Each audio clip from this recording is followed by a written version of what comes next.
All right, we're live. We're not gonna have any viewers for a little bit, so we can just discuss. But like, That's so fine. my starting stream had like a countdown. I usually would do like a 5 minute start stream, and but I had this wallpaper of like an SR-71. Are you familiar with what that is?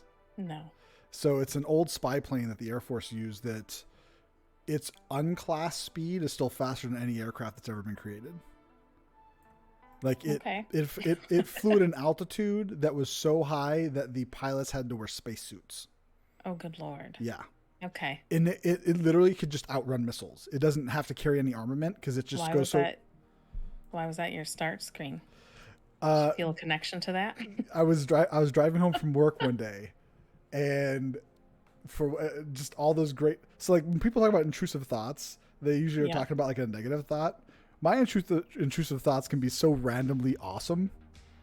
So and Oh, that's good. this was one of them. I was thinking of like a start screen for my stream one day, and I was just like, beard launch imminent. And for whatever reason, the SR-71 popped into my head, and I was like, I'm going to superimpose a beard transparent onto the nose cone of an SR-71 on the fucking runway. And I found this wallpaper of this SR-71 nose on, like pointed right at the camera. And I found a bearded transparent that looks similar to mine. And I just like, right on it. And then I put on text beard launch imminent. And then the timer countdown. It was fucking great. That was my start screen for fucking ages. And then I was playing when Diablo 3 first came out. I have this green screen behind me. Well, I also just, for whatever reason, got this wild idea. I was like, I'm going to tone out my torso. So I bought a long sleeve compression shirt that was green, and it toned out my torso. And so I was just this floating head playing this game, and it was fucking great. And then for whatever Yeah. reason, again, intrusive thoughts. I get these goofy fucking thoughts. You've seen Dodgeball, right? Yeah, it's been a long time. Yeah, I don't but remember do you, a do you ton. remember the end credit scene with No. Ben Stiller in his fat suit, and he's singing "My Milkshake Brings All the Boys to the Yard," and he's jiggling his fat suit titties? God. Oh, you haven't seen that? I don't remember that. No. Okay, now I gotta pull this up. Let me see. Let me see if I can remember my command here. I think it's like boobies, maybe, or tits. I don't know. Exclamation point boobs. Of course it is.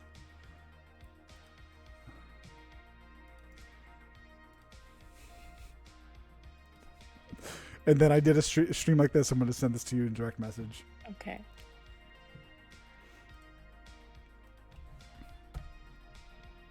Oh, see it fucking put the hair. There we go. Oh God. So Oh my I did an God. entire stream like that. Oh dear Lord. And so there's a few of my female streaming buddies to this day who have like a boobs or a tits command. So when some dumb shit kid comes in the channel, I was like, "Show us your tits" or something like that. They can be like exclamation point boobs, and that's what pops up. Or my friend Vanna, she actually created a whole intro for me, and I can't remember what the song is. I want to say it's an Electric Callboy song, but literally when I go into her channel, the moment I say anything, it triggers her bot to pop that GIF up and play this song. Well, like your voice triggers it. No. When I jump just- into her Discord, or not her Discord, her Twitch chat. So once I Okay. type anything to her Twitch chat, her bot picks up on that, and then it Oh my triggers God. the GIF to play over in her overlay, and then everything. Yeah. So you've done this quite a bit in your life. Oh man, like so. Do you hear that?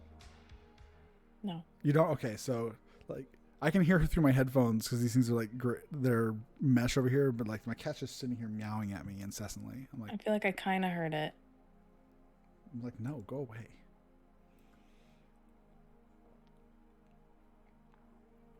So today I made my first overlay that I haven't done in a long time, which I don't know if we ever talked about that. Like, No, I don't know what that is. so right now, all that the stream can see is what you and I can see right here. I've got Okay. it chopped off to where they can't see like all my channels and everything. They just see our two webcams. That's it. That's good. And obviously you can't see chat, but there's nothing going on in chat right now. So Yeah, I can't see what's going on. Yeah. That's sad. I can. We talked about that though. I mean, you can if you want. Yeah, I want to see it. Okay, so if you go to twitch.tv/1killquota, you'll see us. You might want to mute the browser on your end so you're not hearing us double. Okay, hold on.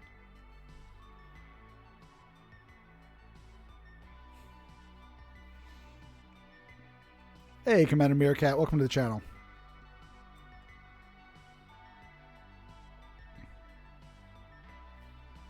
We're just getting set up and kind of working through this live. What am I looking for? So if you go to twitch.tv/1killquota, you'll actually see this. Okay, hold on.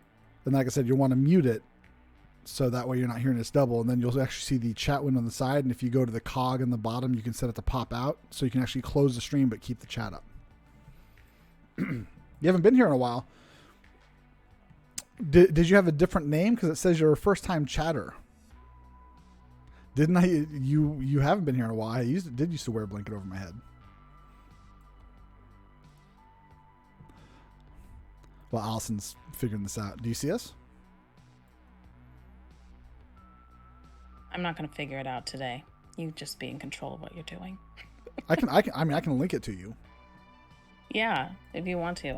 I don't know, and then if I could get it on the same screen.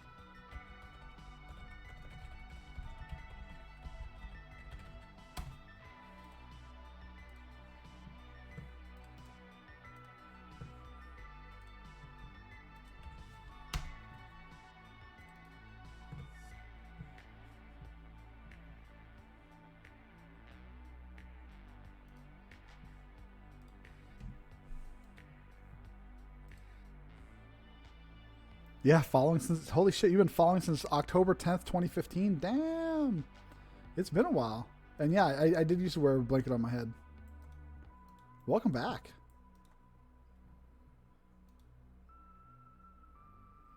This is my friend Allison. We've been talking about doing a podcast for a while. So we're literally just like fucking around live to kind of get a feel for it and then saving it. So you're kind of seeing the just the beginning to everything. I'm always playing Rocket League. Comfy Cheeks again with the raid. How you doing, Comfy? Comfy raid boy. You have no idea what's going on, do you, Allison? No. She's just like smiling. She's like, "What the hell's happening?" This is fun. Do you see the chat though? No. I linked you. No, it's like paused and I can't get it on a like separate screen. So, do you see anything on the right hand side that looks like chat? I'm doing well, Alex. How you doing? Hey, what's up, Brobocat? I saw that you guys followed yesterday. Thanks for that. Actually, I probably need to put the follower shit up here too, don't I? You never understand anything.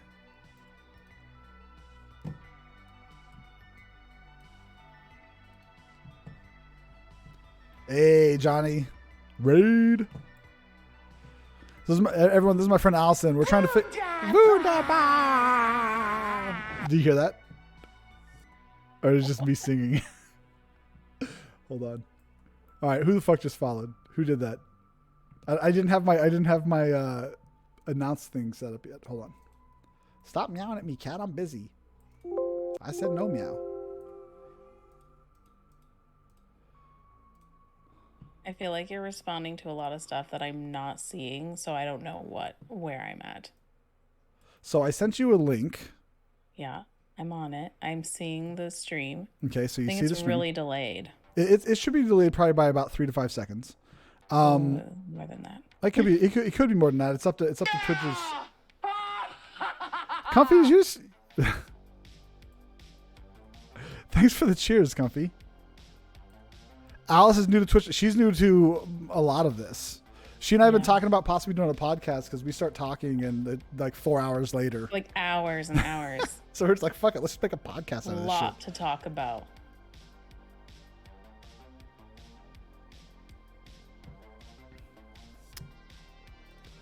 But yeah, so right now we're just doing this on my channel, but the idea is that, you know, if we dig this and everything kind of works out well, then maybe we'll like try to get a different channel set up and like save all the VODs and all that fun stuff.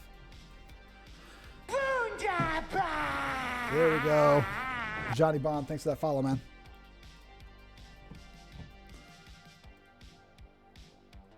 All right, so do you see the chat now? Yes. Okay, so there's a cog at the bottom right next to the button that says chat. And you should be able to press on that cog and hit pop out. Although it might require you to log in, so if you don't have a Twitch account, then you won't be able to do the pop out part. I got it. Yeah, so now you can just, you can close the actual browser and just keep that chat part out. You can just see chat. She sees you guys. Yes, I do. That's a really cute fucking emote there, Meerkat. That fucking derp emote. Comfy, what were you playing tonight? Yeah, everybody say hello. Say hello to Allison, aka AnxietyAlice. Yes. Oh, those are cute. Yeah. So basically, when you get enough subscriptions, you unlock various emotes, and you can make them yourself, or you can pay someone to make them for you, and then you upload them, and they become part of your channel emotes. So when someone subscribes to them, they gain access, and they can put them in other people's channels. Oh, okay. Yeah, so there's all kinds of really cute ones. I've got like 3, I think. Or I just have one. It's just the blanket head for that. It's just that. Because I used to wear that pink cherry blanket on my head. Yeah. I mean, I probably still would if it was wintertime, but...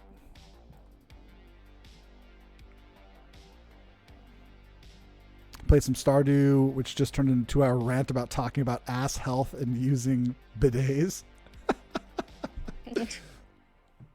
So Stardew will do that. that's why we figured we'd try to make a podcast, because our conversations go that way. Yeah. You Start with one thing and it's no. Yeah. I was just telling her about how I used to have a my start screen was a fucking superimposed beard on an SR-71 that said beard launch imminent, and like how that whole thing came about. It's good to have a fresh bum. It's true. Is this conversation going to be about ass cleaning now too? Is this just going to be a continuation? I mean, I don't even know if you really need to have a conversation. I don't think anyone's gonna claim that not having a clean ass is a good position. I have a bidet in my house. Do you? I do. It's on the main toilet. You never use the main bathroom, so you don't know. But that's because you main never. Bathroom That's because. I don't allow you in it. You have to use the one in the garage. She doesn't really clean the one in the garage, so I have to go back there. Because no one else uses it. You're the only one who uses it. So, I even told you not to. You're like, no, I want to go use the one in the garage. Do you remember when I told you like the last time I used it, or like when my car broke down? Yeah. You remember that? I was like, yeah. I had sufficient urinary pressure to clean off the side of your toilet. No one else uses it. Like the main bathroom for normal guests is very clean. It has a bidet. And you're just like, this gross one off the side of the laundry room, that's mine. It's a man's prerogative. If we see a dirty toilet, there's spiders in there. If we see a dirty toilet, we got to clear it. We got to clean it off. Next time I'm cleaning it up, I'll call you over. It's like our own pressure washer simulator. Oh my god. See, Goody even confirms we have to. So how I'm gonna clean going forward is just have a guy come over and. You can get the Shiwi. We talked about this. I have it. There you go. I haven't tried it yet though. I don't know if you could get the pressure though. No, it would just be like a trickle. Yeah, it's not the same thing. Yeah, no. No, it would not. You can't do that. It wouldn't be the same. Definitely, you wouldn't. Yeah. That sucks. No. I wonder. You know what? Maybe you could invent a pressurized Shiwi. They could like plug in and create. What's the market for that? Can you imagine? I don't know. Do you want to clean off the side of your toilet like a man, not like a normal person with cleaning? The pressurized Shiwi with pee through a Shiwi. It's time to pour bourbon. Yeah, I'm not going to drink tonight. I drank last night and I ate way too much delicious but bad food today.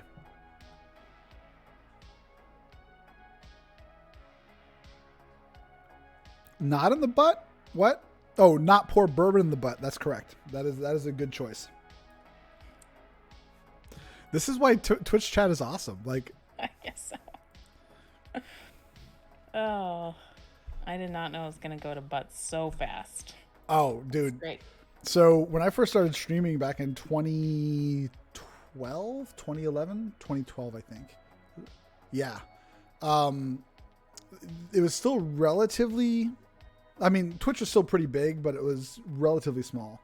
But as a general theme has always been a Twitch thing. Like, we were talking about like hashtag me too the other, we weren't, who the fuck was I talking to about that?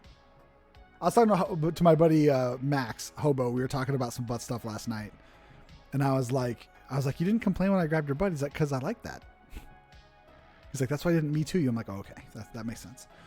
But I went to the first TwitchCon in 2015, and all of the friends that I had made, men and women alike, there was a lot of butt grabbing that happened in the clubs during the 2015 TwitchCon by men and women. Like just everyone was grabbing everyone's butts. And it was literally like a handshake. Like there was no like sexuality around it. It was fucking weird. When was this? 2015. Okay. Wait, and what? 2015. Just everywhere? San Francisco. So basically every club. Like, so there's a streamer. She's still on here, Smashly. I'm a little. I haven't really talked to her in a long time because I've stepped away from streaming for a while. But her name's Smashly. Like she thoroughly, like both hands on both cheeks simultaneously on the butt. Oh, I'm so sad I missed out on that. Yeah, you did. Time. You did.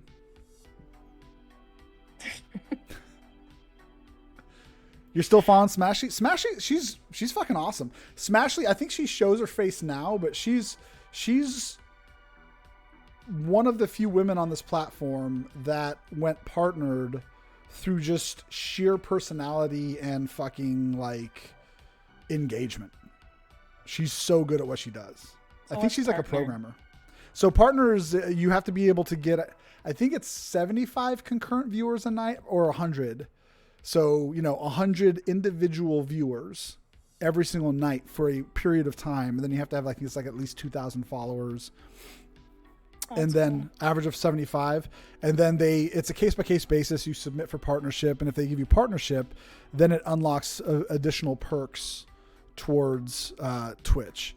Now, the thing is that, hey, Goody, thanks, man. I've lost a pretty good amount of weight. Yeah. I've also started running. I've been running for like the past 8 months. In fact, I just told Allison I was feeling guilty because I was supposed to do a run today, and I went and did a bunch of shit and ate a bunch of food and everything, and then I got home and it was like an hour left of daylight, and I was like, I gotta get this run in. So I went and ran in the rain for 45 fucking minutes. You're gonna have to run in the rain sometimes. Yeah. It was a good run. But yeah, so anyway, it used to be you couldn't have subscribers unless you were partnered. Now they have the affiliate program that came out like 5 years ago. So like I've been affiliate. I even asked them like to remove me from affiliateship because I left and went to Beam, a different platform, and they never did. And there's still people subscribed to me. Like every few months I still get a kickback. And I'm like, who the fuck are these people? Because I don't know where to find who the fuck subscribed to me because I want to message them and be like, stop. Like there's no consistency. It just tells you have subscribers, but you don't know who. So basically once you hit like $100 threshold, they kick some money to you.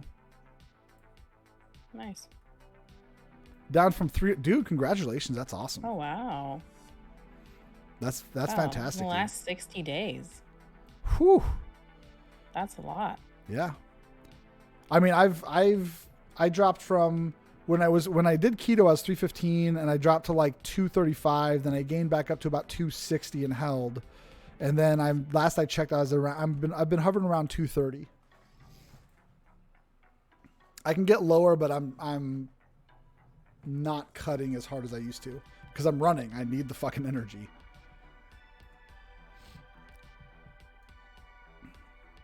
Allison's running too. She just doesn't want to talk about it. Not really. I haven't been lately. I have no energy ever. So, a nice dirty walk is more my pace. I lost 20 pounds in like a year. So that's how I do it. I mean, that's probably healthier, really. Like sheer weight loss is usually Just like an emergency thing. I'm just tired all the time. It's all I can do. Or I gotta take a nap.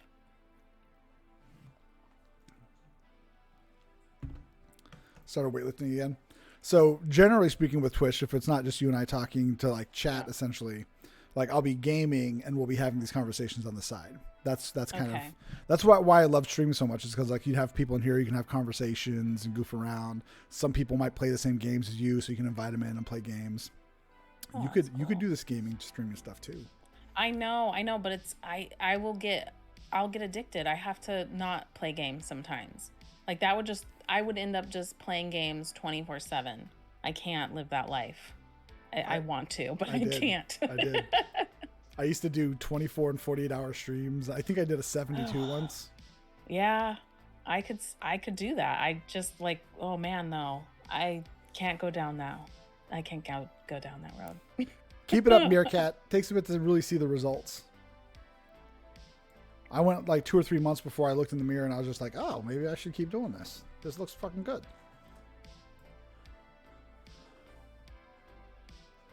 Sub marathon, you did not hear any of that shit. Allison doesn't know any of these terms. What is it, a sub marathon? So sub marathon is for every sub you expand on the amount of time that you continue your stream. Oh. So like for every sub you'll be like an additional 10 minutes.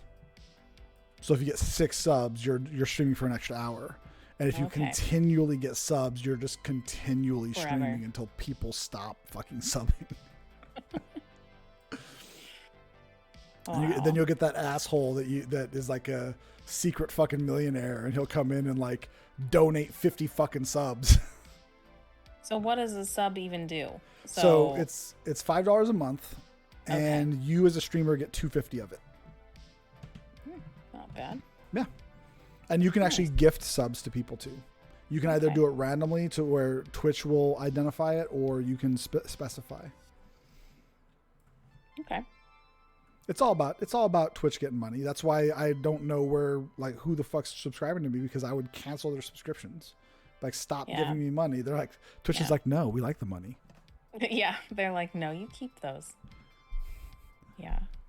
Yeah, and I don't know what I would even stream. I've been playing mini motorways lately, and that would probably be the most boring thing in the history of time to stream and talk to people about. It does not matter. It's like a minimalist game. It does not. I literally was streaming yesterday for like an hour while I was looking for a group in EverQuest. Like, you have no idea what boring is. I do.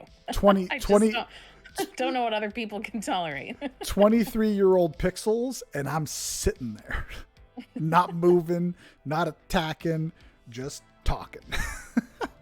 Oh God. Some dude streamed for 212 days on Twitch for a sub marathon. Jesus, no. Oh no. So like I one of my favorite things that I ever did was I was doing a 24-hour stream, and I had like a second wind, and my dumbass was like, I'm going to start drinking. Yeah. So I'm getting hammered on my second wind like 22 hours into this stream. And at the time, I was also, I had met a bunch of Operation Supply Drop people, which are basically, they used to be a charity that would take money and buy gaming consoles and everything and send them out to the troops on the front lines in Afghanistan and Iraq and everything. They had an internal drama falling out, and the guy who was like the main CEO guy left, and he created, I think, stackup.org now. Anyway, so they used to do these charity streams, and I was on their list of streamers that would do charity streams, and they were doing like Rocket League. And I wasn't scheduled to stream, but one of their streamers didn't show up for his spot. So I'm 22 hours into a stream and getting really fucking drunk. God. And I get a call from the guy, and he's just like, hey, the guy hasn't shown up yet. Do you think you could start this up right now? And I'm like, fuck yeah, let's go. Because just like what we're doing here, like, I'll just switch up live. I don't give a fuck. Like, how do you go to the bathroom? How does this work if you're just doing... You just say, hey, AFK, bio. Okay, so you leave it on and just head out and come back pretty quick. So I have a I'll have to show you what OBS looks like over on my other screen. Like you can't see it right now, but basically I also have this little Stream Deck thingy. So right now it's not fully configured. Okay. So there's you can see little icons on there. Yeah. So like there's a World of Warcraft icon, an EverQuest icon, a start icon, a pause icon. Like if I hit start, this is what happens. I don't know if you've got my stream up or if you end up closing it. I don't have it up. Okay, so I just switched it over to the actual start screen, the really basic one that I just threw together when I decided I was going to start streaming again. Oh, I see it. Okay. Yeah. Oh, okay. So I hit my little start button and that's what pops up. If I hit my EverQuest button, this pops up. Yeah, I created my overlay today, guys. So this is my overlay. If I was playing EverQuest, the black part of it would actually show the game. And then the other stuff would be blocked over. So this is what I was talking about earlier when I was like, I actually learned like basic graphic design to make my own overlays. Oh, that's so cool. The video game kind of plays behind this. And then my webcam's in the lower left box. Twitch chat will pop up in the lower right hand box. And then I actually have YouTube videos that can play in the upper left hand box. Oh, that's cool. And then I haven't done this yet, but I'll have to set up a podcast button.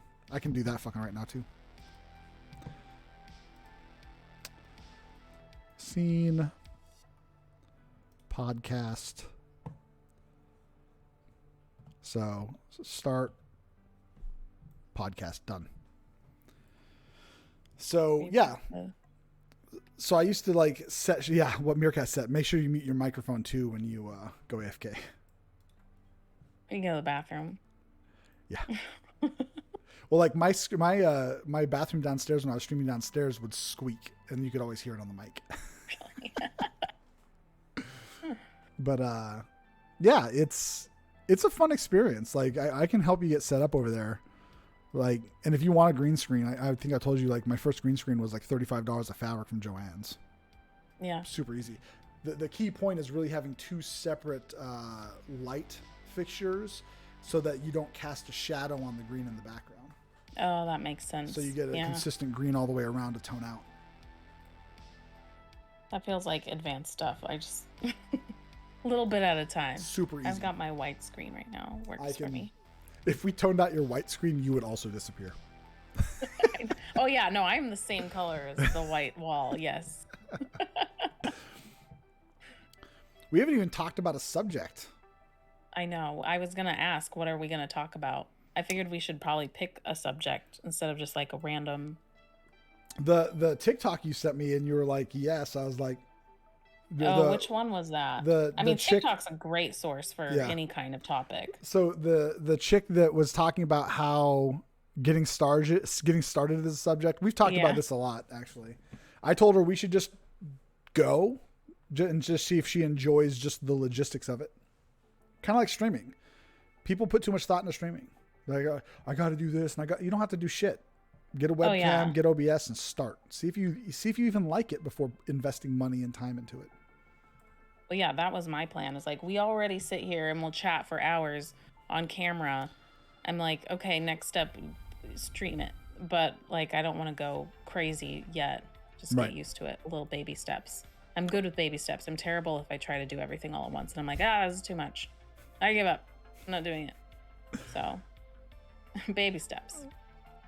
Well, so the last one you sent me, the last TikTok you sent me was the woman who was just like, she didn't believe that 90% of the relationships were like real relationships. Yeah. Well, I sent that to you because I feel like I just had said that to you recently. Like, it's like my new like real theory is that people aren't actually happy in their relationships, or they're making massive compromises that they would like that they're ashamed of or would never admit to someone, but they're just doing it to be able to stay in a relationship. And then they're acting like, oh no, it's this is great and everything's working. But I feel like behind the scenes, I feel like most people are not as happy, and they are, the compromises are huge that they're making.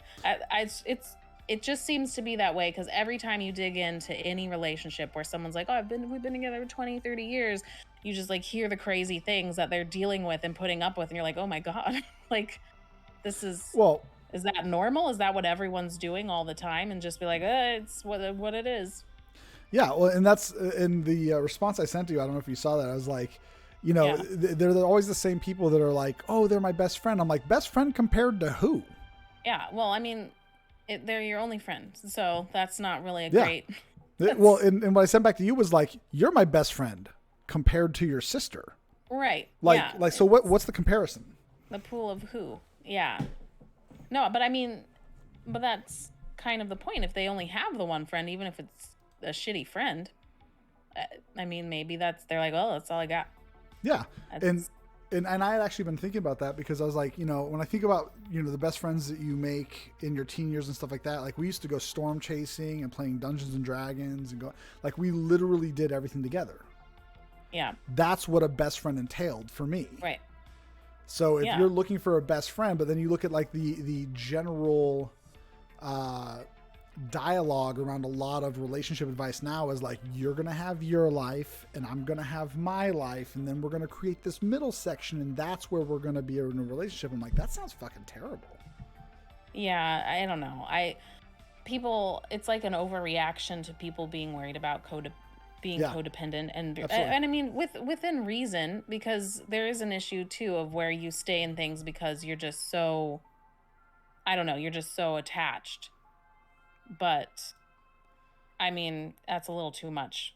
But I think it is, in general, as people get older, they just aren't good at keeping their friendships, and they'll settle for a lot more.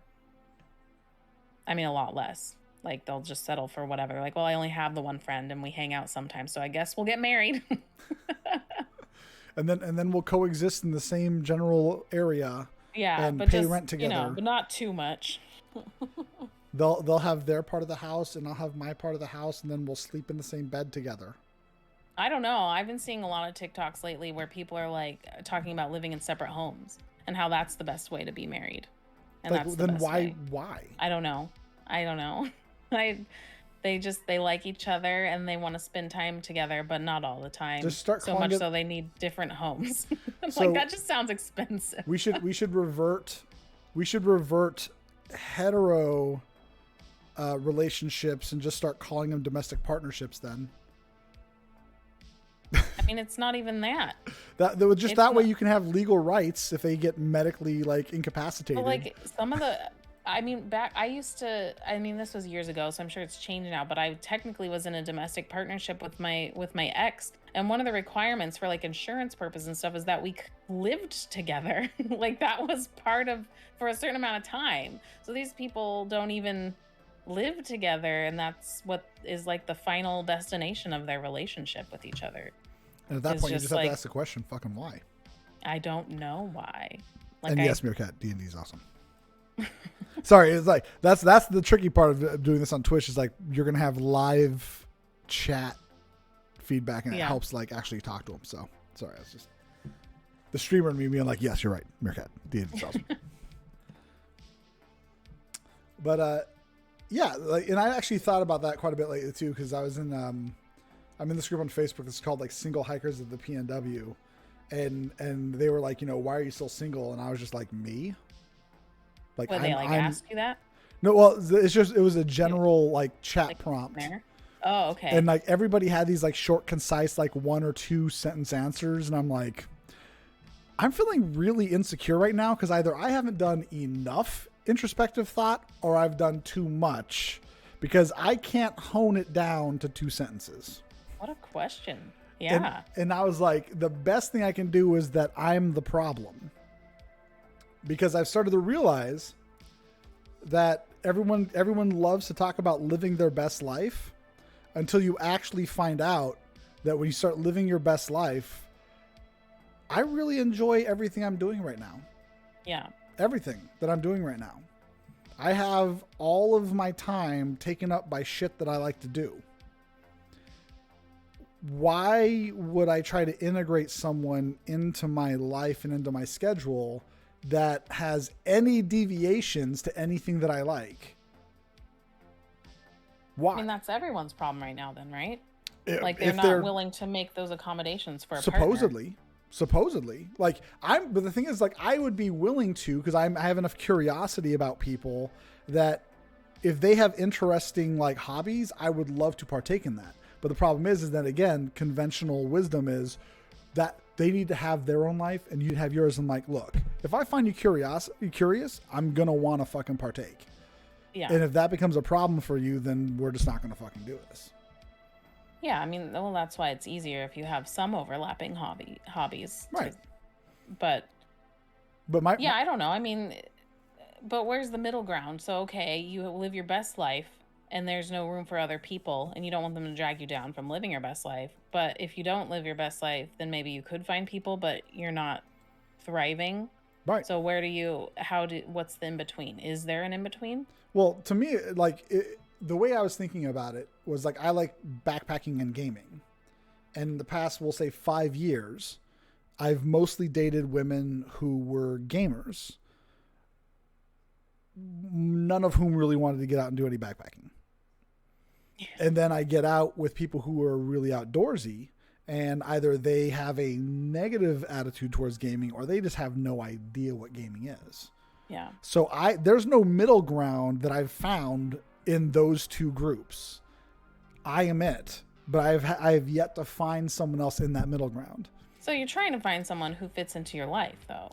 Right. Like, that's the thing. That fits into your interests, though. So it would be not making that compromise, right? You're like, that's right. I like gaming. I like.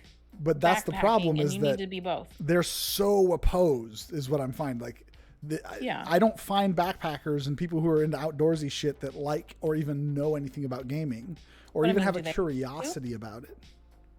Why would they have to if you share just one thing? So the problem is like, so when I'm not doing anything at home, when everything's done, like, that's how I spend my time relaxing. Yeah. So if that's how I'm going to spend my time relaxing and they have a negative outlook on gaming, right, if it's that's going to be problematic. Yeah, but if it's just they don't do it, like, that's you relaxing. Right. Yeah. So, but that's just it. That's me relaxing. So, and I'm sure you've heard about this, like, about couples who gaming like tears them apart because, like, well, they should be spending more time with me. Well, it's like, what is it that you do to relax? Do you watch fucking Grey's Anatomy for the 30th time? Yeah. Right. No, I know. I know a lot of women that do that. And the moment they say that, I'm like, I've never watched Grey's Anatomy. I think I've seen like 2 episodes. I'm like, I'm golden. Perfect woman. I don't watch Grey's Anatomy. That's all it takes. I watch Grey's. I watch how to murder people. Murder podcasts. That's what I watch. No, I don't know. It's, well, you schedule in time with each other. Like, if you know that the other person's not going to game with you, then don't make all of your free time be gaming. Like, what can you do together? Right. What can be done? Like, not watch Grey's Anatomy either, obviously. But that's what I'm saying is, like, they have to have an interesting hobby, an interesting something that I can do with them. Yeah. It would be like travel or something. Yeah, absolutely. But it has to have that sort of natural curiosity and that grace and patience. And just that general demeanor, I don't really see a lot of anywhere. It's because we're old now. People get set in their ways. You know? I don't know. Like, my ex was like, my most recent ex, his hobby was making electronic music, which I knew nothing about. And he did it constantly. Every moment that he was not working, it was that. But I was like, good for you. Like, I don't know. I gave a few voice samples a couple of times because it was interesting, and I would listen to the work he put out and I thought it was cool, but like most of the time he was just making crazy sounds upstairs while I was watching TV downstairs, because I'm like, this is not a 2-person thing. But like, you know, I didn't think that, I mean, that wasn't the downfall of our relationship. That was good. He had his interest and I had mine. I would play games a lot of the times, or I don't know, watch TV, or I was also just kind of depressed, so take a nap. But, you know, whatever. I was doing my own thing, and he did that, and that wasn't a problem. Like, we were chill with actually, I played a ton of Animal Crossing And I did get him into Animal Crossing. But yeah, we were doing our own thing, and that wasn't a downfall. That certainly wasn't it. That was more of his like severe mental instability, which was more of a problem. But that's a different story. Well, but that's the thing is like that dynamic worked for the two of you. Yeah. So I mean, I don't see why other people can't figure that out. Well, and I think it's possible, but I just like when I look at my interests and how diverse they are, it's like, and if I'm not playing games, I'm watching fucking YouTube videos on like nuclear physics. Like I'm not, like, oh, have you watched Stranger Things yet? I'm like, no, I haven't. Like, have you watched this show yet? No, I haven't. My mom like asked me about 3 different shows. We went to the Rainiers game today and she asked me about like 3 different shows. I'm like, Mom, I don't.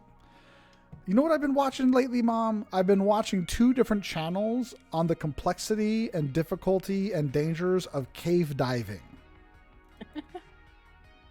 I'm probably never going to go cave diving, but when they're talking about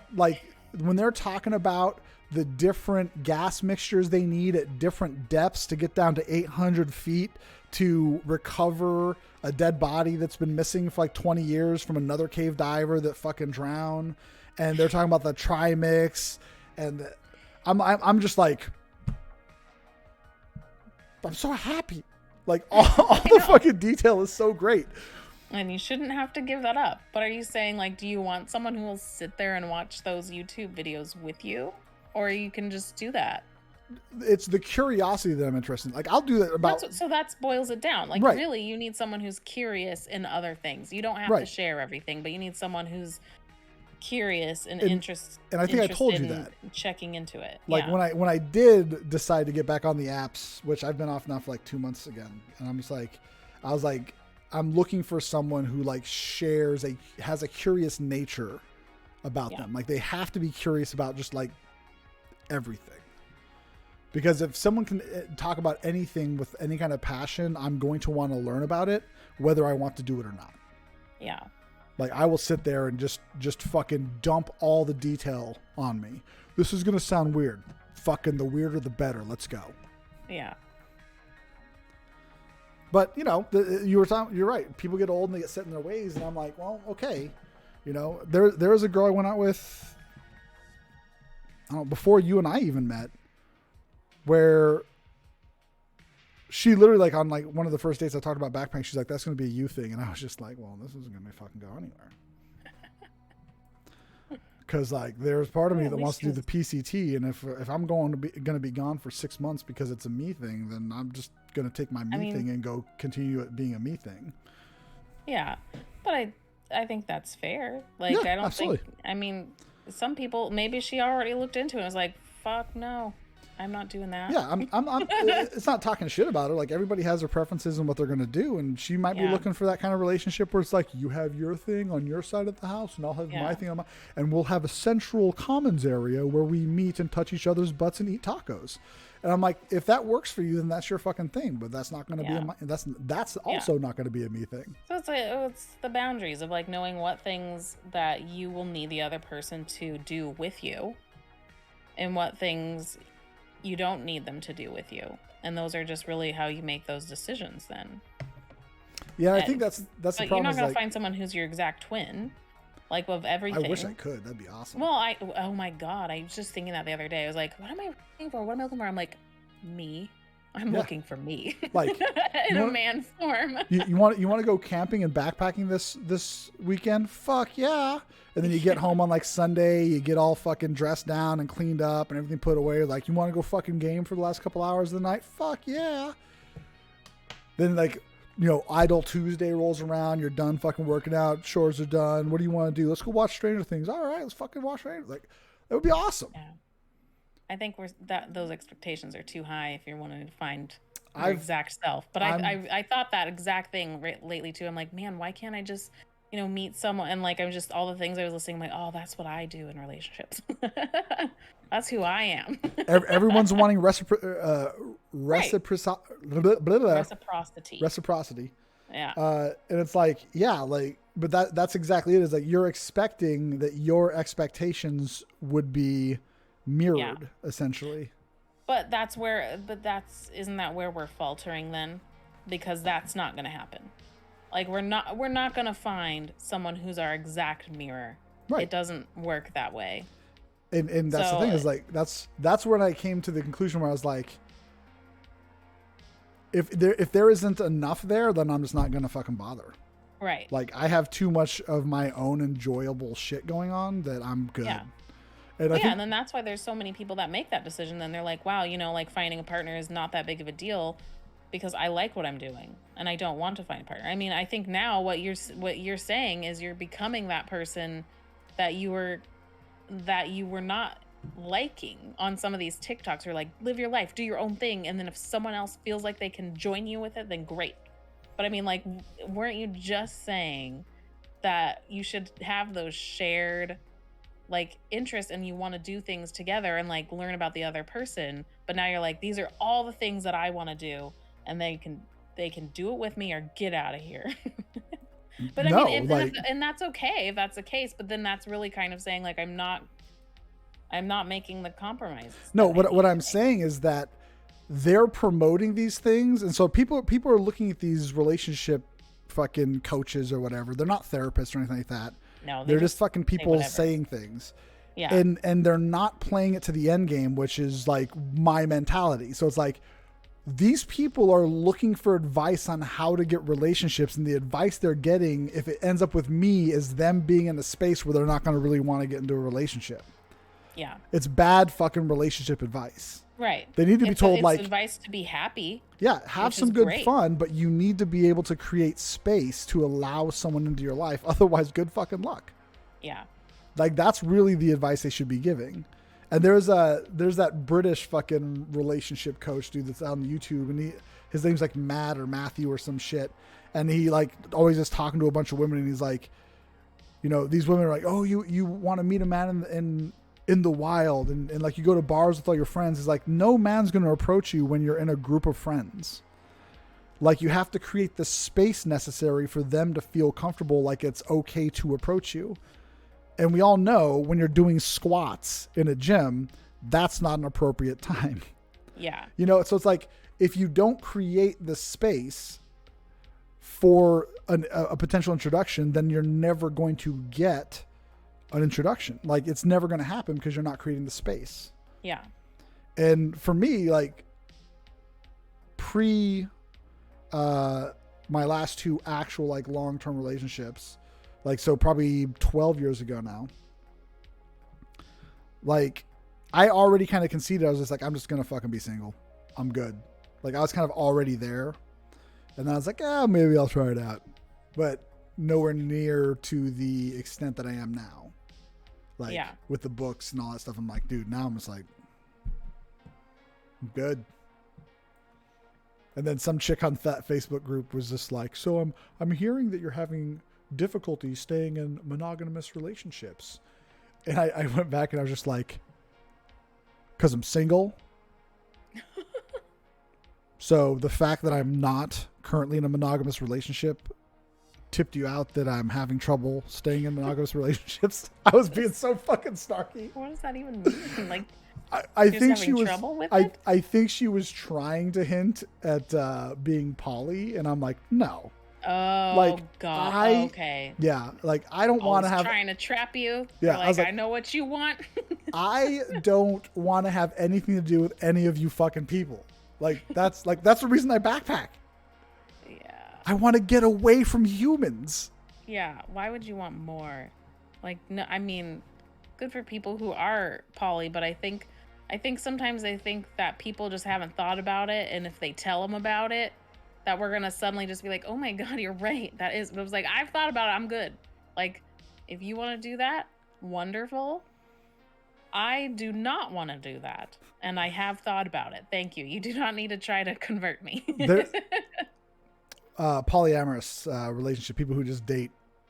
Well, they have multiple multiple people. partners. Yeah. They'll even like live together as like a group. They have their primary partner, but then they also have other partners that satisfy other relationship And you roles. can be like nested with one and then date casually other people, and it can just be you and the other people, or both of you and the other person. Just, it involves more than two people. It sounds very complicated. there's a lady on TikTok that followed me for one reason, and we started talking, but she was poly apparently, but then her partner decided didn't want to be poly anymore. He wanted to be monogamous. And then she went through a whole horrible breakup thing. Yeah. And was breaking down. And then she was like, I'm having a crisis of identity because now I'm not sure if I'm poly at all. And I'm just like I wish, I really, and we've talked about this too, but like, I don't like labels because that's exactly what happens. Is now she feels stuck that she's portrayed this public persona of being polyamorous, and now she feels stuck because that's been her thing for so long, and it's like that's the problem.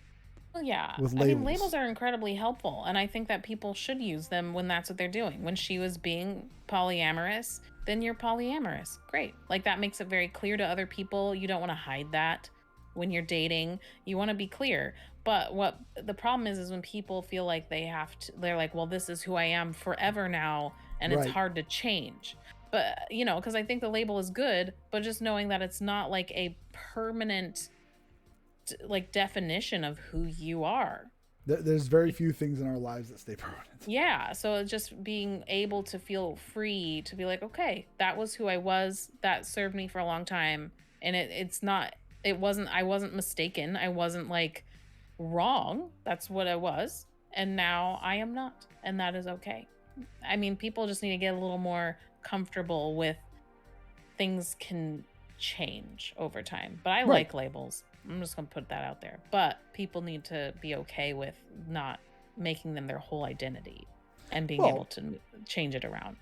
Absolutely. And that's the thing is that it's becoming more of like people getting stuck in those labels. Yeah. And that's what needs to change. Yeah.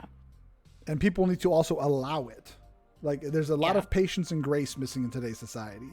Well, yeah, that's why they're afraid. That's why they're afraid to change the label because of the pushback. Like they know what they're feeling. They know if they feel like they've changed, but they're scared of how people are going to perceive it. Yeah. And how they're going to react. And so it stops them.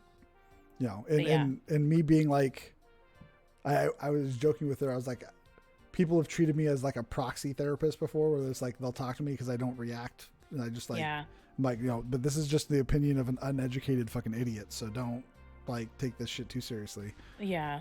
But I told her flat out, I was like, whatever you do, try to make sure that you're not having this crisis of identity because of the breakup itself. Like because you're a robot. So so Benji's a old buddy of mine, Ben, that we've been working together. I mean, we don't work together anymore, but we started working together in 2007, 2008. He's a good dude. He was actually one of my roommates. He was renting a room for me for a while back. Yeah, he's a good dude. What's up, Ben? How you doing, man? He knows you're a robot. He knows I'm a robot. Yeah. He has the inside info. But I told her just make sure that you're not changing who you think you are because this person left you. Yeah. Like that's another problem because maybe she is more poly than him and she's going to try to adapt herself in an attempt to maybe win him back. Like, don't. Yeah. Don't but that's always the problem with other people. When you let them in, especially on that level, on a serious relationship, living together level, it integrates too much and it can change who you are. I'm doing really well, Ben. We'll have to talk offline. Oh, why are you muted? Yeah, so I'm actually push to talk in here so that way I can respond to chat without interrupting you. Oh, okay. Oh, that's fine. I don't know how it works. Yeah. He was just say happy Father's Day. Happy Father's Day to you too. How are the twins doing, man? But yeah, I'll have to update you on like Facebook or something, dude. There's a lot. There's a lot.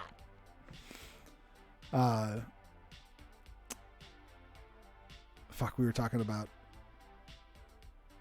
the labels, and now I'm like, what's going on over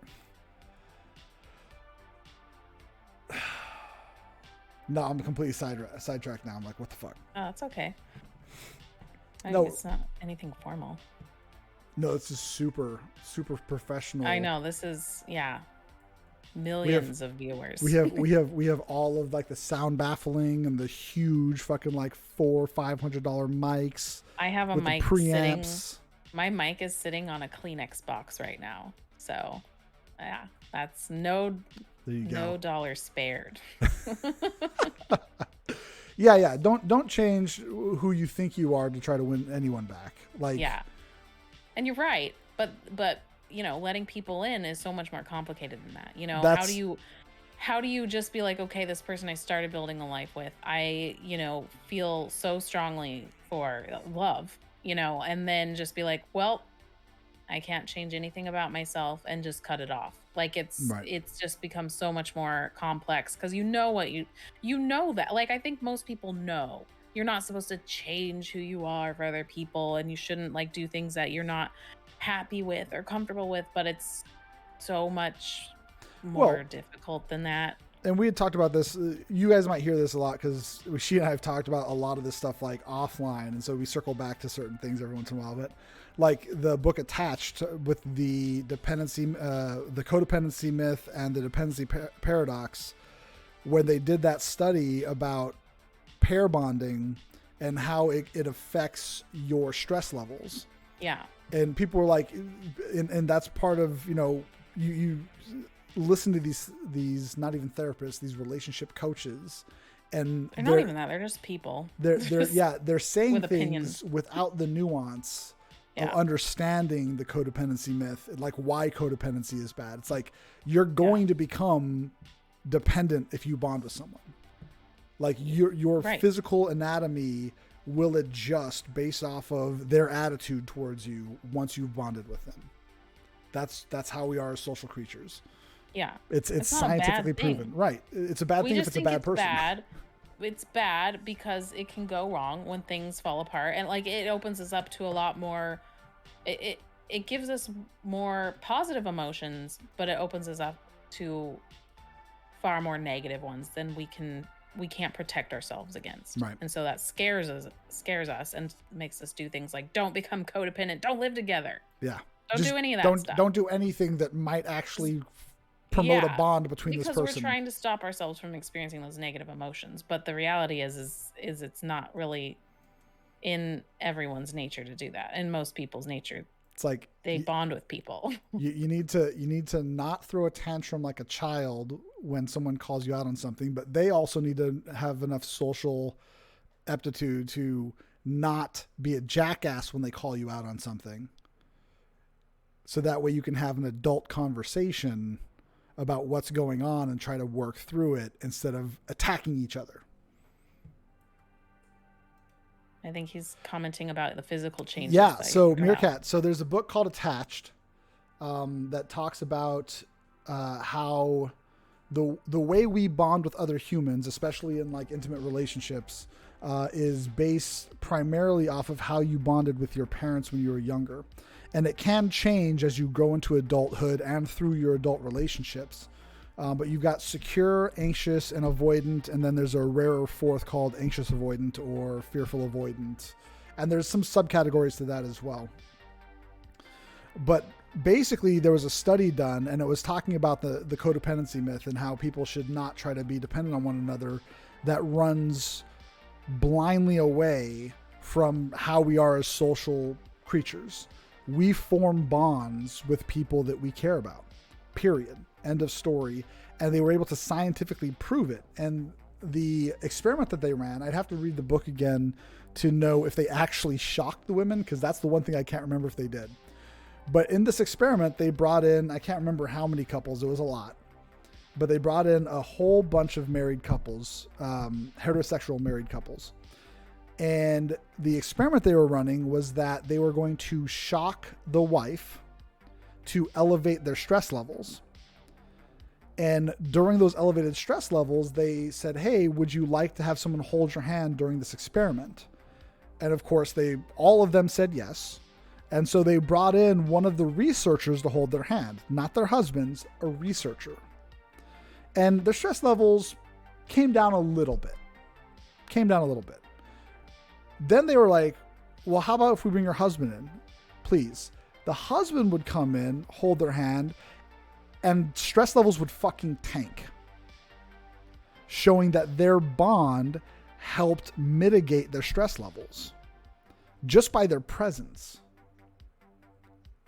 So people who are trying to like not connect with people, like they want to connect, but once they get that bond, they get scared, like, I'm not supposed to do this, I'm not going to become codependent. It's like, you are going to bond and become dependent on a person whether you like it or not if you're wanting to actually have a true intimate relationship with someone. I mean, although many people, I think, have perfected the ability to put up that wall, to stop that bond. Oh, absolutely. 100%. Like, they say they want it, but they do put up that wall so they don't have those reactions because of the possible negative fallout if things end and they can't handle that level. That's the anxious avoidant pain. Like they anxiously, they desire that relationship so much that they try to get it, and then when they get it, it's like, oh shit, now I actually might have to form a no, this is not what I want. Really, and then scary. They fucking run.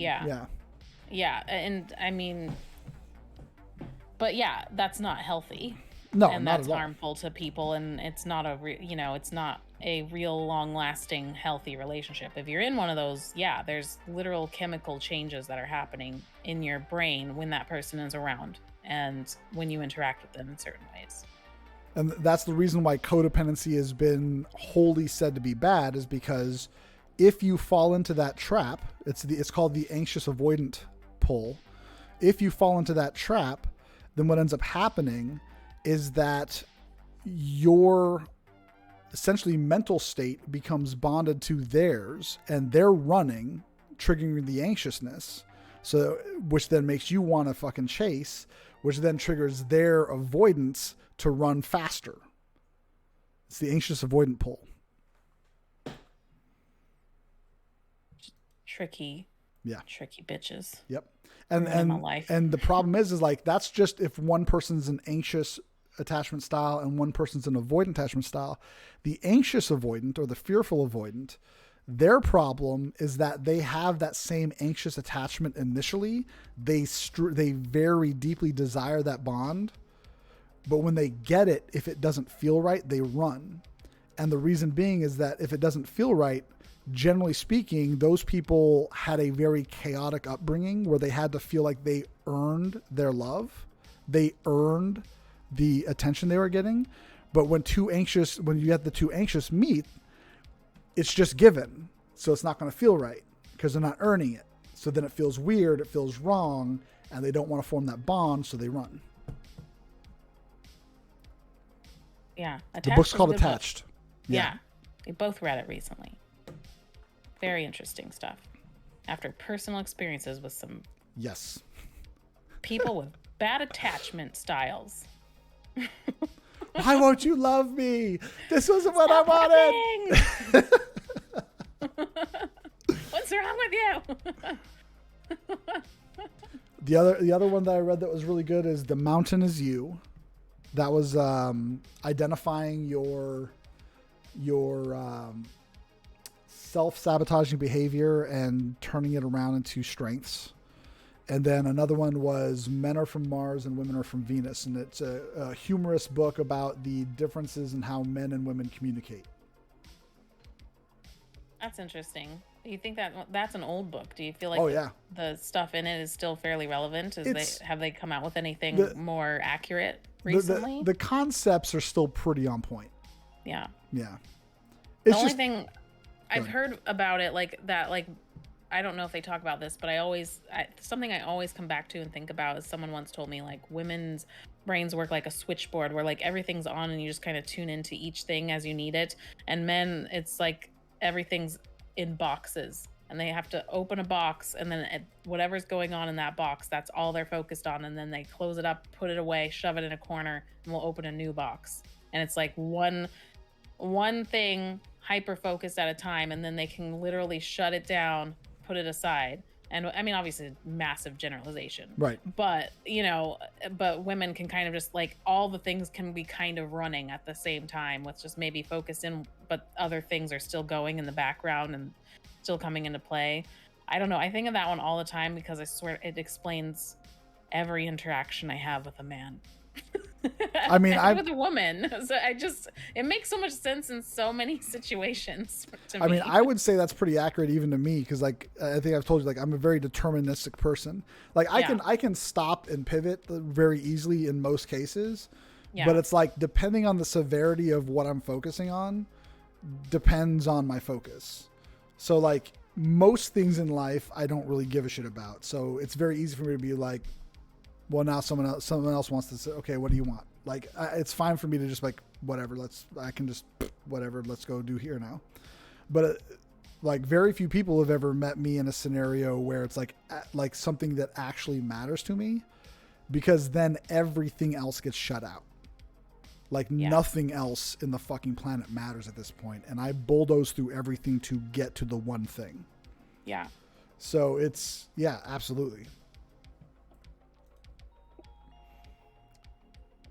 So, and I wonder if that's some sort of like anxiety trigger, since you have so many different things going on at once. I talk about, well, that for me, I mean, it goes beyond just like, oh, I'm a woman. Like, again, that's a generalization. Well, that's what I said, anxiety trigger, because it's like. But yeah, for me, it's not just that. No, I mean, mine's on hyperdrive. I call it my reel, my 24/7 reel that's going in the background. Oh, kitty. She's still crying at you. It's fucking cat. She needs attention. Oh. How old is she now? So she's Riley's age, so she's just about 10. She was born like 3 months before Riley. Actually, I'm gonna turn myself on just open audio, because I can't push button while this fucking thing's on me. Oh, she's so cuddly. Oh. You able to hear me okay? Yeah, I can hear you. All right. So now we're just on full voice. Yes, Meerkat. This is all she wants. She just sits below the desk and meows incessantly until this happens. And now you can see she has not fucking talked once. She wants the beard. This is how she sleeps at night. Like, I lay down, I've got my CPAP on, and then she just gets on top of me and buries her fucking face in my beard. I need to adjust. I'm going to turn off the camera really quick. All right. My butt hurts. Oh, this fucking cat. But yeah, Meerkat, so the bonding experiment was really interesting, because it's like, yeah, it doesn't, if you, to further expand on that, actually, the stress levels and the depth of how much their stress tanked was also correlated to how they saw their relationship. So every couple had a questionnaire where they answered basically how satisfied they were in their relationship, and the ones that were extremely satisfied in their relationship experienced greater stress relief when their husband was introduced in the experiment. Katie, I got to look at my stream real quick to find out why OBS is okay. So that's there. Okay, it's showing. Well, no. Ow, kitty, that hurts. Ow, asshole. Is it this one? No. Display one, unlock. Move down. All right, I gotta make some adjustments to the. Oh, there we go. Ow, kitty, why are you so scratchy?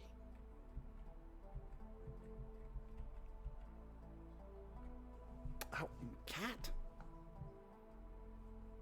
Oh, see, now they can see over there. See, I'm trying to get us centered.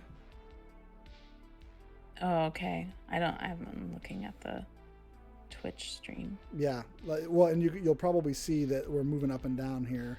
Yeah, I see. Because I'm trying to get us centered without having that gray bar on the right side show. It's going to show a little bit. Fuck it. This is super professional. Yeah, just adjusting I just it got live. This fucking cat. It's like that one like super fucking jackass Fox correspondent that got fired. What is it? Fuck it, we'll do it live. Yeah. I say that all the time. You've never heard of these relationship experiments before? Yeah, I hadn't either until I read the book. Yeah, they're cool. It was a very, very good read. Is there a way to make a border for everyone's window? Like, what do you mean? Basically, we're just on a video call in Discord, and I'm just porting my screen over here. So we could probably do this on Skype and make it a little bit better, but that's for another day. Yeah, there's a lot of ways we could make this a little better. Yeah. We could convert your upstairs office into a podcast fucking thing. I could just come over with my laptop. I have a lot of I mean, that's what I need to get to, is get over to my main desk, but I don't have my PC up there right now, and I don't have a cam attached to it, so I am in my bed. Well, and like that would be the ideal. It's a really good space for that. Yeah. We have to get some sound baffles mounted on your walls. Yeah. No, it'd be perfect for that. I make my music there now. Oh, and my ex, it was his little studio space for a long time. With no sound baffling? That's just weird. Well, electronic stuff. So it was more like, it wasn't the same.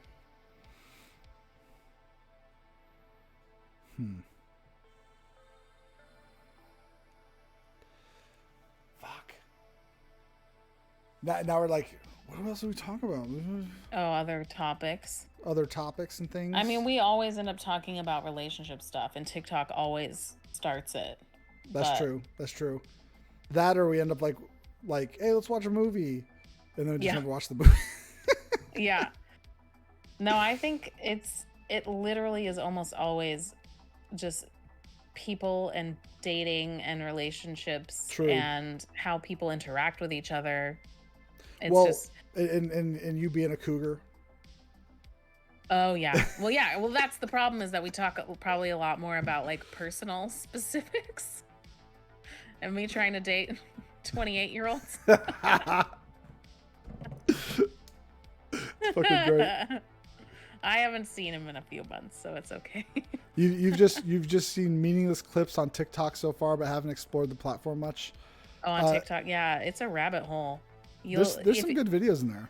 It'll adjust to you. So once you're watching, it'll figure out which videos you like to interact with and watch all the way through, and you share or comment on, and then it starts to adjust your feed based on what interests you, and then suddenly your feed is just weirdly specific, like spooky levels, to the point where I think mine has like a camera and a microphone into my home, because like the stuff it shows me is just scary accurate to my life. Like I get like someone like ghosts me on dating, I'll get like all day my TikToks will just be like, if you've ever been ghosted by a man, like, you know, like it'll just be exactly what I've experienced that very day. It's super creepy how well it like starts to know you. So yeah, and then you get addicted to it because you're like, what does TikTok have to share? Now, when you so when you're watching a video that you don't like, do you actually like keep watching it through? Because the trick is like, don't interact with it or anything, just swipe over. But then you also have to make sure that you interact with what you like. So like, don't just like it, but like drop an emote on it, just like a fucking heart emote or a smiley face emote on something that's funny. Something. The more you interact with what you want. Yeah, but I mean, I don't interact with stuff that much. I'll like some things, but it even knows like how long if you stay with a video till the end, it'll use that in your algorithm. See, and I hate that. If you're like, this crap, I don't know what this is. I hate like that. If I see a teenager dancing, I'm just like instantaneous. So those are not on my feed. Have not been since the beginning. Something stupid will pop up on my feed, like while I'm washing my hands. Oh yeah. And it'll play like 4 fucking times, and I'm like, no, like why did you play that? Of all the things in this moment, you chose that. You take it to the bathroom with you. You're like, what am I talking about? And then when it's time to wipe, you're stuck on a video for 4 times. No. It's dangerous. Fucking asshole. Yeah. And then the next video that will be like, This is a good video to have on while you're going to the bathroom. Like, seriously, the level that it knows what you're doing is scary. So I just pulled up TikTok, so I was gonna look at. So like I was gonna do a TikTok to just like reference all the people that follow me, because they're most of them like mutual follows. Yeah. But like I go to my follower feed a lot, and I go through and I just like all the videos pretty much on everybody that I follow. And part of that's because since I streamed for so long, I understand how the algorithm works, and I want, you know, I follow those people, they follow me, whatever, we're friends. I want them to get the widest reach. So I'm just kind of doing my part to make sure that their video gets interacted with, it's positively liked, so that hopefully it helps it boost a little bit. Literally, like I might actually like the video, I may not. I feel like an ass because I don't do that to yours at all. I don't look at my followers ever. Or the people I follow. I don't even look at that. I don't look at that at all. I literally For You page is it. If you come up on my For You page, great. Yeah. If you don't, I'm never gonna see your videos. So some of my videos that like have the most views have 0 fucking hashtags on them. They're like a response video to somebody. Yeah. And I'm like, I don't even get a video. I don't even get a response from them. Yeah. But like, and then people like jumping on the conversation or something. I'm like, this is fucking weird. I don't know how they know. Well, and that's kind of what ends up happening, Meerkat, is that you generally end up, I should say generally, because there are some people that I ended up following because like, oh, I like this message, and then they turn around and it's like, oh, maybe not so much that message. Yeah. There's one guy who's like a hyper capitalist. He like has all these motivational things. I'm like, those are some pretty good messages. And then he's just like, without capitalism, we wouldn't have farmers. And I'm like, okay. Yeah. What? Yeah, you can definitely create your small like community on there for sure. Because you follow people. We've had farmers since the introduction of agriculture, which predates. But that's capitalism. It predates all economic fucking theory by thousands of years. I think we've had farmers since we needed to eat food. Yeah. It's kind of a basic human thing, not a capitalist. No, people started foraging, and then we started planting shit, and we were like, is he talking about just like, you know, the creation of like agriculture instead of foraging? But like still, again, it's how you eat. It's like anything else on TikTok. There's so many times like I've thought I've sincerely been at work, and I've been like, should I turn my TikTok into just a rant channel and just start ranting at people who have incoherent fucking thoughts? My God, I feel like that would just destroy me if I had to do that all day long. Like, but I mean, maybe you draw energy from that. But like, I would go nuts. Like it's the relationship videos. I literally watched and I'm like, that is a terrible fucking take. Yeah. Terrible. Extrapolate that into reality. That is a terrible fucking take. I mean, you already do that though, don't you? Sometimes. Like to some extent. I bite my tongue a lot. Yeah. A lot. There's a lot of videos where I'm just like, man, no, don't do it. But it's like clarity of messages is a necessity. And there's so many people on TikTok that are like, I've got to get this in under 15 seconds. It's like, dude, you need a minute. But mean, you're just going to have that though. I mean, TikTok is just a free for all. There's you can do whatever you want. I mean, there's people on there just straight up. I mean, isn't TikTok where the Tide Pod challenge started? Probably. I mean, they're literally, there's no controls here. So, I mean, you're going to come across some total nonsense. But the problem is the viewership skews very young. And they're gonna, I mean, honestly, I'm gullible sometimes and I watch things. I'm like, oh my God. And then I'm like, that was a complete lie. I didn't even realize. Oh. But yeah, like that's the problem. There's just, you don't have to be serious at all. You can just lie your freaking face off. In fact, people will, because it will get them views if they say something super, like I've been talking to Kristen, my sister, about this all the time. And she's like, did you hear this? And I'm like, dude, people will say literally anything on here, especially if it's wrong, because if it's wrong, people are going to go nuts in their comments. People are going to interact with them like crazy. They'll be like, no, you're so wrong, blah, blah, blah. And they're going to get mad. Or they'll say like I get ones all the time about, see, I like Seattle's the worst place to live. I can't believe it's raining. And then like they do that on purpose. Oh, yeah. Because they know every Seattleite's gonna jump in there like, move out of town. That's what Seattle does. We're supposed to rain. You know, like they know they're so like I can't even like people are doing it on purpose half the time. Look, and actually I'm gonna grab a drink real quick. Okay. Not a boozy drink, just a drink. I'm not getting drunk Do tonight. whatever you want. I'm not here to judge. I'm getting lit. Let's roll. Go nuts. I'll be right back. So remember, All right. mute the mic. That's step 1. You mute. Oh, okay. Wait, can they hear me? Okay. I am a crazy person.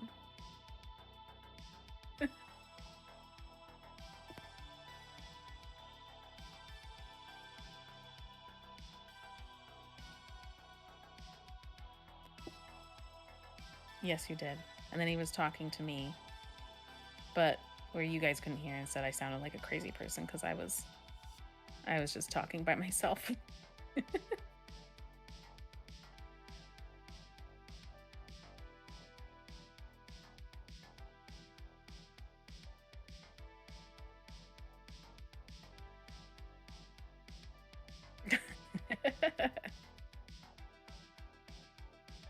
What's up, Tana? Fuck you, buddy. People just like to watch you. They don't want to hear you. They just want to see your beautiful face. That's so when I was streaming, so when I stream a video game or whatever and I'll play like, copyrighted music, I turn off the ability for VODs and clips and all that stuff because that's actually how their algorithm catches you for copyright strikes. It runs against your VODs. I don't know if they can do it live yet. I don't think so. But I do that because like I don't stream to make money. I stream when I fucking want to, just to fuck around. And there's so many people that like they play all this. Like I'm playing royalty free right now because we want to save this and potentially use it and just kind of like to look back and watch. You heard that they're able to ban you live now, but haven't seen it happen. I mean, they would probably have to have a report that you're doing it live to verify that you're doing it live. Because otherwise, like, I don't know how their algorithm would be able to run on a live stream to attach. I mean, maybe. I don't know. It's possible. But I'm going to keep doing it because I don't give a fuck. Like, oh no, they stopped me from streaming once every 4 months. It's not like a permanent ban. Oh yeah, it is. Because they don't want to have the music fucking companies come after them and sue them. That's fair. It does, but like when I'm getting drunk and playing EverQuest, I want to listen to fucking 80s music. So like if I want to stream and listen to 80s music, I got to do my due diligence and just remove all the capability for myself to get penalized for it. I'm just going to make some really super sweet tunes that we can play. All right. That's what I'll do. Once I figure out how to do it. Your first song has to be about the glory of the bidet. No. Yeah. No, definitely no. Call it the porcelain Old Faithful. I don't think you get my genre. It's not it. It's not your genre. That's not my genre. It's not the bad bitch genre. There could be a bad bitch genre.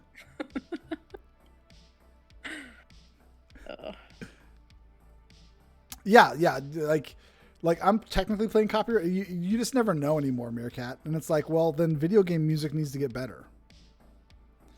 Like you can't play the defaulted music track in Cyberpunk 2077 because that music technically is copyrighted. So they have a separate track in 2077 for copyright-free music. And I'm like, what the? Wait, so like if you're playing the game, you can't play the music in the game? There's two different playlists. One that you can play offline that has like all the copyrighted music, and then one that if you're streaming, you play the royalty-free music. I wonder if that's like with Grand Theft Auto, because they have a lot of copyrighted music on there. And I'm just like, look, like no one comes to my channel to listen to my music. That may not be true. Maybe they do. Like I do have some pretty sweet tunes. But sometimes we have good conversations. No meow. I said no meow. What does she need? Just attention? They've got food and they've got water. Yeah. I cleaned their poop. I cleaned their poop box. Like, just need friendship. Like, I should have got dogs. Oh my god, they need so much more. It's worse. I'm just like, yeah, but that's my point. Is like, if I was gonna get a needy animal, I might as well just got dogs. Fuck you. Leave me alone. Kitty. And then I go lay down and I'm just like, love on me. And they're just like, yes, this is what we wanted this whole time. I was like, I can't lay in bed all fucking day. They have to do it on your schedule. Cats are very bad about that, though. Oh, if I lay down, these cats are on me like T-minus fucking 10 seconds. When I used to have a couch, like, they'd be somewhere upstairs and I would lay down and you would hear them jump off of whatever the fuck they were on, run down the stairs and get on me. Kitties. Like they would just hear the couch squeak in a certain manner. They were like, he's down, let's get him. No. Little cuddle buddies. Fuck you, cats. Poor babies. I talk so much shit to them.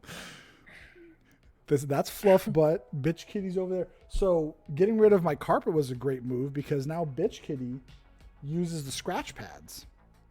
Oh, okay. Yeah, she's getting all into that. So she's like learning like, oh, this is how I cat? Sweet. Yeah. Was she just using the carpet before? She carpet, the fucking couch, just everything. Like now she has no options. She's like, okay, well, I'm going to use this. And she's like, oh, this is great. Smells like catnip. But like, she's always been a weird cat. Like she didn't know how to like stand on me when I was laying down. So she was like very unsure. So, and you could feel it in her footing. So she'd like get on top of me, but she had very like weird, like, I don't know if this is what I'm supposed to do. And I'd have to like pet her and like hold her down. Like, this is okay. This is how you cat. Yeah. And then she'd drool all over me because she just drools when she purrs. Oh, my cat does that too because she doesn't have any teeth. So there's nothing holding it in. Just starts coming out everywhere. Oh. Fucking cats. But yeah. Shit. I'll have to start making a list of topics. Well, is there anyone in chat that wants to fucking hear us opinion on shit? That was the other thing. A lot of opinions. Yeah, that was the other thing that would be cool about Twitch is like we can literally just be like, hey, what do you guys want to fucking talk about shit? I mean, because that's what we usually talk about is someone says something and then the other one has a very long-winded opinion about it. Usually me. Yeah. And then I usually argue you on whatever you're talking about. That's true. Do we live in the Matrix? We don't fucking know. I mean, we wouldn't know. I mean, it depends. Like, what's the Matrix? Because do I think we live in a simulation? Absolutely. The odds are there that we are not living. Oh, hey, Ben, just real quick. I got that done like a couple weeks ago. Do you see it? That looks really good. It's fucking... I'm scheduled for next Friday to get the space background finally start pulling up. Next is the face hugger. There's no more room for the face hugger, bro. Put it on your face. That'd be amazing. On your face. So, did you see my TikTok about one of the problems with time travel, especially into the past? Did I see that? Did you see it? No, because I never watched it. I don't know if it pops up. Sorry, they don't come up on my For You page. All right. I'm sorry. I'm going to try to do that more. I forget. So, but no, I haven't seen it. I went on my hour and like 40-minute fucking run. And I got in my car. And for whatever fucking reason, I was like, what if the reason that we haven't had anyone come back in time yet is because of the logistical difficulty of identifying where exactly in space and time the Earth is relative to space. We have no way. Well, so here's the thing though, Ben. If they wanted to come back in time, Earth is not sitting still. It's orbiting the sun. And it's not really even orbiting the sun in a perfect orbit.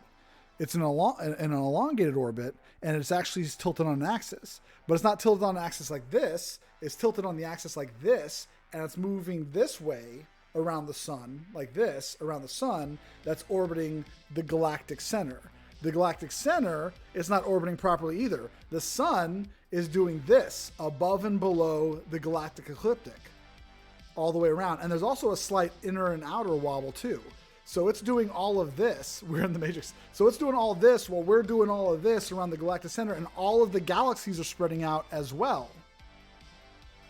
So we don't have a way to pinpoint exactly where Earth is in space and time right now, let alone in the past or where it's going to be in the future. We can only ever do it relative to our sun, and then that sun relative to the galactic center. And even that's an estimate. But we can't do it relative to where the Earth is in the future when we decide to go back. Like, we'd have the historical information. So going into the where future, we are currently. Going into the future, we know is theoretically possible because of Einstein's theory of relativity. The faster you move closer to the speed of light, the slower time feels for you. So, like, if you were able to get I think they said it was like 4 times, like time outside of your frame of reference would move like 4 times faster if you were traveling at the speed of light. Yeah. So when you stop traveling at the speed of light, when you come out, it might feel like it was 10 minutes for you, but it would have been 40 minutes for us. Yeah. No, I mean, I've seen Interstellar. Right. So travel in the future. So we know theoretically, or what I shouldn't say, we theorize that traveling to the future is possible. We don't really know if it's possible to travel back in time. They recently had a particle that they think they registered may have like traveled back in time, but they're not sure. So that's something that they're looking at right now. But I was like, let's say hypothetically future humans develop a capability to travel back in time.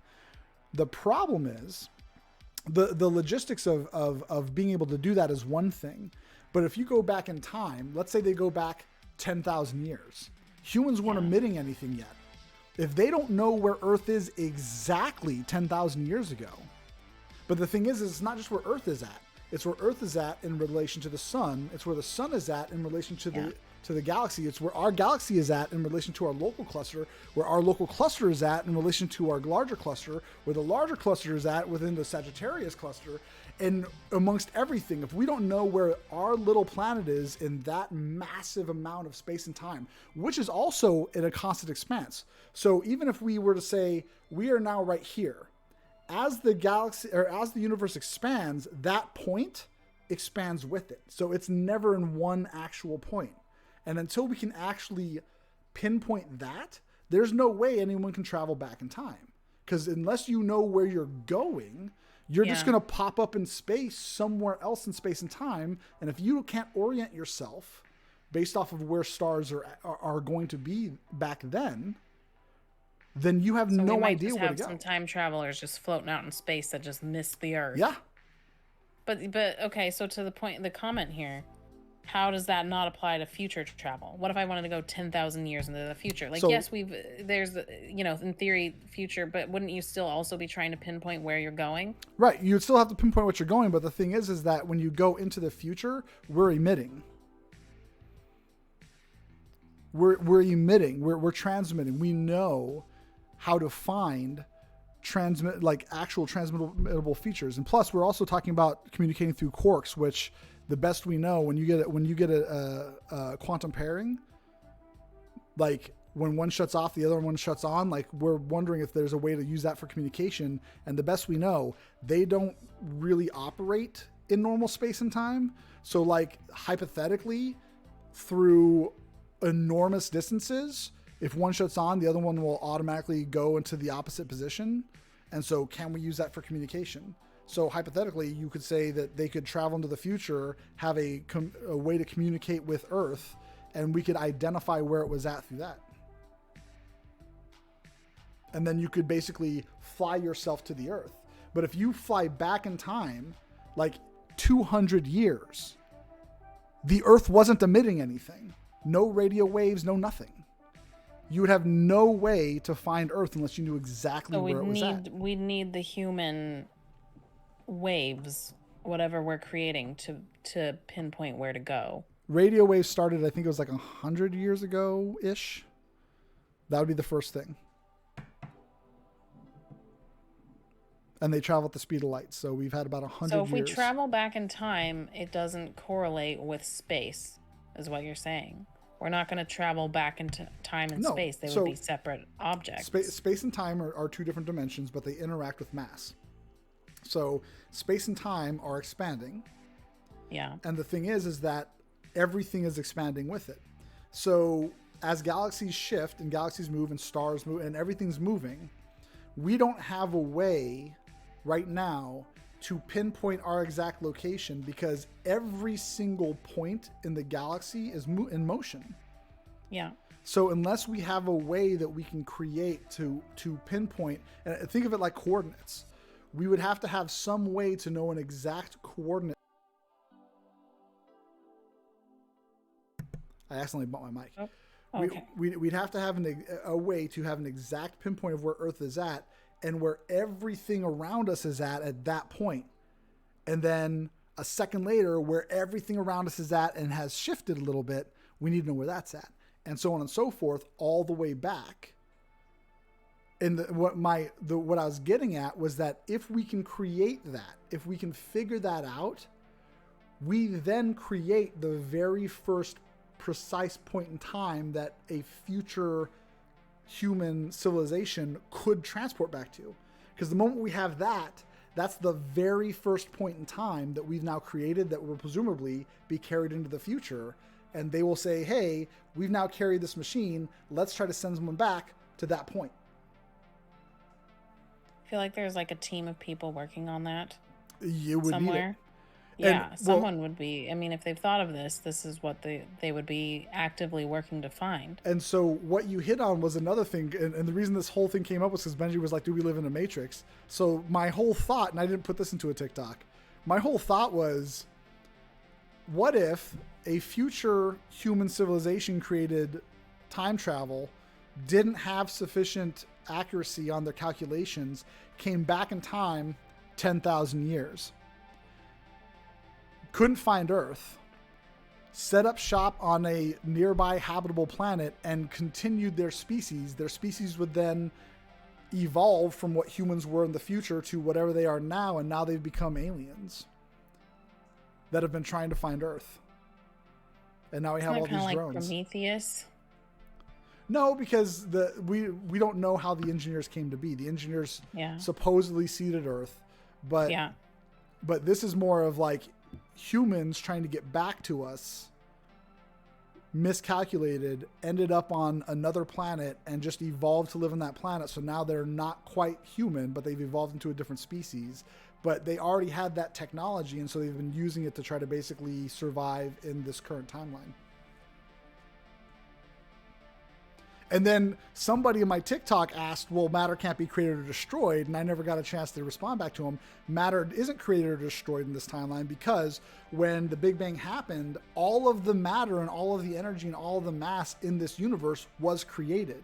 So if you removed yourself from one point in time and inserted yourself in another point in time, you didn't create or destroy matter. You just shifted the time frame in which it existed because all of the mass still existed within the universe.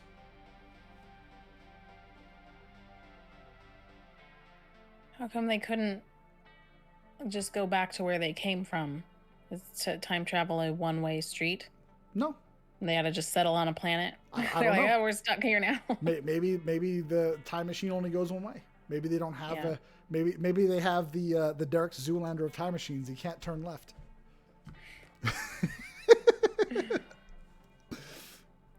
Please tell me you've seen that movie. I have. Okay. I've seen it. It's been a long time though. One of the greatest dumb movies ever. Yeah. Sorry, that's the kind of shit that goes through my head when I get done with a fucking hour and 40 goddamn minute run. Well, yeah, I'm just like thinking it through now. It's just weird to me that traveling in time, I don't know, I imagine it just like a rewind, that you wouldn't just go back to where, well, I guess you didn't exist. So I guess if you're going back to your own timeline, that'd be different because I would see it as a rewind to where you were at that point. But if it's before you were alive, what would it be? Well, we don't know like what kind of power situation would be necessary to do any of this, because like there are physicists that have like hypothesized like how much energy you would need to accelerate a human to light speed, and it's like it's more energy than exists in the galaxy. So it's like, okay, so it's a little bit. So how would you even power such a vehicle? And then they reworked the warp drive theory, and they're like, well, now it's not as power. It's like just the amount of energy that maybe Jupiter puts out. Still a little bit.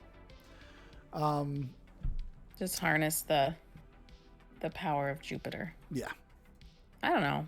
I don't. We don't know what we're capable of in the future. I mean, it's all speculation. It was just an interesting thought experiment. That is interesting. I have a hard time with the concept that the space and time are separated and we'd have to calculate both. Mm-hmm. That's just weird. So, but I get that. It's just strange they wouldn't be tied together in whatever we're doing. What if I told you that also, and I didn't realize this, that the theory of relativity actually states that gravity in and of itself isn't an independent force. Like, because gravity is a theory, because we don't know there's no carrier particles we've been able to identify with gravity yet. So gravity is a theory because we can't actually identify it. We can't see it. But what gravity is actually believed to be under the theory of relativity is essentially the interaction of the dimension of space and the dimension of time on matter. Yeah. So gravity isn't going to just be like, oh, it doesn't exist. It exists as an effect of space and time interacting with matter. Yeah, with the mass. Yeah, I don't know. I'm thinking of that. Isn't it like some kind of cartoon where they have like a net and it shows all the planets in it, like creating kind of a pocket, and that's gravity. That's a very, very two-dimensional way to look at it. They show that. There's a couple of videos I'll have to send you, because like there's one guy who created this grid, and the grid can shift and warp, and he actually shows how space and time, like an object in motion stays in motion until other forces act upon it. And so what he does is he has this like straight line with this object, and he shows what happens when you manipulate space and time, and it's really fucking cool. Like it shows exactly how objects take path, and he's like, then you introduce, like the friction in the air and all these things, and it shows that gravity is essentially just the effect of space and time on mass. So like gravity doesn't necessarily exist in the way that it was taught to us, because it was taught to us in a very basic form of like an object sitting on a bed and then the thing rotates around it and sucks it in. Like that's how it was taught to us. So we always thought it was a force that like pulled down, but like it may not really be a force at all. It's just an after effect of two different dimensions affecting mass.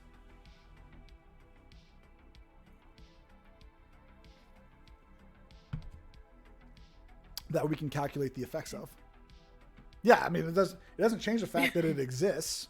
Yeah, it still does the same thing. It still exists, but like it's just a detail change where it's like the reason we can't find a carrier particle is because there isn't one. It doesn't exist. It's an effect of two different dimensions on matter.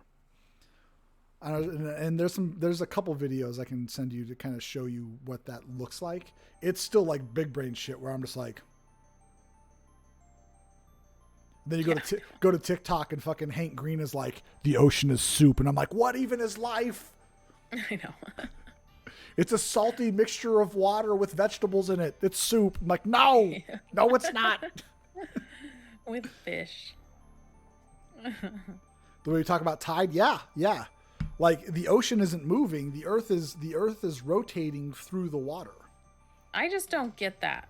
I mean, I understand, but if the ocean is not moving, and the earth is rotating, but the water's staying put, wouldn't that mean the water would be moving over the land? That's what doesn't make sense when you say that to me, because the water stays put, the earth is rotating inside of the water. It would just, The water has to be going with its locations No, so you've got on you've the got two earth, or different it's gravitational covering poles. land. You've got two different gravitational poles that are pulling it out. And the earth and the water isn't going to grow out and then get over mountains. It's going Right. to it's just ever so slight, and it's just enough to create the tides. Okay. So then as we rotate through and it's pulled one area and we start to rotate in, it's slightly higher on this side, and so it causes the water to flood. Right. So it's very slight. It's called an ebb and flood. So like we have a flood tide and then an ebb tide. The flood tide is when the Puget Sound grows because the water's coming in, and then the ebb tide is when it's going out. We had one of the lowest tides this week, in what I can't remember, in many years. It was like -4 feet to the normal low tide. I went out to Lions Park Oh yeah. to look at it. It was not that exciting. There's not a lot going on there, but I don't know. I just thought about that because yeah, this week I think is the lowest tide they've had, and last year was pretty low too. But it's getting progressively lower each year during this time until 2025. There's when I went to Lion Park and ran that the other day, there were like two other runners that would always start running when I was catching up to them. Like they kept having to stop to walk, and then they'd hear me come up on them and they'd start running again. I'm just like, will you just runners. stop? Runners love doing that though. They like, use just- other people as motivation. Like just stop, because now I gotta fucking like maintain my course, and I gotta run around you, and then we gotta maneuver around a whole bunch of other people, and I'm just like, fuck. I don't run. Just keep walking until I pass you, then start running. Fucking runners. I'm not a runner. Yeah, I'm still they're the not a runner. worst. I told my mom, she's like, well, you're a runner now. I'm like, no, I'm not. I have 2 pairs of running shoes. 2. No, you are. You can't deny that. You I'm run gonna- all the time. I'm going to. That's because I'm training for a Ragnar. I already told It you doesn't. that's done. Yeah, you're doing a Ragnar. Who does that? That's not a runner. That's dumb. Just because I want to see if I can do it. Okay, so you're being a runner until then. I'm visiting running. I'm visiting running. You're doing it, like, and then you might stop, but you're being a runner in the meantime. Dude, Ben, the soccer legs were failing me back in October. I couldn't even run a fucking quarter mile because my quads kept dying on me. Or no, my calves kept dying on me. And then I went to physical therapy and she told me why, and I was like, that makes too much sense. And then I started running again, and I'm the longest I've run so far has been like 9 miles. And I'm running for 2 hours next Sunday, so we'll see how fucking far that goes. You want to come to Lions Park next Sunday for 2 hours? What, me? Seem like a fuck thing no. I'd want to do. Why would I do that?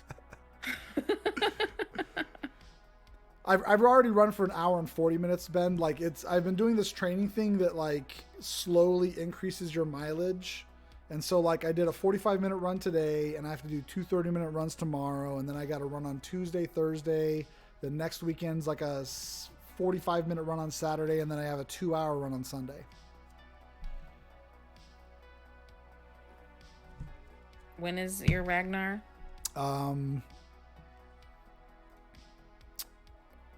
It is the 15th and 16th of next month. And then I go on my cruise the weekend after that. It's a good reward. Yeah. You don't know where Lions Park is? Dude, honestly, I hated running for the longest time. I was at Dutch Brothers, and I was getting ready to go. I was getting some coffee, and I was going to go for a run. And the lady was like, "Oh, you have anything interesting planned?" I'm like, "I wouldn't say interesting, but I'm going to go for this hour and 40-minute fucking run." And she was just like, "Oh, I've heard that people have this runner's high and blah, blah, blah." I was like, "I don't know who the fuck says that," because I get into a very meditative state, but all that really does for me is forget how bad it sucks in the moment. It's not a runner's high. I just start doing it, and then I'm just like zoned in. And then when I'm finished, I'm like, fuck, that sucked. I'm all hopped up on like ibuprofen right now. How do you keep Like, what do you think about that whole time? Just running Nothing. the whole time? Nothing. I mean, that's an That's amazing literally why ability I to like it. meditate. I mean, yeah, meditative state if you're not That's thinking, because for me, that gives me way too much time in my own thoughts. By the end of that, I'll just be like, man, nothing matters. I'm I'm just gonna go focusing home and so lay much down. on my footfall and making sure that the pressure when I land transfers up my leg so that it shares the load on all of my muscles so that I'm not overloading any one muscle group. So like that focus helps me just like stay trained in. It's almost like when you're meditating and you're like focusing on your breathing. I also focus on my breathing so I don't like Yeah. start to hyperventilate because like you hear some like they're like really trying to like if I'm really pushing myself, I'm 2 breaths in, 2 breaths out, like every 2 steps. So 2 steps, I take breath in, 2-step breath out, 2-step breath in, and I get at that pace. If I'm in a really relaxed pace, I've found that I can do 3 to 4 steps, breathe in, and then 2 steps out.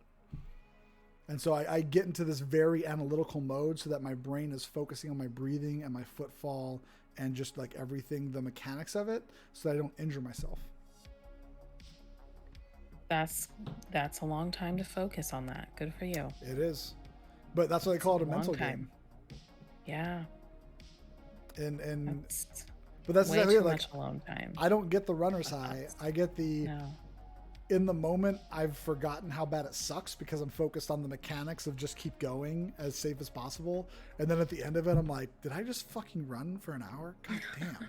But that's good. I mean, maybe that's the runner's high, is that you're like, look what I just did. So that's actually I mean, I don't know what it is, but that's actually a good point. Like this is how our conversation usually goes. Like it reminds you of other things, and then we start talking about other things. Like when I started going to therapy, like and started learning about just different, I don't know, different mental problems that people have. It's always interesting to me, like, you know, maybe that is the runner's high, but I've never had anyone really define what the runner's high is, so I don't know it. Right. And so it's like, you know, how do you know if you have a mental illness or you're having mental problems because it's never been defined to you by somebody else? Yeah. That's like educated in it. It's realizing we all kind of create this idea in our mind of what this thing is that people talk about, that they experience, and we think we know what that would feel like for us, and then realizing that's not it. That's not it at all. Maybe they really think that this feeling of like, look what I accomplished, maybe that is a runner's high. To me, I'm like, well, that's not fucking good enough. Like, I want to actually be high right now. This is garbage. You said runner's high. Think been high before. This ain't it. Yeah, no. Like just fucking smoke weed, terrible. all right? Yeah. Smoke weed. Yeah. I think there was a comedian that said that. He was like, anyone who says runner's high has never smoked weed before. They don't know. Like, yeah. Like, get really high first and then tell me this is a runner's high. I mean, for me, maybe it's actually closer, because also when I get high, when I smoke pot, it's also very terrifying and upsetting. So, and that's how I feel when I'm done running. So maybe it's real close. It's the exact same thing. I've always wondered if the paranoia experience with smoking weed is actually an effect of the weed itself or the inherent negative connotation that we've had around weed for so long. I think it's person to person. My current theory is that my brain on its own cannot create any positive experiences. I need external input for me to have a happy time. My brain is just churning out negative shit like a factory. And so if you make it go high or get high, I'm going to immediately start panicking. Like, it's only negative. I only have nightmares. Like, I don't. That sucks. Positive things do not emit from my brain. I have to experience them externally. That's how I have a good time, is external things. My brain doesn't have a good time on its own. And so you put drugs in it. It's just, now I'm going on a horrific trip. And I think it's just a personal thing, because I have tried so many strains in all the different forms, and I never have a good time. And it's maybe, of course at this point I'm psyching myself out. Right. So but how can you not after having enough experiences that were so bad? True, of course I'm gonna be scared, because they were so bad a few times. Like, So it's just now it's a bad spiral. But I just absolutely think it's just person to person. I don't know. That's my experience. I don't like that that's the case. I don't like being that person. But I don't know. I don't have like a negative view on weed at all. Like growing up, yeah, I would have gotten in trouble and stuff, and you have like that negativity. But now it's like I would desperately love to have that as an escape. And I've heard it can work wonders for people with anxiety, but not this person. Well, so my mom retired last week or the week before that. So she's like retired because she retired from the Navy at 21 years, and now she retired from civil service now. So she is done. And the very first thing she said when she was retiring, she's like I'm gonna get so high tomorrow. Nice. So she bought a whole bunch of shit, and she was telling me this when we were at the game today, and she was just like, it's been like 40 years since she's smoked. Yeah. And so she got some gummies, and she was like, they didn't taste very good, so I didn't really eat any. But then I got this like vape thing or whatever, and she was like, and it was called like Alaska Thunderfuck or some shit. Oh my God. And she was like, she just jumped in. She's like, I was not ready. She was supposed to be packing for Rose Fest down in Portland, and she was like, I sank into my couch and I couldn't move. she couldn't fucking pack.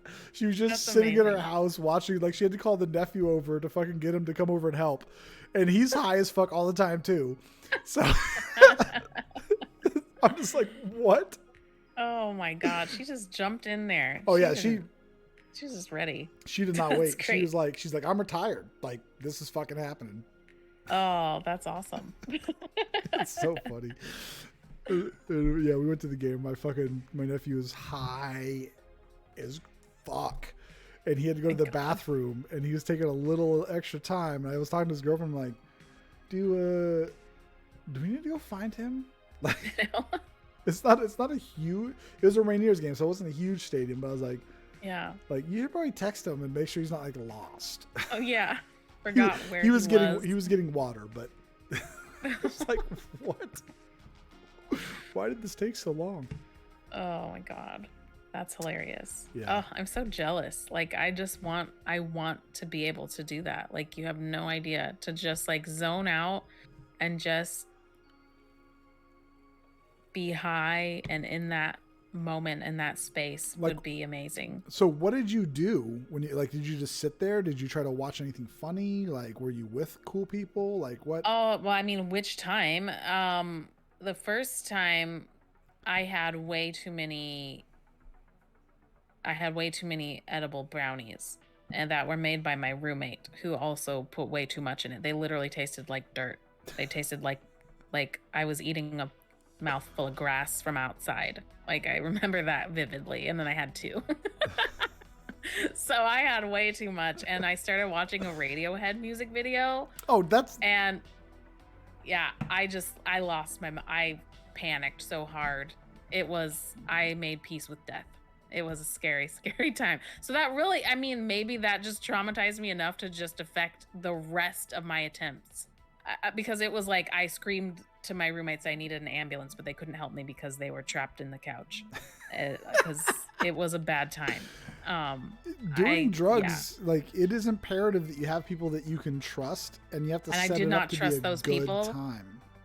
No, well, but then I waited a very long time after that to try them again, because that was not my favorite time. Like, I literally made peace with the God that I didn't believe in. I was like, but just to cover my bases, because I knew I was about to die. Like, it was very, very upsetting. But no, then years later, the more recent attempts were with my ex, because he smoked constantly, because he has a lot of he's a musician. He has everything. He literally had everything. So a lot of mental health issues that this would help.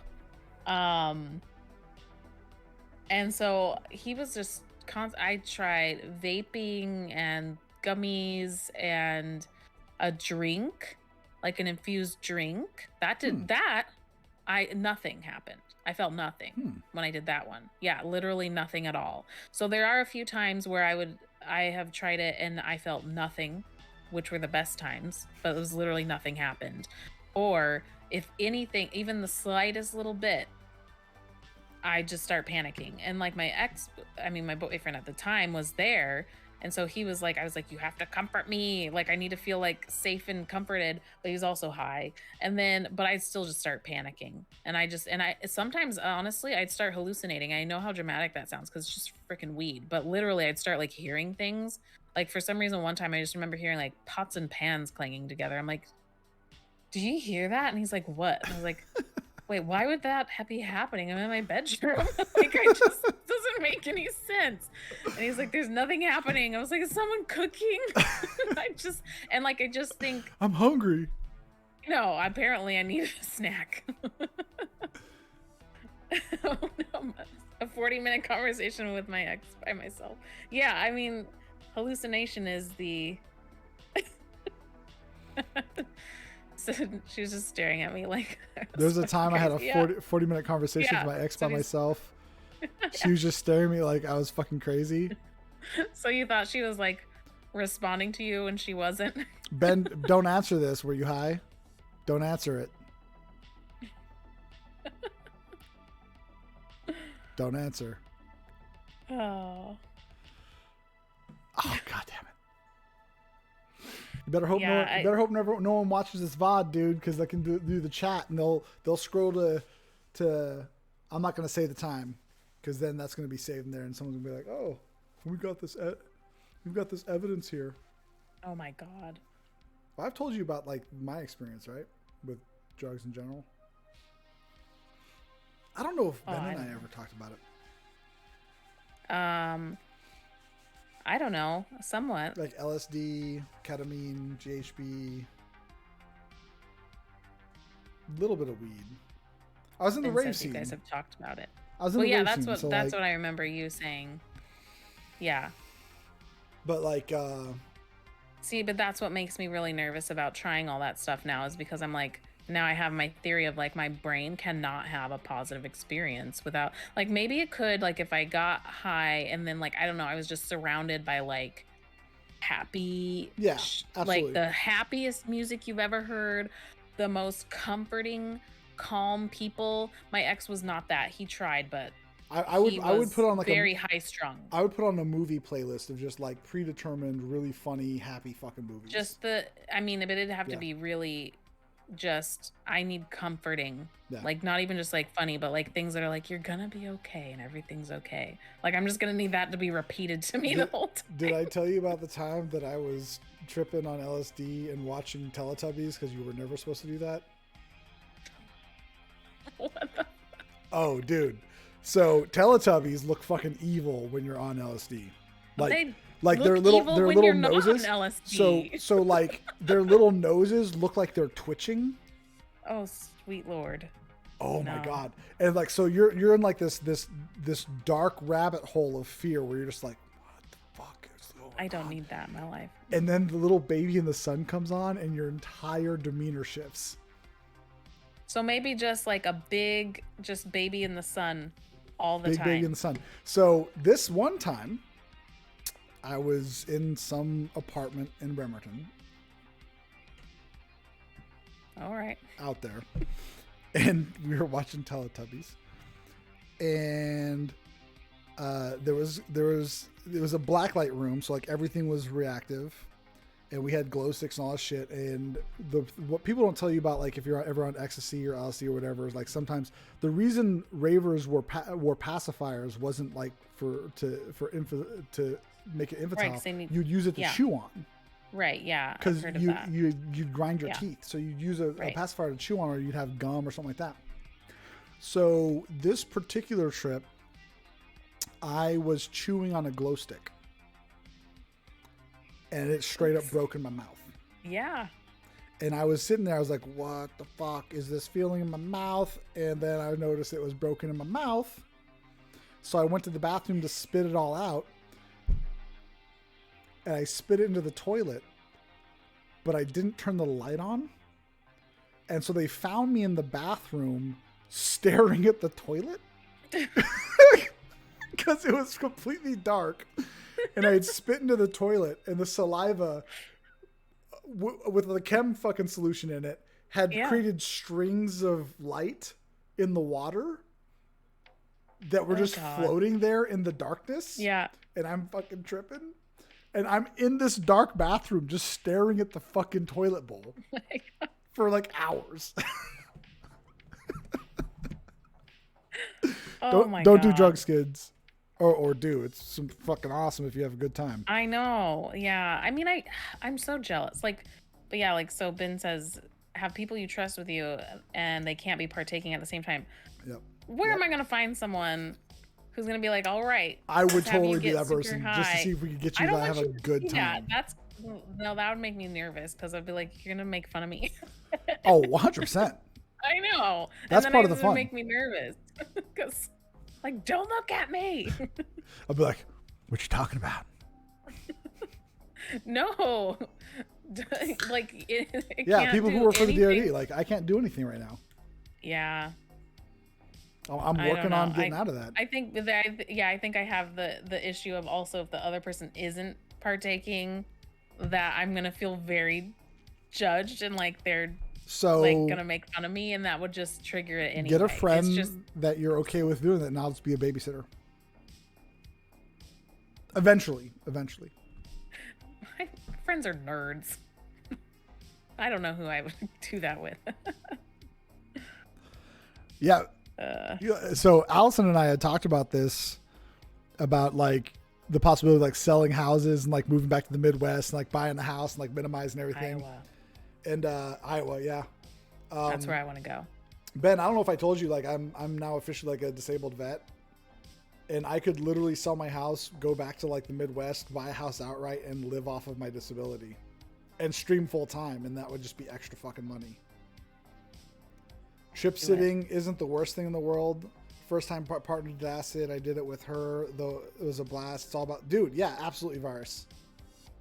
Yeah, I went through, man. I'm 80%. Yeah. I just would need like the most positive, just like rainbows and sunshine, the most like peaceful music, get some Enya going maybe. And then someone who is just like very calm. And then I might be able to have a good trip. Well, and that's kind of what you would want is someone who, because again, it's like that story that I told you where I chewed that glow stick, like that environment, I was with like 4 or 5 other people and we were all high, but the entire environment was designed around having an enjoyable trip. Yeah. It doesn't, yeah, because I just smoking weed and or like eating it or whatever, was all, a lot of that was with my ex, and he had severe paranoia when he was sober. Oh, So wow. I don't think he provided a super safe environment. Yeah. No, he was very paranoid, like almost delusional sometimes. So I don't think I felt particularly safe in that. Some of the Like shit you now, talked in about, hindsight, at the time, I was like, oh no, I have someone who's gonna protect me, but I don't think I actually felt that way. So that might, yeah, I don't know. I have hope that someday I will find the right thing in the right place and be able to do it without just losing my mind. You should go get high with my mom. I don't know. I feel like she'd make me nervous. My mom was such a goofy person to begin with. Like, she is all about just having a good time all the time. That sounds amazing. like the whole reason she wants me to do the whole sailboat life, like she's all about it. She's like, you should totally do it. I'm like, the first time I mentioned that to her, she was like, you should totally do it. I was like, look, I understand the reason that you're being supportive here is because you just want to ride on the boat with fucking margaritas. Like, Gets what she wants. That's exactly what she wants. Yeah. It's like she'd benefit greatly from having a son who just rides around has on a boat. really nice fucking sailboat. She's like, yeah, you should do that so I can ride around with margaritas. And then I sent her pictures of me like this on a fucking sailboat. She's like, not like that though. Generally with acid, it's best to drop after peaking, smoking some weed to taper it out and really enhance the acid effects in my experience. Have had bad trips with the wrong people. I had a really good and bad trip a long time. I'm not going to say that story on fucking camera. that could be problematic. I need to stop working for the DoD. Put a pin in that one. Yeah, we'll come back to that another time. That's what we'll do. I'll stop working for the DoD and we'll just fucking get high and do a podcast. Yes. People can watch me have a meltdown live. Guys, I'm not gonna make it this time. I'm not gonna make it. I can already see it. It's gonna be great. Dude, I am not a paranoid person when I get high. I'm a dangerously curious person. We talked about that earlier about the relationships. That I'm just a naturally curious person. I told you the story about when I was trying to build a MacGyver like slip and slide on top of a fucking house. Yeah. I told you that, right? See, you tell me that story, and that makes, because if you're high and you try to slip and slide off the top of houses, I'm not sure that would make me feel safe. Just keep hoses and tarps away from me and we're fine. Okay. Keep them locked up. That's We'll good be okay. to know. I'll figure something else up to get fucking dangerous with. That sounds terrible. But hilarious. There was someone that was like sleeping once when we were at this party place, and I like kept poking his foot because and it would like move a little bit because he was sleeping. I was like, oh my God. I mean, you're fucking high. Like, shit happens. Don't sleep around a bunch of high people because now you just become this weird fucking experiment. Yeah, it's just I don't know. I've always had like, good fun. I wouldn't even say I've had like bad trips. I've had interesting trips. The problem with acid is that you don't have control over your brain and where it goes. Like, so and I think we've talked about this before, where like you got paranoid with weed, you still have some conscious idea of what you're doing. Yeah, but lowers your inhibitions with it. It's that loss of control that is what triggers it every time. But like every single time, I can tell you when I start to panic, the first thought I have is like I don't have control, and like I'm losing control of what my brain's doing, and I just spiral from there. But that's the thing, is that I've got control issues. Like acid, I don't even know that you would be cognizant of that loss. Like that's how crazy it gets. Like your entire ego is stripped from the fucking equation. Yeah. Like you see patterns in fucking everything and you feel like you're just part of the whole. Yeah, if they take away that awareness, then I'd be fine. It's like that awareness of like I'm losing my grip on reality and being able to make good decisions, and I just start to panic. But that's also the problem, is that it becomes very easy to introduce good or bad concepts that then your brain just rides. Yeah. And that's does it externally? Like anything that happens externally is what, because again, like I said, in my brain, it's gonna go dark real fast. But that's why like when you look at like ayahuasca trips and everything, like they have a guided shaman there to help you maintain. And from what I've read about ayahuasca, like there's like a week leading up to it where you're actually trying to get your head in the right space, because the idea is that you're going on this trip to do work. Like you're doing mental work. Like you know what it is you want to explore on that trip. I've seen like those and videos the shaman's where like supposed to help you with it.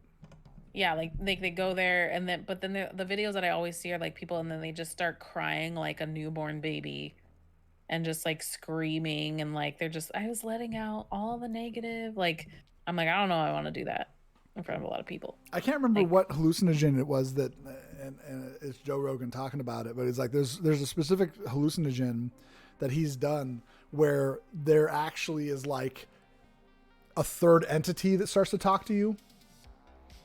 Oh my God. Yeah, like, and apparently it's a common occurrence with this specific hallucinogen where like there is an entity.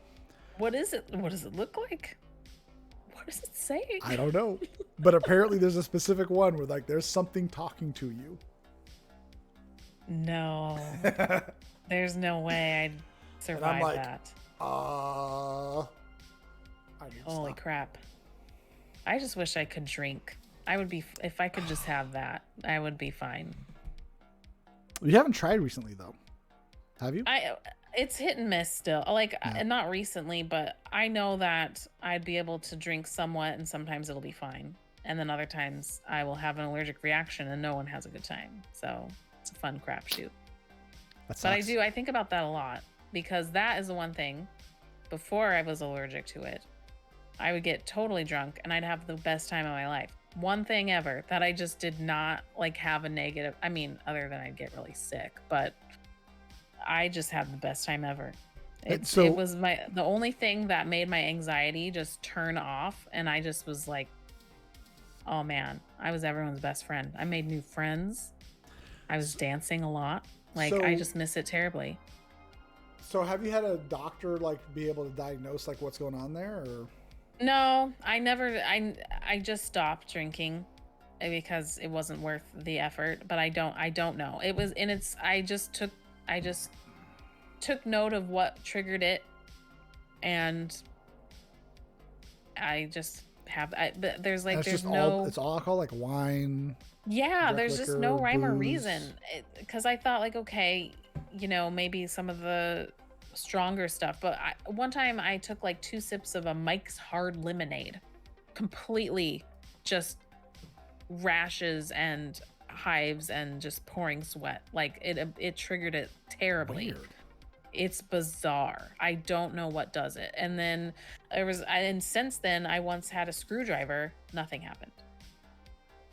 But I get nervous having anything else because it's just really random. See, now I want to like do research into like alcohol sensitivity and shit, and like see if there's like a common denominator. Well, and because I've tried to do it as far as like which types of alcohol, and in that it's been any kind that I've tried, but not all the time. You know what I mean? Like sometimes I'll have vodka, it triggers it. Sometimes I have it, it doesn't. And it'll be any kind. I've had mixed results with every kind I've tried. So it's just, I don't know if there's an additional, like what's the other piece of it? Is it like food intake at the same time? Like if I have it with gluten, I don't know. Like, is there another something else that's affecting some sort of like combination in the stomach that's causing some combo. It became too frequent and it messed up my good time way too many times to the point that I just stopped. So, but no, I didn't. I've always thought of that, like, and people have suggested it so many times, like get the little bottles and like test out different kinds with different, like at different points, like when last thing you ate or whatever, and it would be interesting to try. But the problem is as soon as I have a bad reaction, we're done. And so it's like, that just seems like such effort and trial and error where I'm going to end up feeling terrible. Well, and that's why I was like, so many times, like get a full spectrum, like allergy analysis done. And make sure the doctor knows that you're doing this because you want to go back to your boozing ways. I want like to be alcoholic, and I can't. Say it specifically like that. Like I used to be quite the boozer. Yeah. And I want to Life revert. Just hasn't been as great since. So we need to fucking figure this out because I want to start drinking. Yeah. Now the doctor would be like, sounds good. Sounds like 35, a good plan. that's when I should really get into it. That's the right time to just then I finally like successfully slowed down. Yeah. Because when the other problem, I go hard on everything though. Like I don't have a middle ground. I am like the most like it's all or nothing all the time. Like it was clear that my drinking was already becoming an issue in the very short window that I had with alcohol. So it's that's the other part of it is I'm like, it's probably best that this is behind me and not something I can have. Especially since it worked so well with my anxiety. Like I literally miss that to this day of just the feeling of like, I don't care about anything. I'm just having a good time. Like I've never been able to recreate that. So I can see how this could be dangerous very quickly. But, I want to recreate it. That's someday. I want to find a way. I don't know what it could be. But yeah, I don't know. Yeah, I'm gonna have to go down that rabbit hole and just like start trying to find just like it could be this, could be this, could be this, could be this. Okay, so how would you identify what it is, and how would you? Feel free. I did the research a long time ago. I had a couple friends tell me that it looked very similar to Asian flush, which is ridiculous. because I am extremely white.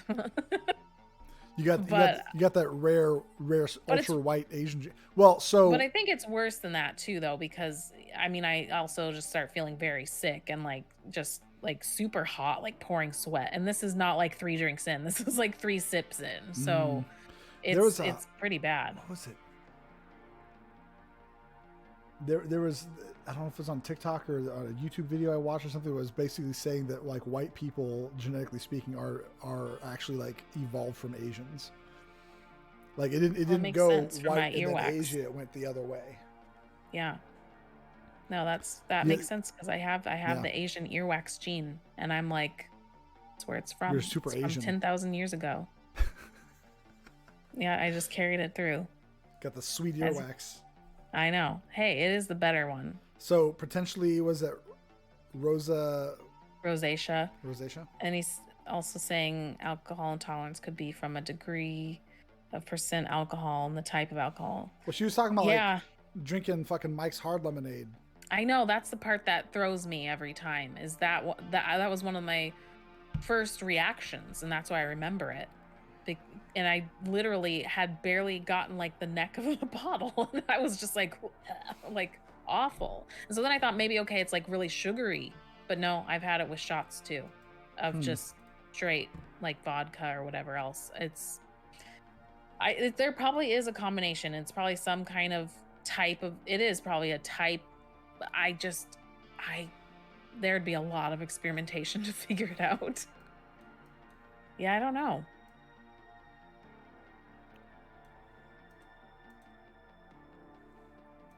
Are you researching it now? No, I was fucking with my camera. I was like, why do I look so dark? Fucking bright? And I was like, oh, and I finally found this setting. It was like exposure. And it was just like fucking cranked up. I'm like, Jesus. Now it looks much darker. I feel like I look less tomato. I still look pretty tomatoey. That's fine. I could look like a ghost like me. Let's shine a bright white light on you and put a bright white background behind your white skin. So these lights, I still need to invite you over to the house so you can just see I actually have a house. Seen it on camera. That's true. They come with like these white lights, and everyone always uses these white lights, and then they wonder why they look all bleached out. And so I actually picked up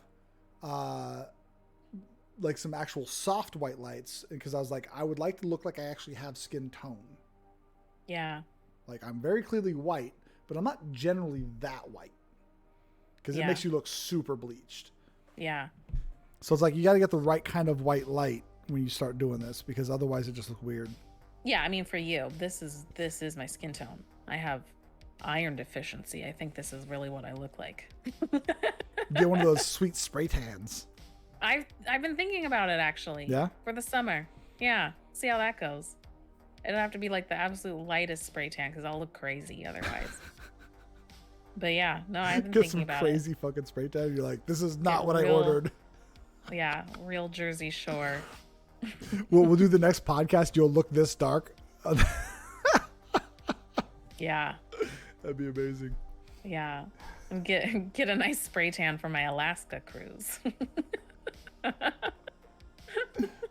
You're going on an Alaska cruise? Yeah. Oh, that's right. Yeah, because you didn't know where I was going. You said you were doing it. You're like, fucking, I'm doing a cruise. That's right. Leaving out of Seattle. They mostly, I think the Seattle ones. That's on July 3rd, so it's 2 weeks from tomorrow. Nice. Yeah. No, I didn't care where it was going, and Seattle was way more convenient. So Alaska it is. The boat is way cooler than anything you're gonna see fucking on shore. You go on shore and you'll be like, yeah, this looks like a human establishment. I've seen these before. Well, and I've been on this exact cruise before about 10 years ago. Yeah.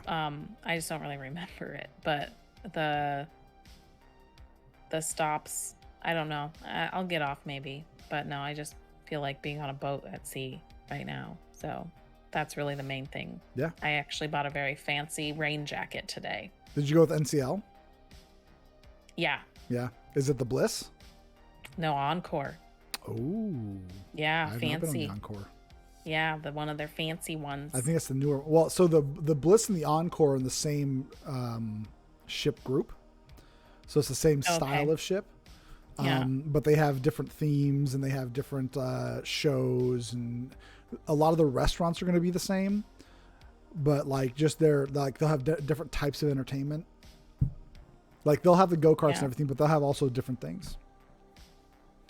We'll see if I decide to leave, like, just the deck. I just feel like being at sea. I'm not going to. Like, I'm going to show Riley all the fun stuff, and we're going to do all the fun stuff, but I told her flat out, like, Daddy's going to be drinking. Yeah, I can't do that. I'm going to be on a boat with my rain jacket on the deck, just looking at the water. Yeah. That's my dream. Watch movies out on the deck at night. Yeah. Eat all the food. Just whatever gets me out of my house and onto a boat. No, I'm looking forward to it. Yeah, it's gonna be awesome. Yeah. I'll be camping, I think, that weekend. I don't know if I told you this. I bought a rooftop tent. Oh yeah, I think you mentioned that last time. Yeah. Yeah. I found one on Craigslist I was gonna try to buy. It's like the exact same one. It was like $1,000 cheaper, but they had sold it like the morning I contacted them. Oh, that sucks. So I just bought it brand new. Yeah, I bought the it's called the Sparrow Eye. It's a clamshell, so it opens like this. But it's all the reviews I was reading about, like this husband and wife duo, is like my husband's 6'6" and he can sleep in it just fine. I'm like, that's awesome. Just show up to a campsite, level it out, pop it up, and you're done. So how does it work? It attaches to the top of your vehicle, and then you pull it out, and it creates like a tent. No, so you've seen like the cars that drive around that have like the hard like plastic shells on top that you stuff shit into. Yeah, it's like that, but it's much more streamlined. It's got a 3-inch mattress under it, inside of it already, and then that has a moisture barrier protector so that they can aerate underneath, so it won't have moisture like get stuck underneath the mattress. And you can put all your bedding in it and then clamshell it down. And so you just drive to your campsite, make sure you're relatively level, unlatch it, give it a little bit of a push, and it just opens up and it's done.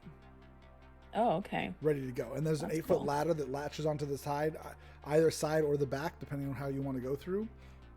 And you just pop up there. And then I bought a 300-watt battery pack that I've been testing with my CPAP, and it can do 2 full nights of CPAP no problem at least 6 hours of sleeping each.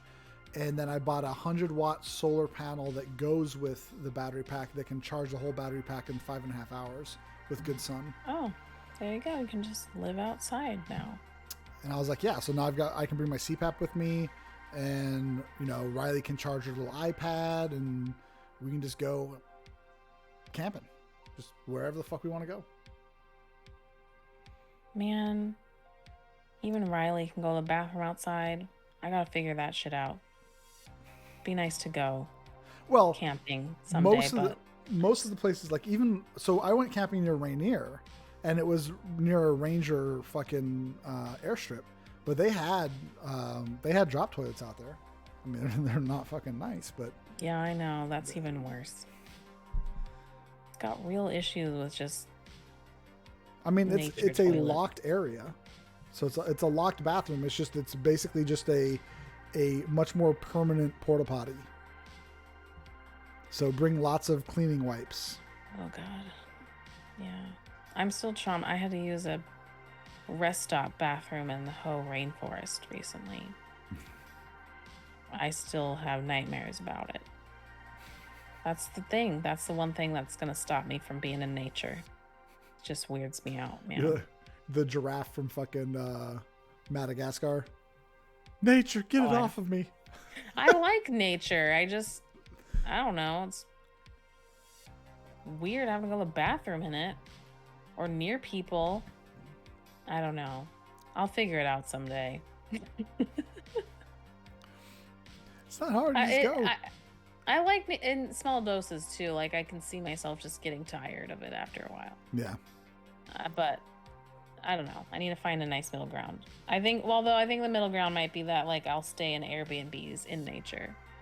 So I'm still wanting eventually, and I might do that maybe in the winter time, like get a cabin with a hot tub and just go fucking spend a weekend up and just See, that's what I do. That's my nature. Because you can go hiking, go out on trails, you can see the most beautiful, amazing things, and then return and get in a fucking hot tub well, and for the night. Like, for that's me, it's what I'm more about. of like if I'm gonna go, I'll go for like a weekend, and that's really why I bought the rooftop tent, was because I was like, I want to have the opportunity. Like, I was setting up my backpacking tent, and it works great. I actually had to re-rig it a little bit because I wanted to make it a little more functional. But that's mostly for backpacking. And we were going on these camping trips, and I'm like, I really don't want to fucking spend like 5, 10, 15 minutes setting up my tent and trying to dig stakes into the ground and all this shit. I want to show up, make sure my car is relatively level, go whoop, Yeah. and I'm done. Yeah. And this one couple that came with us, they had a rooftop tent, and like attached to the side of it, they had like this like fucking awning that like rolled out, and then they popped their Outback open, and they pulled out like this folding table with like their fucking Coleman camp grill and like all this shit, and they had it all built up under their awning, and they just had like a full setup. And I was like, damn.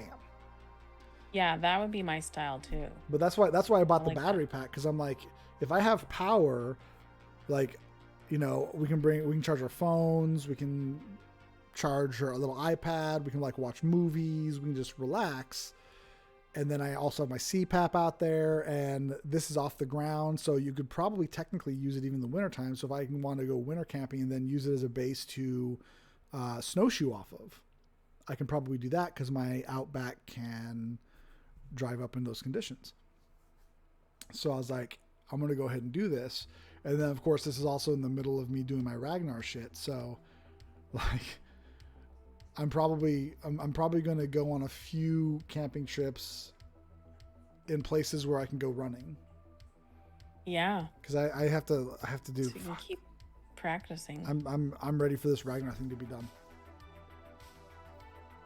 I don't fully understand what it is. You have to run for like a very, very long time. So there's 2 vans with 6 runners in each, Okay. and each runner has a leg they have to run, 3 legs actually. Okay. And you start on like Friday morning, I think, and you end on like Saturday morning.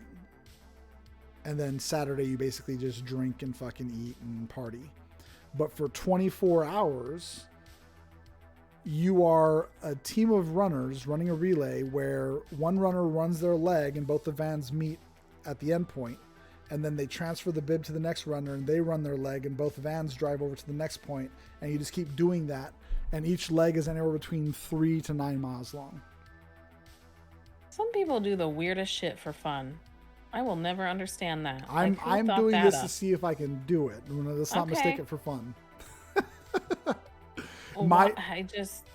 I don't get it. They gave me my first leg is the flattest leg of the whole Okay. race, and it's still going to be nice. 7.8 miles, Oh my god.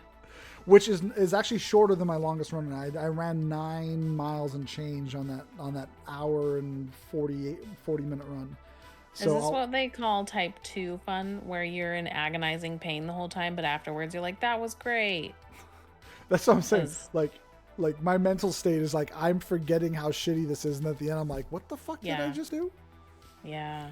And then You have to forget to be able to do it. there's an old Navy buddy of mine that runs a Ragnar team out of Pennsylvania that asked me if I wanted to go with his Ragnar team to England to run the Oh my Ragnar God. across the White Cliffs of Dover.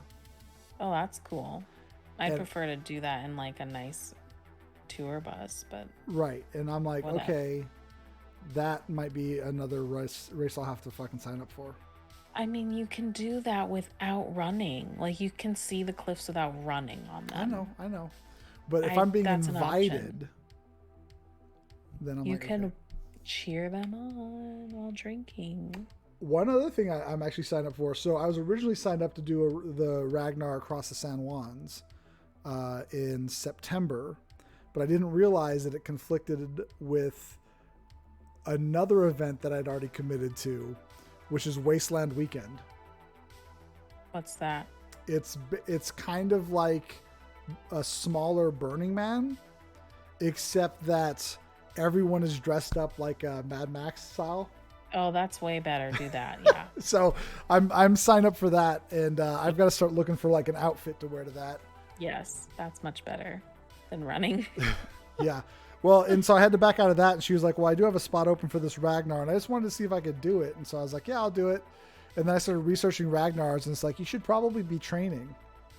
And so I looked up a Ragnar training on the website, and I'm like, Good Lord. like, this is what I should be doing to make sure I can do this safely? Fuck.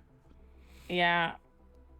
So now I don't know. My ex, he did Ironman competitions. Yeah, and I'm not gonna do that. Man did not train. I have never seen someone who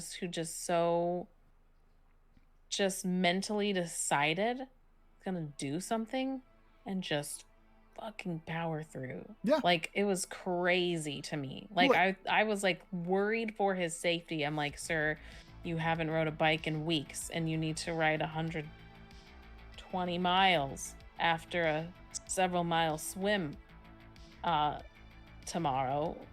You should have maybe practiced. I don't know. I'm not doing it, but that seems startling. well, and You just powered through. yeah, like It's nuts what some people can do. Like, I'll never understand it. if they've done things like that before, their body has at least some remembrance of it. Yeah, he did them a few times. Yeah, and for me, it's like, running in soccer is not the same as running long distance. Right. No, it's not the same. It's like, oh, but you played soccer, so you're used to running for 90 minutes. First of all, I was a goalkeeper. Yeah. Okay. I'm used to running in very short, very explosive sprints. I did train with my team, and so in practices, I did run for hours on end, but it's never a consistent pace. It's a slow jog to get into position, then a quick sprint, then a slow jog, then a quick sprint. Like, it's never, and you're almost always on your calves. Yeah. You're more of a run to the fridge kind of person? Same. That's me. That's me. Hardcore. But see, but people make it work. Cross country runner, run to the fridge person. There you go. Like, well, yeah, I was with my partner for 5 years. He did a ton of Ironmans. Like, I was always there, supporting, trying out the local food. Yeah, his expectation was like, trying to get you to run. What? Was he trying to get you to run? Oh yeah. Yeah. Did he try? Sure. And it was terrible. And I tried to do the things. It's not going anywhere. Sometimes you're just hungry right now. It's an immediate need. There's well, I already told you, like, once I do the Ragnar that week, to keep my calories going, I might run like maybe a couple times, but I'm mostly gonna walk. I'm gonna let my legs like relax out and kind of heal. Just prepare. Yeah, you're preparing yourself to be one of those like old speed walkers in your old age. So you can just carry that with you. To me, you can't run in your old age, so I just learned that mobility is more important. Yeah. Like, I'm not trying to like cause a whole bunch of like impactful problems with my knees. Like, I would love to hike the PCT eventually. I don't need to run marathons to be able to hike the PCT. Yeah. I need to be able to walk. My old boss, he quit and said he was going to start preparing to do the Appalachian Trail or whatever it is. And he started doing that. He's doing it right now. He just quit his job.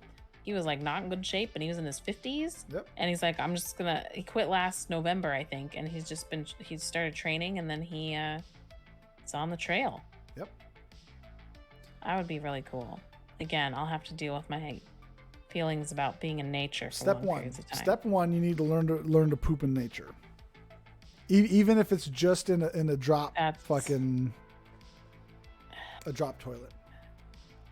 And then we can wean you to like that feels like a really big step. It could be. I don't know about, like, I guess I just have no shame. I'm just like, are you gonna stare? I'm gonna be like, are you gonna stare at me doing this, or do you want me to like show you some ass? Like, what are we doing here? my Look at me in my entire eyes. self is just created by shame. That's the only thing keeping me running. I'm just running on shame and rage. It's I don't know. Since I've gotten healthier, I wanted to do a 5K, struggled doing a mile back before I started in this journey. So Virus, look Yeah. up Couch to 5K. Couch to 5K, but also like the running stride and like your foot strike. What I've learned, because my physical therapist is a runner, and she took a video of my gait and was showing me my gait and why I was having such problems with my calves is because I was used to explosive running, and so most of my running was being pushed off by my calf muscles.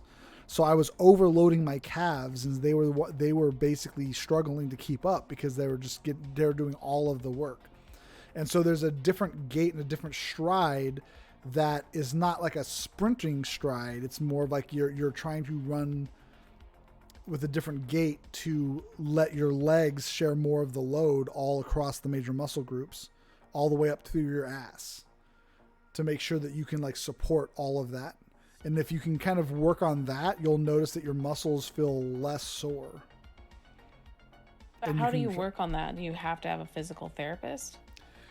There's some exercises you can do that kind of help you start training your footfall, but you also need to start there's good videos that show you like the reason that you land on your heel, vice your midfoot, vice your forefoot, and the different reasons you do that. Like usually if you're running uphill, you're landing more on the forefoot. If you're level, you should be landing a little more mid or maybe forward of mid. I actually still land a little bit rear of mid. And then heel strike is for when you're like going downhill, because like it's obviously going to be the first thing that hits. Yeah. But the problem with heel striking downhill is that you're causing that jolting sensation up into your hip. Yeah. And that's what you're trying to avoid, so you're not like loading on your hip. With a 5K, like you don't have to go that hard into form. No. At least I tell myself that, because I'll get really caught up on worrying too much. Like, am I doing this the right way? I'll start thinking about it too hard and be like, this is too much of a barrier and I can't do it. But because I did the couch to 5K, and I actually did 3 5Ks because I did have the partner that was the runner. And so there was a time where I was really humoring it. I'm like, I'll be 1 too. And that didn't go well. But I did 3 5Ks very slowly. But I practiced and I did my couch 5K and it, I did it. And I didn't have any clue what I was doing. To me, I didn't know anything about strides or whatever. Like 5K to me is like the perfect range. It's like 30 minutes ish, you're good. Well, closer to 45 for me. But that was new. That's fine. Figuring it out. But like I was running, it was a running pace technically. but that's the thing, is like it's still like, to me that's the perfect like length, because it's not like a huge investment. No. Then you get the 10K and you're just like, no, that's stupid. It's a lot. There was no way. But yeah, so it's, I don't know. I have to take down as many barriers as possible for me to get going on something, because as soon as I'm like, oh, I have to, like get the perfect shoes and the perfect outfit and the perfect like path to take, and then the right training, and am I doing it right? Like as soon as I start introducing all of these things that are going to be a barrier to entry, I just give up, because I'm like, I can't, it's so much. And so for me, it's like, you have your basics. You need to have some kind of shoes that aren't going to hurt you. But that's what I was like. You try it, you try to do it once, and then you notice where you can like work on things going forward. And that's why I was like, just walking for an hour a day is fine. Like, that's why I was like, after this Ragnar, I'll see where I go. Like, if I know I can do it, I'll probably try to run like once or twice a week just to kind of keep the running legs going. But I'm not going to be doing hardcore training. I did want to get like a good backpacking trip in, hopefully 2, but like it's going to be fucking August before I have a free weekend. So I was like, okay, that's one of the other takeaways that I'm learning, is that like when I sign up for these races, if I'm going to do my due diligence to do the training, to prep, to make sure I'm safe doing it, it's a lot of fucking time. And I'd like to just like, go to the Y, do my mobility training on a Monday, Then on like Tuesday, go walk for an hour and swim for like 15 minutes and then sit in a hot tub. You know, that's what I want to do on a Tuesday. I don't want to fucking like Where you can run. find a hot tub at? The YMCA I have is They have a hot tub? it's a 102-degree hot tub. It is fucking nice. Oh. Interesting. But I was like, I'll renew my fucking Audible membership and just walk for, you know, several hours a week. Yeah. You know, run a couple times a week, walk 2-3 times. I'm probably going to be hiking. I really enjoyed my bridge to bridge walk that I did here.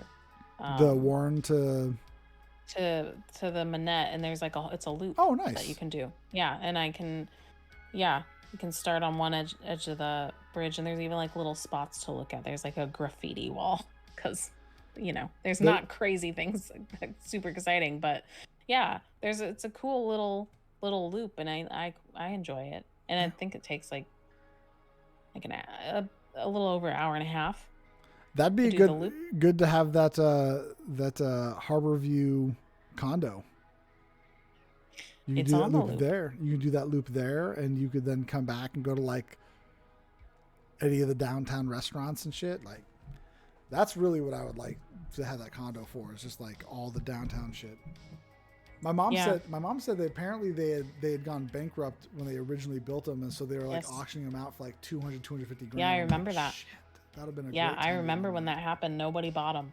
No, because it was before its time. They built those condos way before people were doing the commute into Seattle. Right. Or I mean, they were, but just not. They weren't willing to pay those prices to not be in Seattle. Right. You know, it didn't make sense at the time. And so I remember that happening. Everyone's like, holy crap, that was a bust. Those things are sitting there empty. And it was like this big deal. It was a long time ago. But no, now they make sense. But they were way before. The corner one's $760,000. Yeah. I told my mom, I was like, I actually looked at it with current fucking interest rates. I was like, I could do it. I don't know if I would want to buy a $750,000 condo. I mean, that's gonna be all your income, but you could. I mean, it would just take me back to having a house before I had my VA benefits. Yeah. I mean, it's doable. I just would have to budget like way more strictly.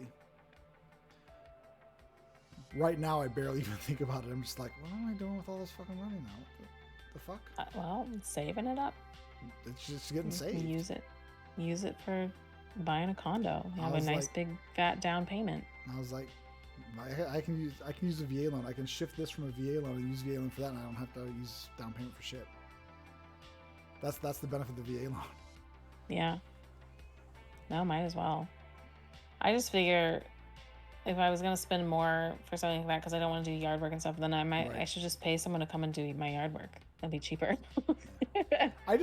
I like the idea of, like, I wish there was if there was a grocery store in walking distance, that would make it like prime, because like then you can walk to all the downtown shit. I can just walk to the movies. I can just walk to my fucking tattoo artist. I can just walk to any number of restaurants. You could cross the Manette Bridge and do that whole scene too, because that's just right there. Yep. I could walk to the fucking ferry, you know. Yeah. An hour in and out of Seattle, super fucking easy. See, I started walking from my house there, and it's not terrible. I can get to like any restaurant in 40 minutes and I'll walk. It's not bad. It's not terrible.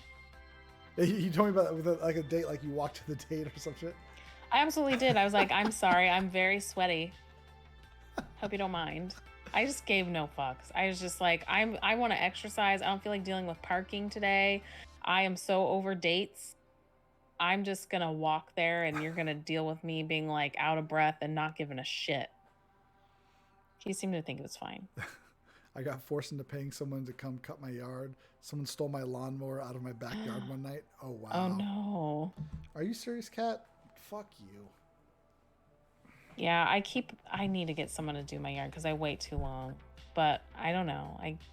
I get nervous trying to figure out how to hire people. And there was that crew that came and fucking cleared out all my fucking blackberry bushes. I know. I don't know. I have social anxiety.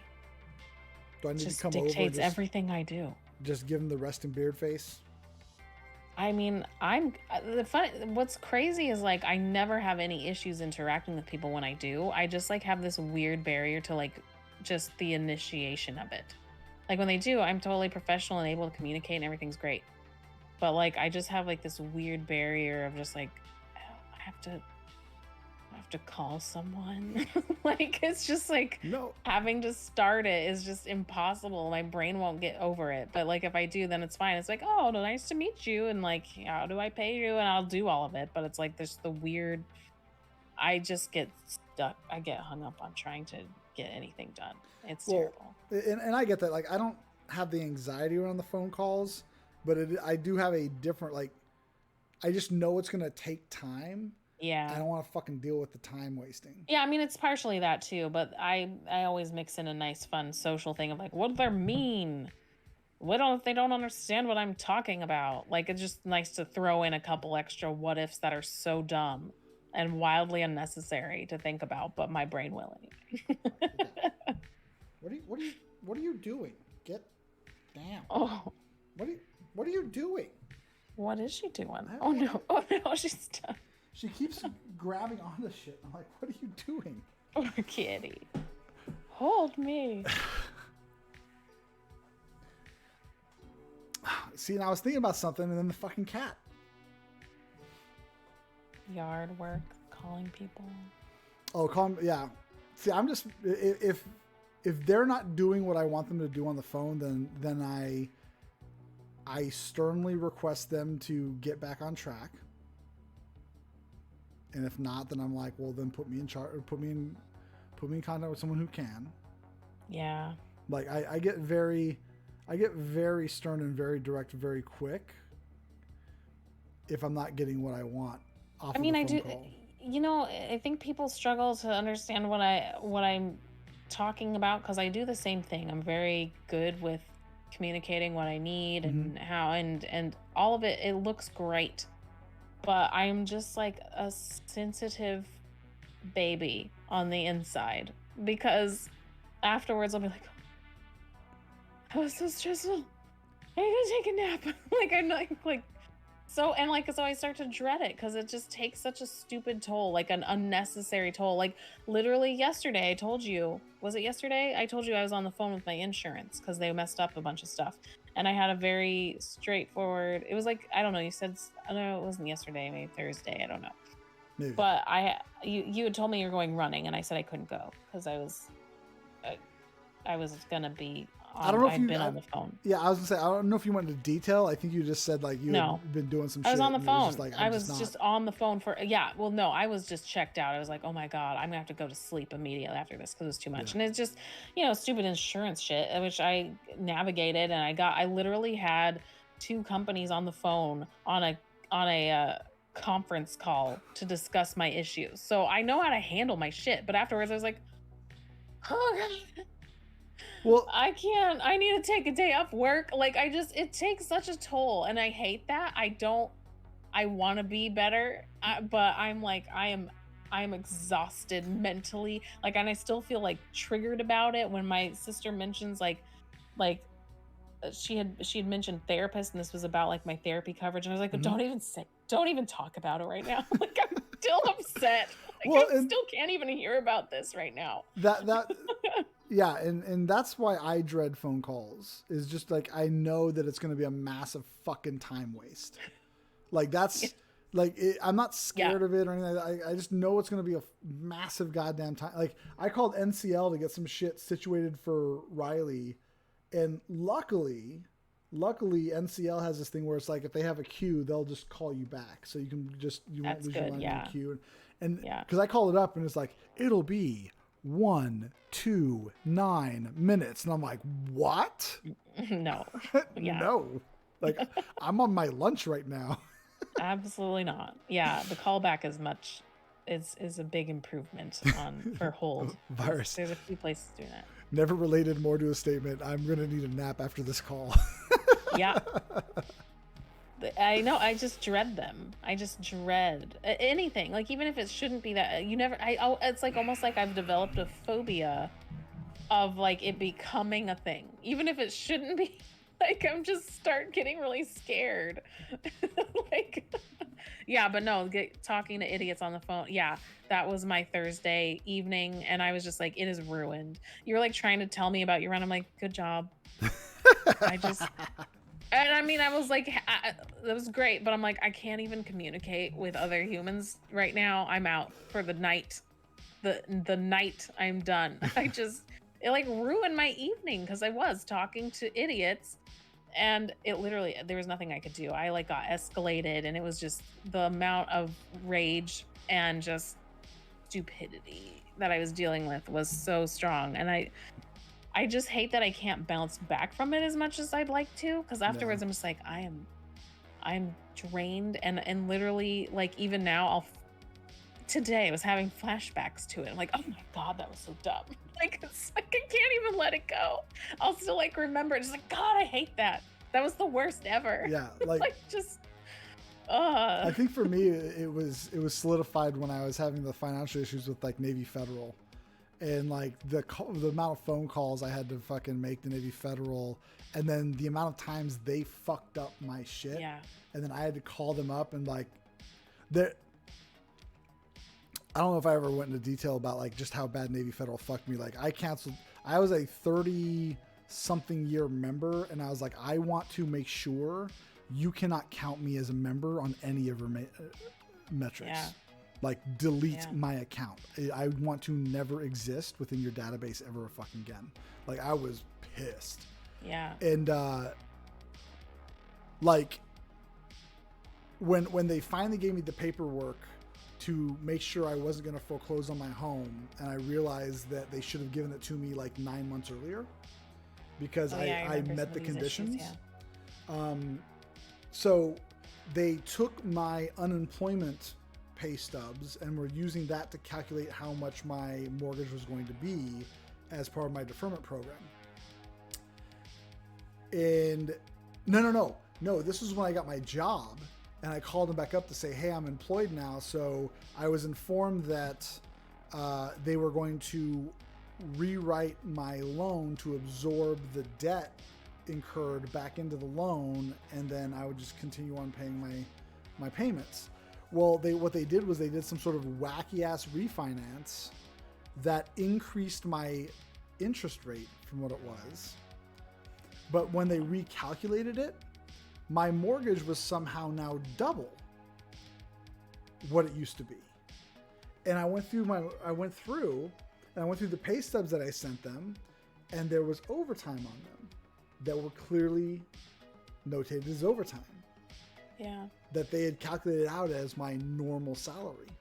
Oh no. And so I called them back, and I'm like, so I don't work for you. And I assume that you guys probably understand basic math. Yeah. I was much more pissed than this too. I was just like, why am I calling you and correcting you on your stupid fucking math? This is wrong. Fix it.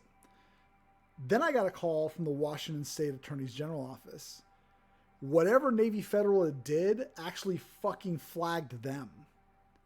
And they were just like, we can't give you legal advice, but we will say that if you contact any lawyer and tell them that this happened, they would probably take your case. Yeah. And I was just like, I honestly just want this to be done. Like, I don't want to have to spend any more fucking time with this company. And I tell everybody, if you want to use Navy Federal because they have good rates or whatever, that's fine. Do your thing. But just realize this. If you have anything happen in your life that's out of the ordinary, they will not help you. Good Lord. They are so compartmentalized, you are probably going to be fucked. And it also taught me a really good life lesson, which is if you lose your job and all of your banking is done with one bank, take all of your money in that bank and put it into a different bank. Immediately put it into a different bank. And then go to the bank that you do most of your banking with and tell them that you have no money. Yeah. Because they will instantaneously pull out every fucking program possible to defer all of your payments, assuming that you have no money. Yeah. And you'll get all of them. Because Navy Federal didn't do shit for me because they assumed I had money. Yeah, exactly. And then the moment I had no money, they were like, well, we have all of this. I'm like, why didn't you tell me that when I told you I was going to be in financial distress 9 months ago? Well, yeah, that's the problem. Well, 'cause they you had don't money. care about you. They care about if they can take your money and if you have it. Yeah. So that's it. I now know why fucking rich people hide their fucking money. You find out a lot about programs when people don't think you have money. That is the answer every time. You like I was learning that people who need disability, they would have to hide their money. Mm-hmm. And not like because they have a ton. They literally, you cannot, no matter how like disabled you are, you cannot get disability if you have more than $2,000. Lemon, we have to interrupt this. Yeah. Yes. And I know that. My buddy Lemon just rated us with 42. That means she had 42 people in her stream, and now they're not viewing us. Oh, okay. So they're looking right at you right now. Okay, that's great. What's up, Lemon? How you doing? How's your stream? Somewhere in an attic, there's a picture of you getting prettier. Oh, that's nice. Not creepy at all.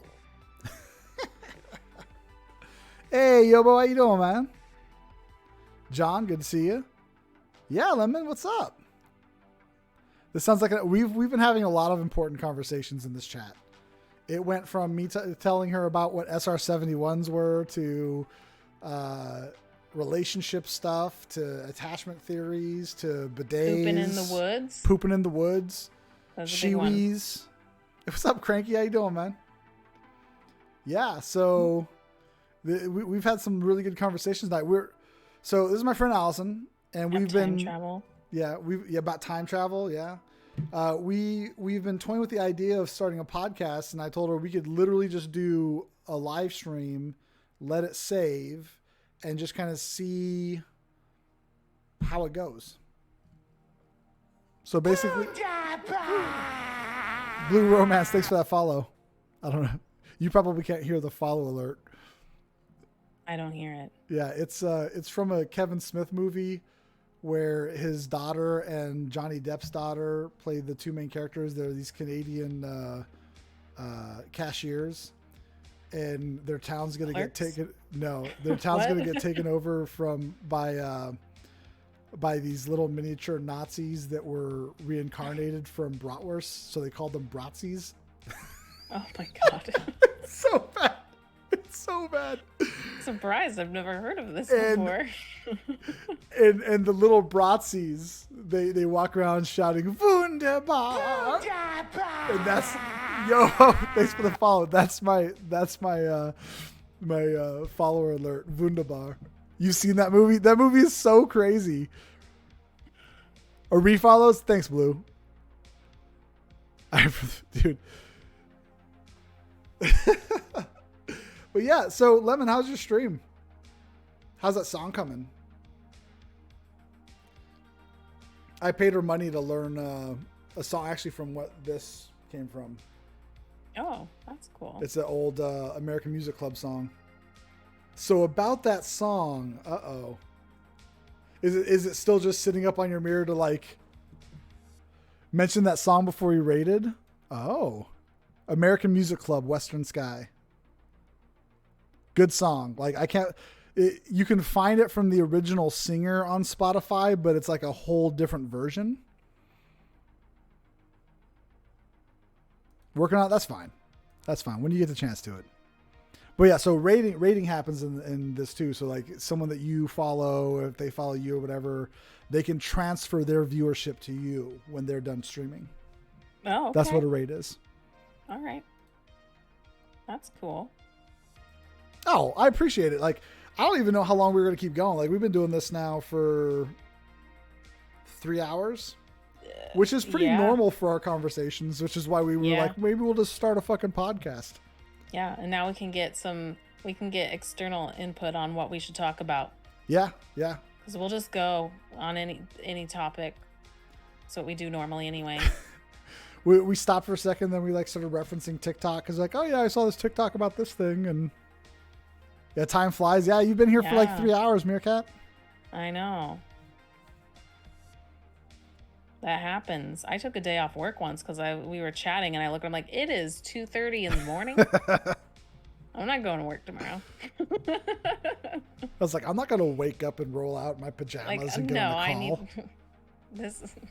I need to sleep. That's more important. we go pretty deep on all topics, so it depends on what topic you're talking about. All right, Lemon, have a good night. Thank you very much for the raid. Sleep well. Night. She's over in the Eastern time zone. Oh, okay. Yeah, that's quite late then. Yeah, she usually does like later streams though. She's a music streamer.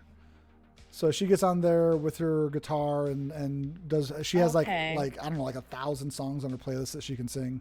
Wow, that's and awesome. And then sometimes her daughters join her, and her husband comes on and plays like I think bass sometimes. Oh, cool. So she's Lemon a Go-Go, he's Robot, and then she's got her 2 daughters that show up sometimes. It's pretty cool. That's awesome. Like our topics usually are around dating and relationships, but we've been all over the place today. I'm former Navy, so the military is never off the table. Allison may not have much input in it because she is not military. No, I don't know anything.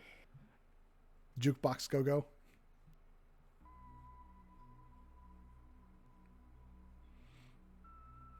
So now I'm waiting.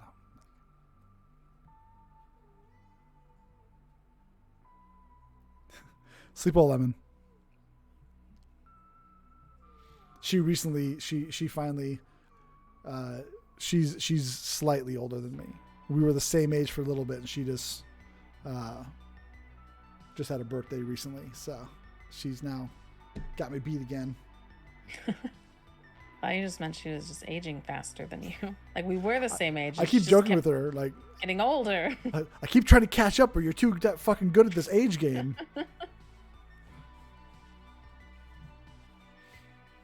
Plus advice column, yeah, like that would be good.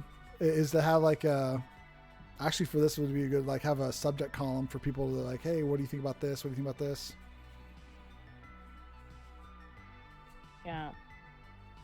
Then the dog comes in with the snoring. I don't know if you guys can hear my cats. Like this one cat's been meowing almost the entire damn stream. She's been making appearances. Yeah, she's. There's a couple times where I brought her up here, and now she's like, "Well, I'm just gonna keep meowing until you do it again." Like, no. Either that, or she knows it's time to go to bed, and she's like, "Look, it's getting late. We need to go."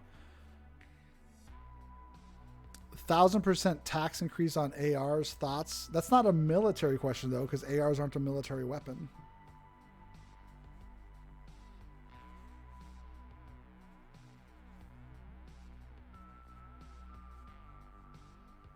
And I haven't read anything about that.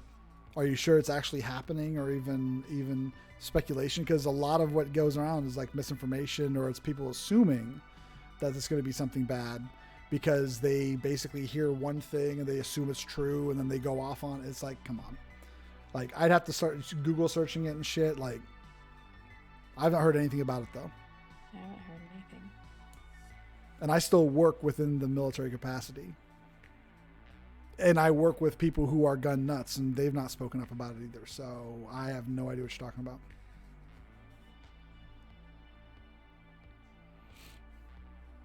I thought it was like an actual military question.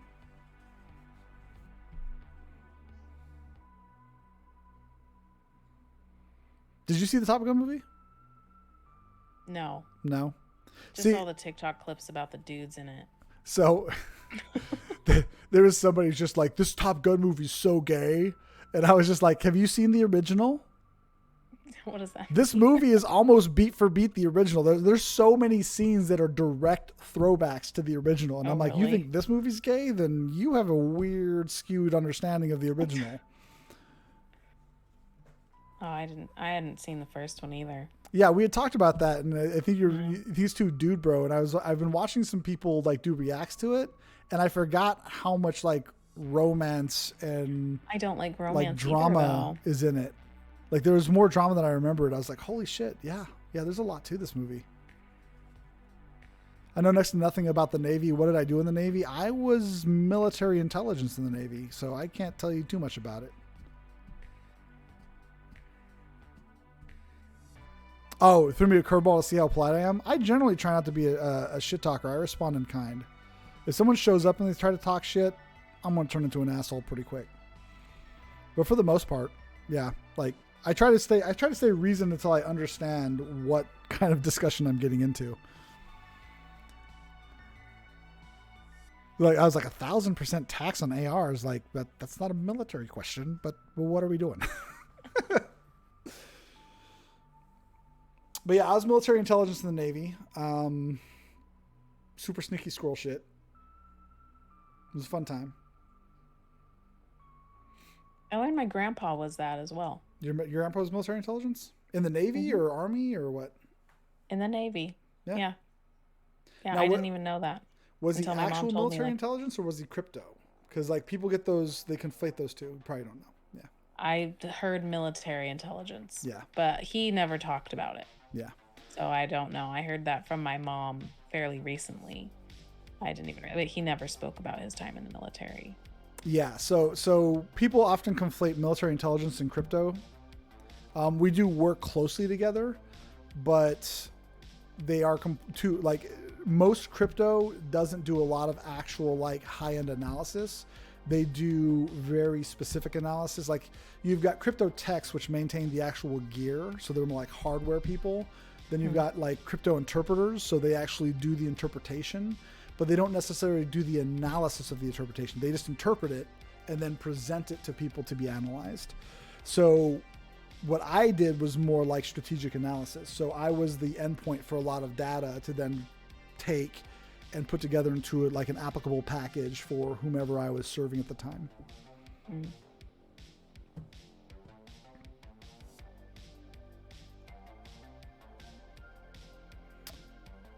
It could pass for these past shootings, but like, where? Like, is this a federal thing? Is it a state thing? A family was an MP for the Air Force, but I got four military in the family. Okay. Sorry, I'm not usually a spelling Nazi, but like I totally read the 4 and I was like, what am I doing here? And I was like, okay, in the context, I'm assuming you mean 4 people in the military, right? Like that threw me for my brain, like literally had to like jump back a little bit to like, what is this? What? Probably the number 4. Not trying to be an ass. I'm just like, that's why I had to like read it multiple. I'm like, wait, what am I doing here? I mean, Air Force is still military. I mean, we give them a lot of shit, but that's because that's what military personnel do to each other. We give each other a lot of shit. That's just what happens. Like, I don't know if I told you the story about the new guy we got like a few months back. We found out that he's a former Marine, or some people would argue they're never former Marines. They're just no longer in the Marine Corps. Yeah. So we found out he was in the Marines, and the joke that most people know is that Marines like crayons. That's like their favorite snack. Oh, yes. You've heard that? Did I tell you the story? You've told me. Okay, yes. So I'll tell the story. Share that with this everyone. guy shows up, and we made sure that like he had a nice full box of crayons on his desk, so he knew that he felt safe in this environment. And then we wrote his name for his placard in crayon and put it up on his cubicle so that he understood that he was in the right place and he had fresh snacks available for him. And he got a great laugh on it. Currently, with the mass shootings going on in the country, there's a proposed bill, I believe, on the Democrat side to propose changes raising the age of 21 to purchase AR and placing a hefty tax percentage on the purchase, as well as dissuade from owning one, is what he's referencing. Okay. I mean, it'll pass the House, but it won't get through the Senate. So, but that's just what all of our politics are right now. There's no getting through any of that. I mean, politics is always a tricky thing to discuss because I do lean more left. Someone else. This one. Yeah. Is more left than me, probably. I would say. Far. Yeah, I would say probably so. Hardcore. Yeah. But I try to have reasoned arguments. But the fact of the matter is introducing a bill doesn't mean shit in current political environment. It doesn't. It's all political theater. Like, so I don't get upset about it, even if it's something I don't agree with, because I know it's not going to fucking go anywhere. What I don't understand, though, is why politics have turned into a sport for, I'm going to be honest, people on the right, people on the conservative. Most Democrats I know of aren't like putting Biden in fucking screen print across the back of their window in flying flags and pretending like Biden's their guy. Right. Most of the people that I follow on TikTok talk shit about Biden, and they're fucking leftists. Like, they don't like Biden. They voted for him because they also didn't like Trump. Well, you have two options. Right. You know. So it's like, but that doesn't mean that you just but I don't become understand. Like a blind follower. Right. I don't understand how all of a sudden Trump became like the quarterback of a sports team and is just like fucking revered. That scares me because I've never liked a politician in my fucking life. They're there to do a job, and either they do it well or you vote them the fuck out. And the people that revere, and I've thought Trump was a piece of shit my entire life. I just told you I did military intelligence. Every time he opens his mouth, all I hear is con man. Don't believe a single fucking thing he says. Since I've been an adult, since I reached the age of reason, he's been a piece of shit in my eyes. When he put his hat in the ring to become president, I thought it was a fucking joke because I've always viewed him as a fucking joke. I think it was. I think it initially was, wasn't it? Yeah, he wasn't really sure if he was just like, too far. He was like, my like, whoa. My show doesn't do very good anymore, so I got to find ratings somehow. I'm going to become president. Worked out great.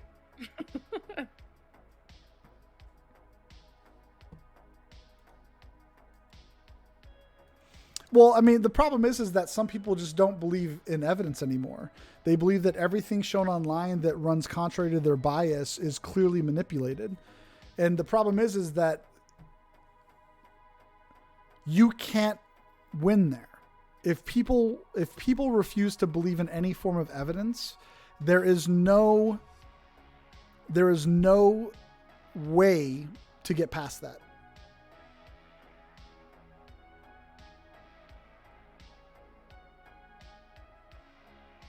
I put on a TikTok a few weeks ago that said that I have a couple of weapons and I will fucking give them up if the government came and said that, because like there's a lot more to the conversation of why people think that having civilian rated weapons against the military somehow makes it possible for them to fight a tyrannical government. Yeah, that's what we were just talking about. I mean, that's always been my question, and not, I mean, like a real true question is the people who think that having these guns are going to protect them, you know, from the government having too much power. How in the world do they think that that's going to be able to fight the world's biggest, greatest military force? That's it's right. just, it's too late. Yeah. Yobo, you're Aussie, right?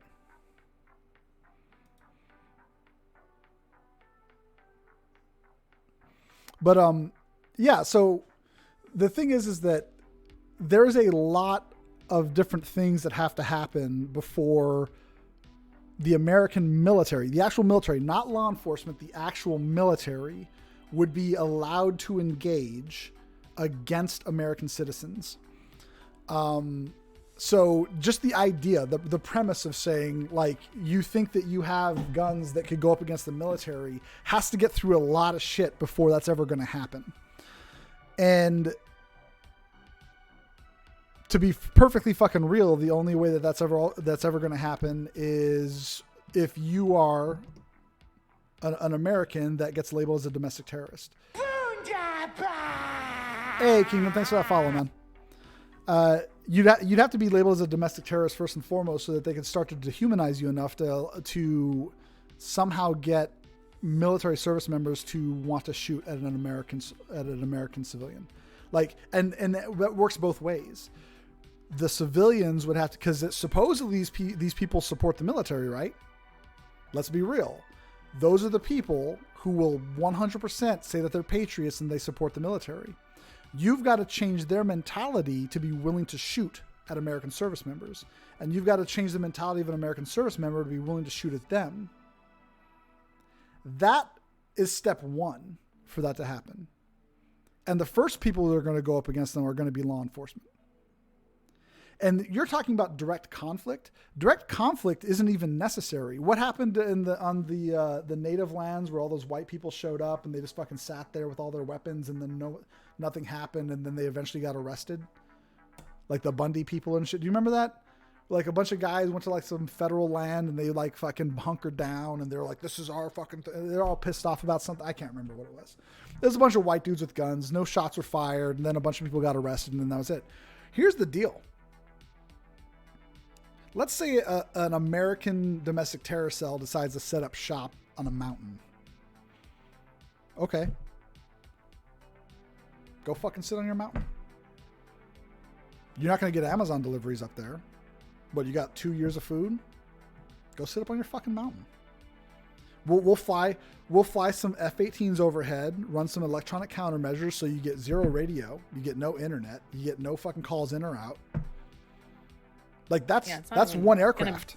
It's not even going to be about guns anymore. Yeah. It's going to, I mean, the technology. Well, we don't have to kill any Americans. Yeah. We can literally starve you. Like, you know what siege battles are, right? From the Middle fucking Ages. The castles would hoard all of their goods inside and try to outlast this army on the outside. This will happen the opposite way. You'll have everything hoarded in, but all of the supply lines are with us. We've got Amazon on the outside. You got shit. You don't have to fucking fire anything. You just lock them down. Do they have a cohesive military plan to fight the American military? Do you think that any of these people actually will just fall in line into a delineated hierarchy across all of the states to come fight together? Do they have some sort of comm system that they've worked out that's encrypted that can sustain ECM? Like, there is so much more to this, and there's like, our guns are going to be good enough against the military. Dude, you have no fucking clue what you're talking about. The Taliban were able to do it. The Taliban are hardened fucking fighters who believe in their soul that they are meant to die for their cause. And they are people who live in those mountains. Like, they know what and they're also fighting a war of attrition. Their goal wasn't to win a war. Their goal was to bankrupt America by dragging out the war. What's the goal of all of these individual white people with guns? What's the cohesive goal? The Taliban had a cohesive goal. They knew what they were doing. What do all these white people know that they're going to do? If a tyrannical shoot at them? Let me know how that fucking works out for you. Yeah. Like, they don't, and I'm not even being paid to come up with this. I'm literally just spewing fucking consciousness right now off of what I can think of right now. If I was paid to come up with some fucking contingencies, there is no way anyone would do anything. And we wouldn't have to fire a fucking shot. We could literally starve them of all communications, wrap them up because they're going to be individual cells. It's going to be terrorist fighting. But they have no real clear goal in mind because they're all fucking stupid. We're going to be fine. Sums it up. No. But it's scary because it still causes, I mean, these people are still out there and they're dangerous. Yeah, and it's like individuals. Like, they're not going to overthrow the country, but they're dangerous now. That's what I'm saying, Yobo, is that there, you know, we've got militias, yeah. And one militia has a debate with another militia, and now they're not working together because their commanders don't like each other. And again, the Taliban are a different breed. They are truly hardened fucking fighters that then would conscript the local tribesmen. This is one thing that fucked with me a bit. And what people don't understand. So when the Taliban needed immediate fighters, they would surround the villages. And they would basically, they would present an option to the villages. You can give us all of your able-bodied men to come fight the invading Americans. And of course they did some psychological shit, like, you know, they're coming to invade and they're going to do all this horrible shit to you. So you should come fight for us. And if they didn't get enough, they would say, look, either you come fight for us or we're going to burn your fucking village to the ground, rape all of your women, and send them off into sexual slavery.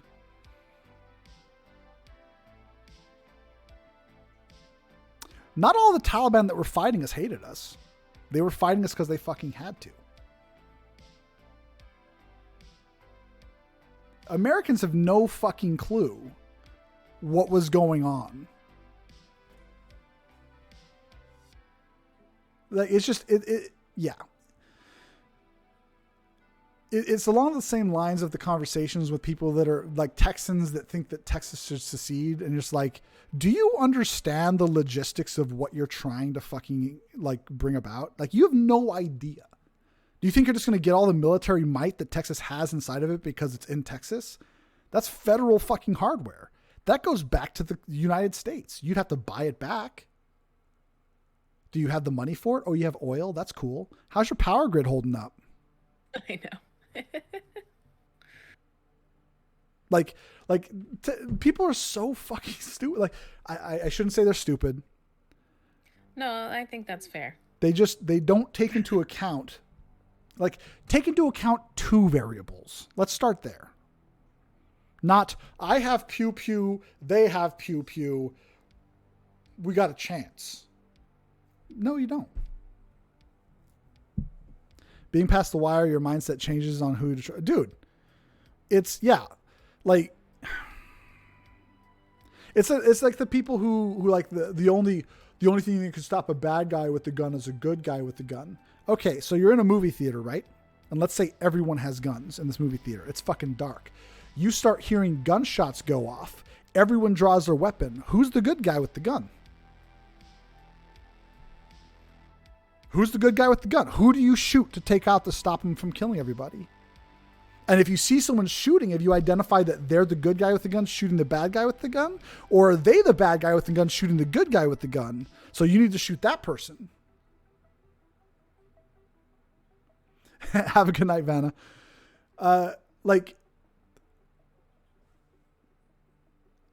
That's one fucking scenario. Let's give everyone guns and then see how it works out. No, I wouldn't trust. I don't want to be part of that. I would not. There are people I know that are gun nuts that I wouldn't trust with blunted spoons. Like, they are hardcore into guns, and I'm like, how have you not accidentally shot yourself in the face yet? Like, you were an idiot. I mean, and that's what everyone's trying to say is just reform. Well, so that people like that have your guns, but like be qualified, and also learn how to use it. And to contrast it, I work with a guy who's very well spoken, and we have really good discussions on gun legislation and everything, and he is not an idiot. Like the whole AR-15 platform, like we've talked about it, and he's broke it down mechanically for me, and like I understand why it's much more dangerous because you can get more bullets down range, but receiver wise, it's almost no different than having a fucking 9mm. Like, its damage is not as bad as people think it is. It looks worse because of the exterior. Dicker food. There you go, Vanna. That's actually how I followed Vanna. So I met her on the Beam stream platform years ago, and I was just like looking through some of the streamers, and I literally clicked on her channel, and the first words out of her mouth that I heard was dicker food, and I was like, well, I'm going to follow this lady. And the whole premise is that like women's problems can be broken down to things. They either need good dick or good food. She is hetero, so I mean it makes sense for her. And then we game together and drink and have good conversations. It's a fun time. And she's also a streamer on this platform, and she does art. But she just had another kid. She's got 2 kids now, so she's a busy mom that also tries to. That's right. If a woman's being a cunt, she either needs dick or food. I said it works for lesbian orgasm. Okay, yeah. So you can modify it. There you go. So that's the all-inclusive version. All-inclusive. There you go. Orgasm or food.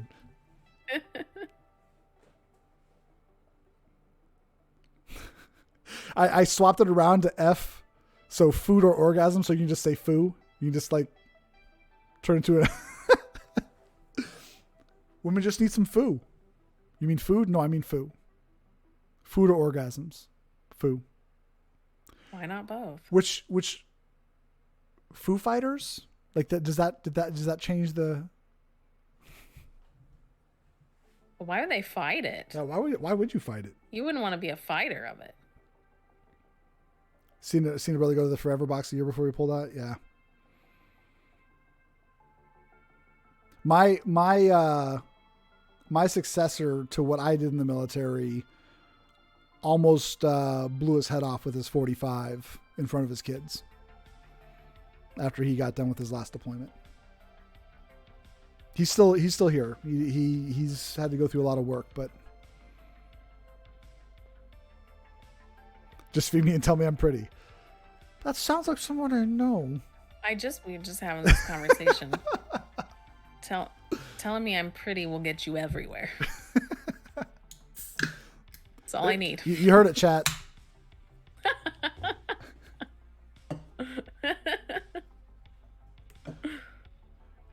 Uterus is currently in temper tantrum mode. It wants more respawns, and I don't agree. I know. It's so whiny about that. Every month. Like, no. Is Salsa at least gone so you can be like, look, we don't have the equipment locally? Salsa's her husband. Okay. Salsa Wookie. Yeah, so we were talking about like just guns in the middle. Yeah. It's kind of interesting because when we pulled out of Afghanistan and people were freaking out over us leaving all the equipment there and like the Taliban getting a hold of it and showing pictures of them flying away, my own therapist with the VA called me up and wanted to schedule a session because she wanted, given what I did in the military, she wanted my feedback on what my opinion was of what happened. And I was like, I don't give a shit. I don't fucking care. Are they going to be able to manufacture the parts to keep the Apaches flying? You've got 6 months tops. Do they have all the fuel necessary to keep them flying? 2 months tops. Do they have the experienced pilots that we do?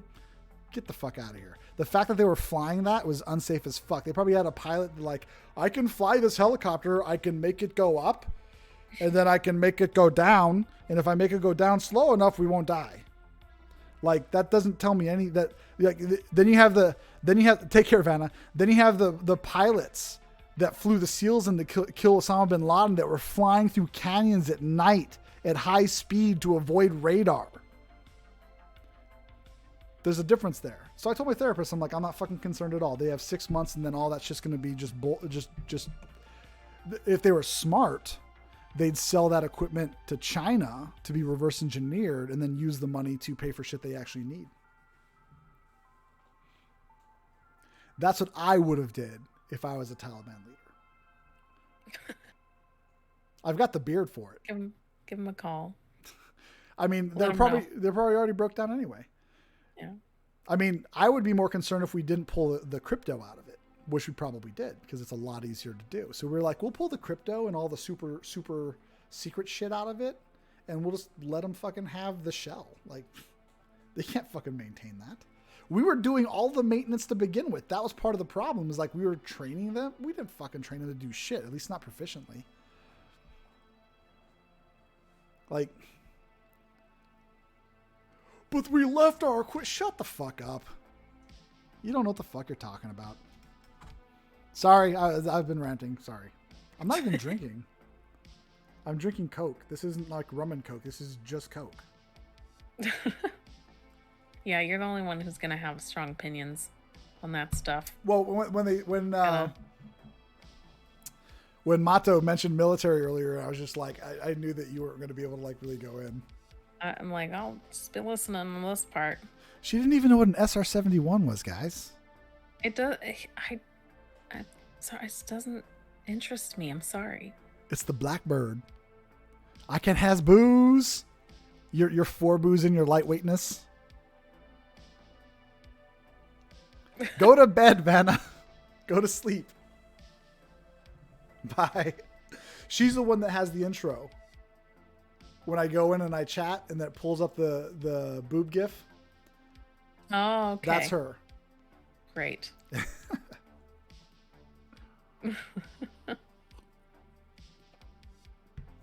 Just a little rant. That is a little rant. I can go longer.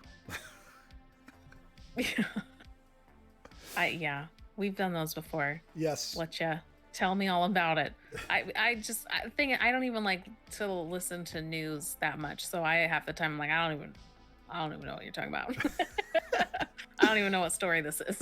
Well, and for the people who stuck around from Lemon's Raid, so the reason we're even doing this is just talking and recording it, because this is usually how we end up talking. And we'll talk for fucking hours and then it's just gone. So now we have at least recordings of it. And maybe we'll actually have some sort of structured podcast stuff set up here if we end up deciding to do this more often. Get some topics specifically to just go on about. Yeah. We'll have to write them down. We actually did that too. We were just like, we should not talk about this because this would be a good fucking topic. There's a bunch of topics we set aside, but I don't know what they are. Probably in our TikTok messages. I probably send a TikTok and have a strong opinion about something, and then be like, let's put that in the podcast. I'm gonna have to bring gather those. I'll have to bring a notepad with me and just be like, oh yeah, that would be good. Yeah, that would be good. Because we'll just go for hours about different things. It's usually a TikTok. Oh, Kingdom, so jumping back a little bit into like when I said the law that the Democrats are trying to pass is more or less just political theater. One of the things you also have to consider is that politicians use the news to divert attention from whatever else is going on somewhere else. So that absolutely happens. I can't tell you when it happens now. I'm no longer in that capacity, but it absolutely does happen. So, whenever like they do something that's just absolutely astoundingly fucking atrocious, you're just like, okay, that's terrible. Yes. But is there something going on somewhere else that's not being reported on because it's all being funneled through this topic? Bring in some guests and talk. We're never going to bring in guests. We'll bring in our dog. We're never gonna bring in a guest. We'll bring in our dog Bebe so she can bark at me. No, that would be very disruptive. That'd be a terrible guest. If anyone wants to be outraged about anything political wise, it really should be free lunches for kids. Yeah, dude. Here, I'll get some people to unfollow me right now. Like I'm a former military and I'm absolutely socialist. 100%. The military is a perfect realization of socialism. Like, it literally is a social construct, the entire military. Wanting only digital monies, I think that's a terrible idea. So the main reason I have guns is because of something called the Carrington event that happened in like the 1850s, where a coronal mass ejection from the sun hit Earth's atmosphere and fried all the telegraphic equipment on the planet. Like some of the buildings that these telegraphs were in went up in fucking flames because of how disruptive that electromagnetic fucking mass hit. Imagine that today. Everything's digital. All that money's gone. And it'll be years. Because like none of the steel plants run without wiring. So anything that can cast anything into any form of usable metals to start building out electrical grids again will be fucking done. Like it has to be broken down into pure, analog, no wires at all to build it back up if we get hit by another one. It would be in a post-money society at that point. Yeah, it'd be about power. Yeah.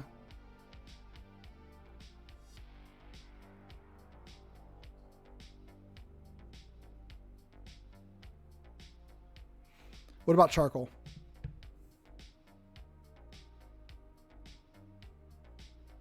That's what would power everything if it took out all of our... How are you going to transfer the power to anybody if all the wires are fried? We would just take the setup to get back on track would be so long and we'd all destroy ourselves by then. Anything that can transfer electricity, anything that holds electricity is done on the planet. Every electronic device on the planet is fried. the moment it hits our atmosphere. If we're lucky, it only hits part of the planet. If it's a direct hit, the whole fucking planet's done. Yeah, this is the thing that we discussed where we have a plan in place, where you have the guns. That will just end it for me because I'm not participating in that society. See, she's already put it out there, so you guys know. You guys heard it here. Oh, good. If a CME hits us and everything's fried, I am to take my guns and go shoot her because she doesn't want to have to deal with that post-apocalyptic bullshit. Let's just double check what society's doing. Like, if we find a way where we're not going total animal and killing each other off, like maybe we go real peaceful somehow. I can't imagine. So, like, if people start trading tomatoes, then maybe we'll give it a couple days. Sure. Yes, okay. I have some canned food for a little bit, but yeah, if we start doing the whole shooting and raiding and stuff, just take me out for sure. Yes, it's called the Carrington event. Meerkat, you can go and look it up.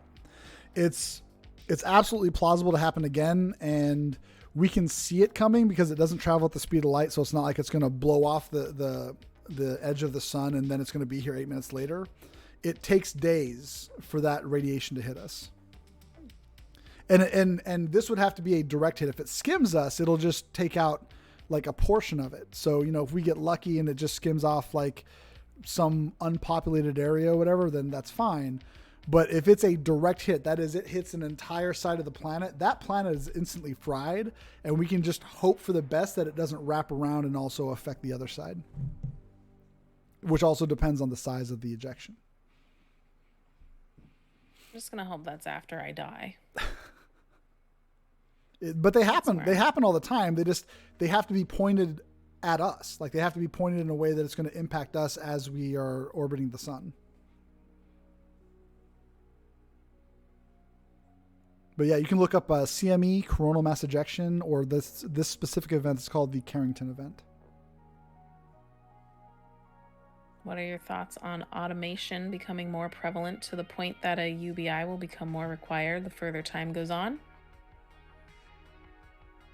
On automation becoming more prevalent to the point that a universal base income will become more...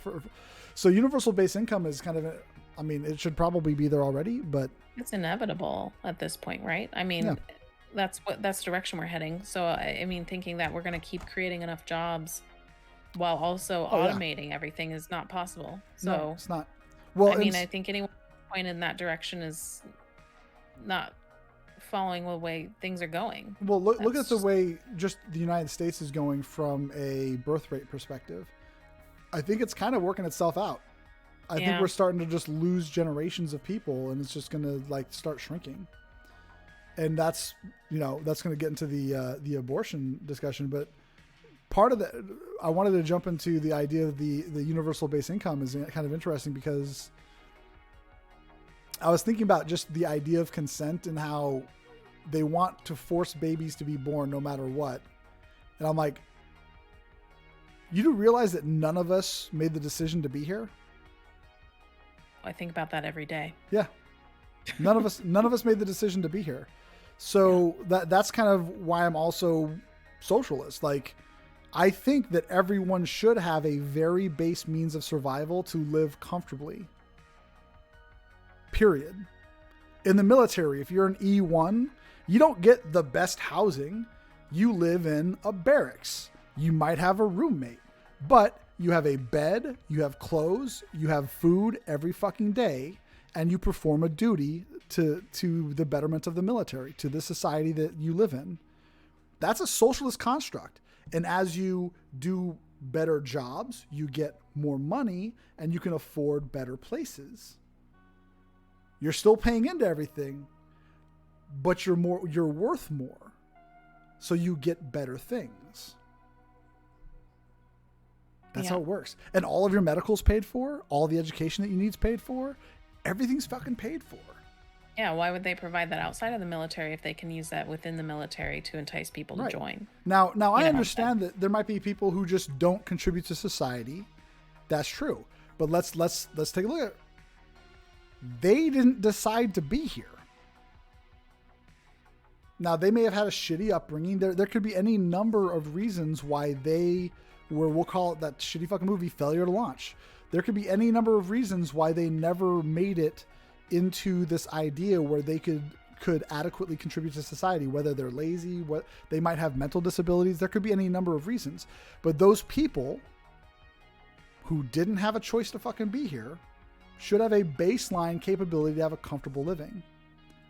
And if we really want punishment for being born. Yeah, if we really want to get into it, I think that the kind of jobs that we would be looking at, like the really expansive jobs, are going to need to have a solid base of humans that have a comfortable way to live, so they're not like trying to survive and just stressed trying to survive all the time, and have a consistent educational pipeline to bring them up through the ranks of society to be able to contribute mentally to the kind of work that's going to need to be done once everything becomes automated. Because if all the baseline shit's being done, the only real work that's going to be around is going to be like the really big brain theoretical shit to expand upon our technological capabilities. You're not going to get that if people are just trying to survive. You have to create a society where everyone has the absolute bare minimum to feel at least comfortable within their existence. And then you provide the motivation saying, look, you've got the baseline. That's fine. If you're comfortable there, okay. But if you want to be able to have money to be able to do the rest of this stuff, you got to step it up. You've got your baseline. That's fine. But you provide that care. You're like, you can still make more money and work your way out of it. The education's there, should you choose to take it. Oh yeah, absolutely, Kingdom. Like I work as a network technician on a base. You can automate everything, but you can't automate pulling fucking lines through holes in the fucking dirt.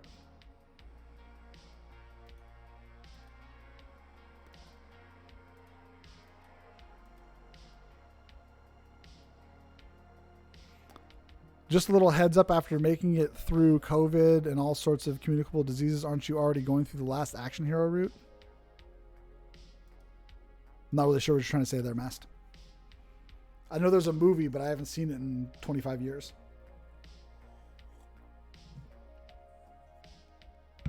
I had to erase what I was typing.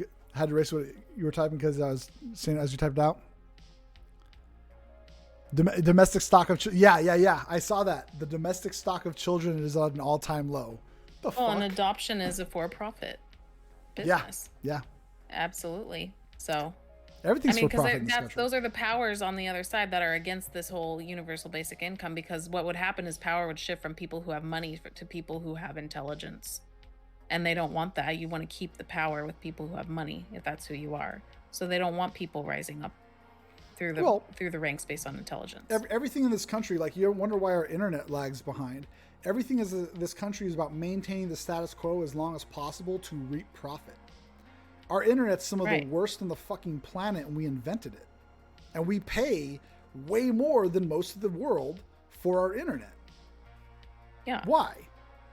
We've had a fiber backbone in Bremerton, Washington that was built by the public utility company. They put it in, and then the legislation that Comcast fronted made it to where the only people allowed to use the fiber were business and government. It was put in by taxpayer dollars by the local utility fucking company, and Comcast fucking secured it. I mean, we live in an oligarchy. Yeah. They're the ones in charge right now. Like, you know what's really interesting is that there's actually there's a survey on that public utilities website that you can fill out about what you would be willing to like pay to have fiber brought to your house, and would you want that service, but they're not allowed to advertise it.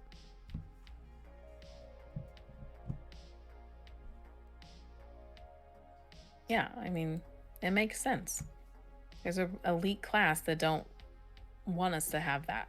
It would not benefit them, and they have the power to stop it. Okay, so we'll tackle Mojado first. What are both of your thoughts on gas prices? You want to tackle this one first, or do you want me to? No, you go ahead. I don't give a shit. I think they're price gouging based off of all the media around supply chain shortages.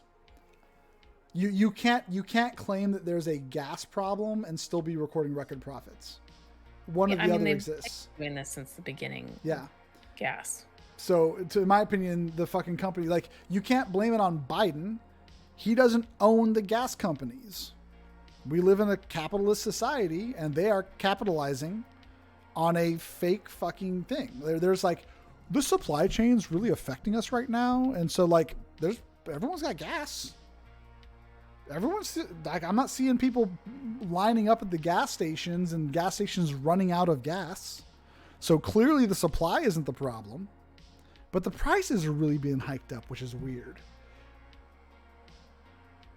Yeah, I mean, what's your alternative? There's no alternative. You pay whatever the hell they tell you to pay. If they're all going to do it, then there's nothing we can fucking do to stop them. Yeah.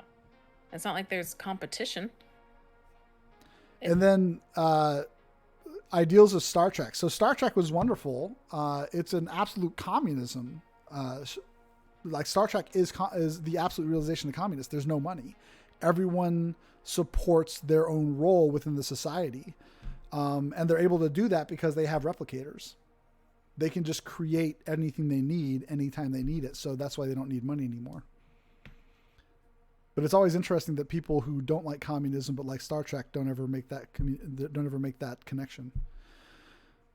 People like have been weathering the ills of society for decades. We have some sort of semi-structure, but if you say anarchy reigns after annihilation from a bomb or downfall of society, people would just have to survive like they do so daily.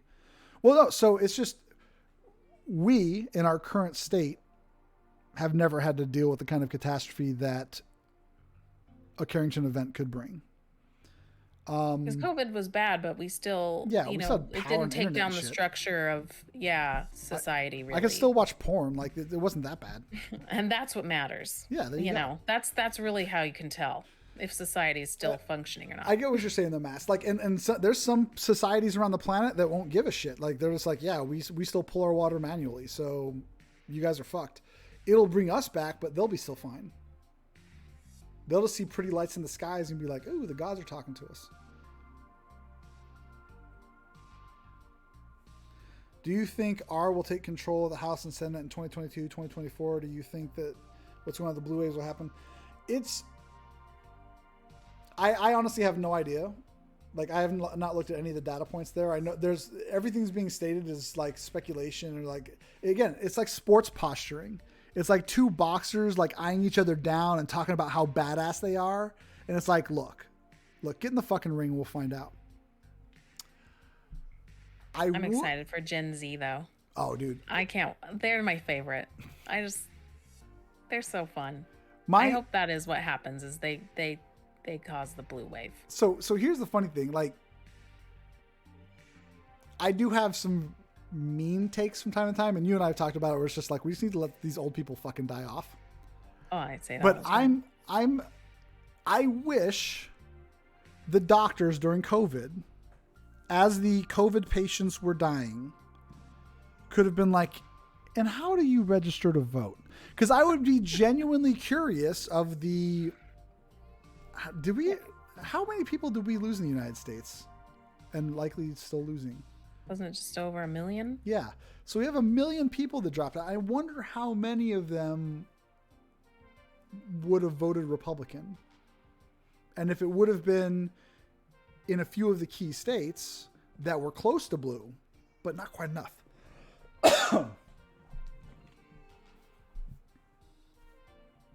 Well, we can hope. Thoughts on porn stars being harassed to live a normal life? That's fucking bullshit. Leave them alone. Just stop it. I am. Isn't that Mia Khalifa right now? Yeah, I am pro sex work. Into other things. I think that they should legalize the fuck out of it. Pun. Legalize the fuck out of it. Oh God. Sorry. It's late. They should legalize it and regulate it and make it safe for the fucking workers. Yeah. See, and I would love to say that, Virus, but again, I've done zero actual research into that, so I have no idea. I have learned through this entire pandemic that it's good to have different outlooks on everything. Well, there's always nuance to things, but it's like there are certain things. Again, my biggest problem with people that like Trump, regardless of if I like these people as like, if I think that they're good people, the problem that I have is that when Trump speaks, I hear lies and con man. His cadence exudes it. Everything about him tells me not to believe him. So when there's someone that's championing him, I automatically wonder if they're mentally competent. That's really what it boils down to for me. It's concerning that it seems like maybe they're not capable of critical thinking and making. They love to think that they are for themselves. But I'm just like, they love to think that they are. But it's like, if you've never existed in the Northeast for any period of time, then you're not familiar with the Northeast, like stereotypical con man. Like there's just, you probably know it. You were in Boston.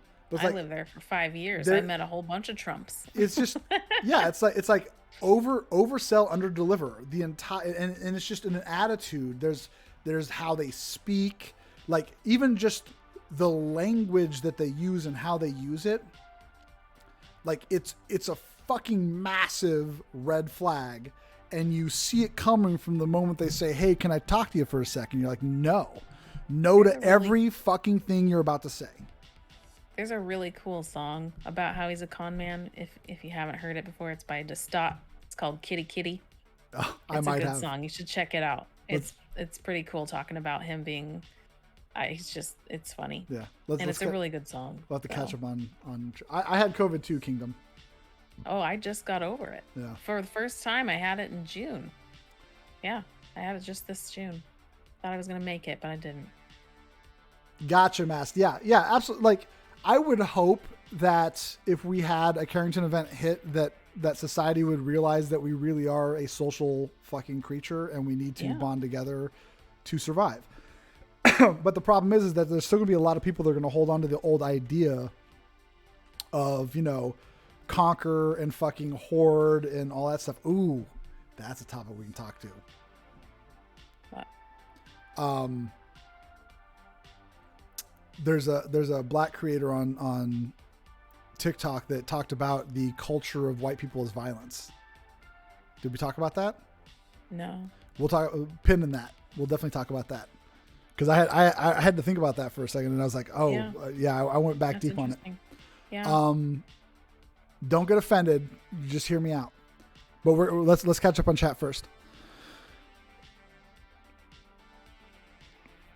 The problem with people that like Trump is I feel it's a value issue. Well, in the value issue to me is a byproduct of it. It's more of a Republican Democrat, not just necessarily Trump. Like if you like Trump, especially if like you champion Trump, like I have serious concerns about your capacity for like mental cohesiveness. Like there's a lot going on there that I don't think I can trust who you are at your core, value or not. Like you can't pick up on someone when they are blatantly lying to you.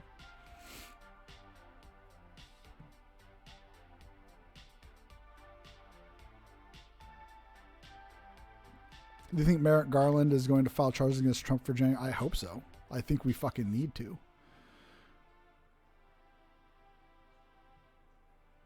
Oh, you had it? Yeah, I saw it. You had COVID. All right, let's delve deep. What are both your thoughts on pyramids scribing UFOs, archaeologists discovering depiction of UFOs from different regions?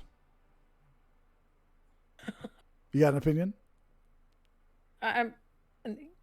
I don't know. I mean, how do we know that's what they're depicting? UFOs. There's all sorts of you seem real excited. You got an opinion you want to share with the group? So some of the archaeologists, if you actually look at the archaeologists that talk about finding UFOs, they're not the ones who are saying they're finding UFOs. They took pictures and then someone else looks at them who doesn't know what the fuck they're talking about, and they're like, that looks like a UFO. There's an enormous amount of like mythical creatures and all sorts of things that have been found in these ancient depictions. Like, I mean, is it a UFO? That's a bit of a leap. There's a hieroglyph specialist that looked at it and said, no, it looks like there's actually two different hieroglyphs that are mapped over each other.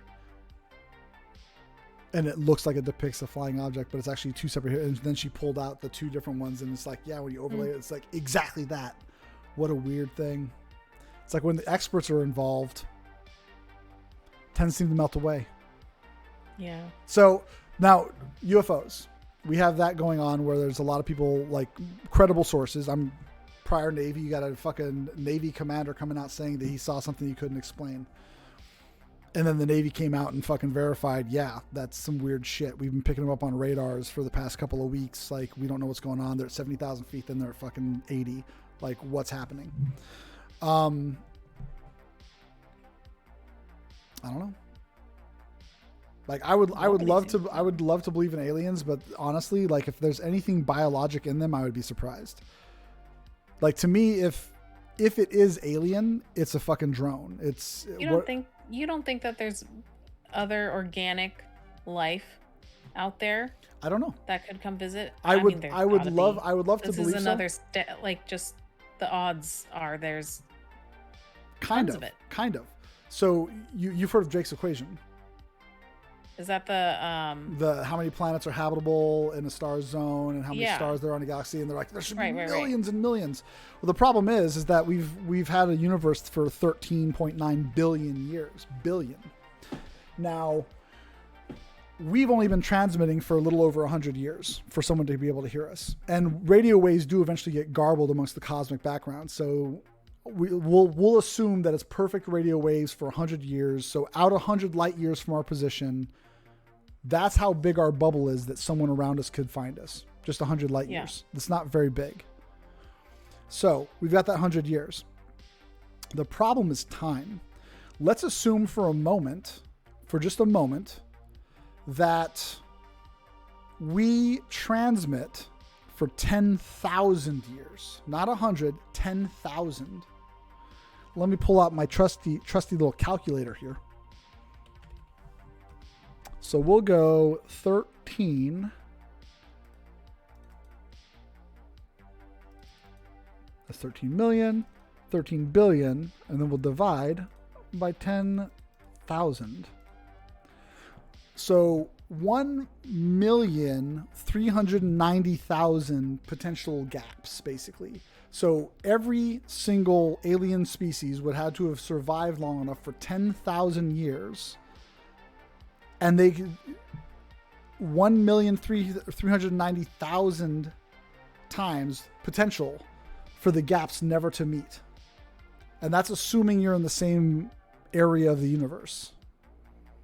So we've been transmitting for 100 years in our little tiny bubble, in our little tiny galaxy. And if we transmit for 10,000 years, there's a chance maybe we might be transmitting close enough to another society, maybe. Because time is so fucking expansive that there may have been other intelligent life forms, but they may have fucking died out. Yeah. And here's another. There's a bunch of different theories as to why, but so you're subscribing to the like space is too vast for us to find each other. There's that. There's the dark forest theory, which is basically that most species, when they get to a certain age, realize that it's really fucking dangerous to transmit, and so they don't.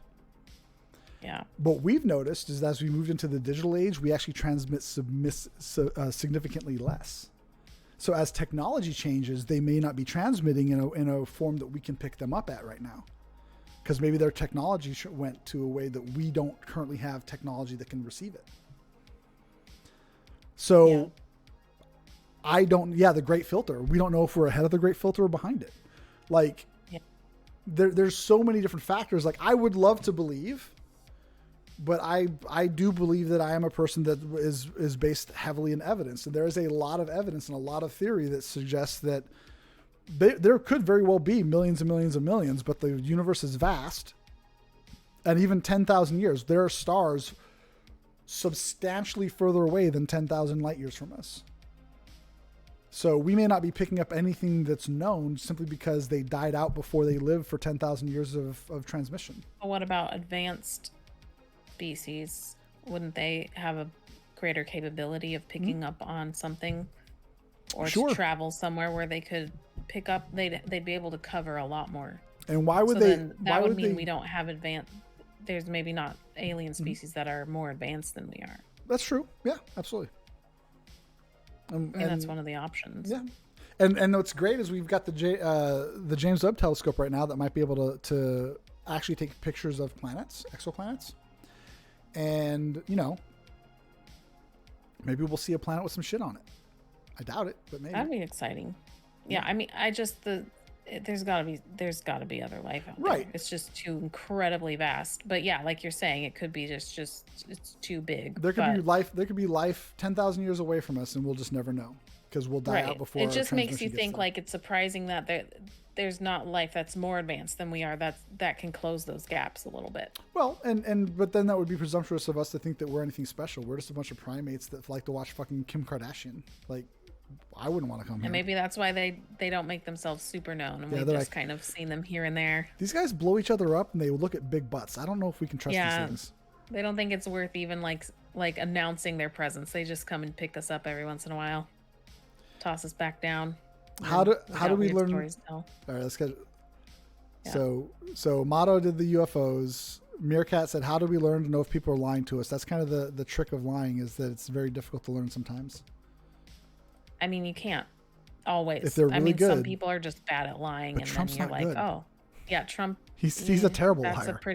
That's a bad one. And he has decades of fucking legal evidence showing that he overpromises and underdelivers, and his whole method of saving money is to promise to pay you and then not pay you. And then you get to go to court to try to get a fraction of the payment he owed you and settle that way.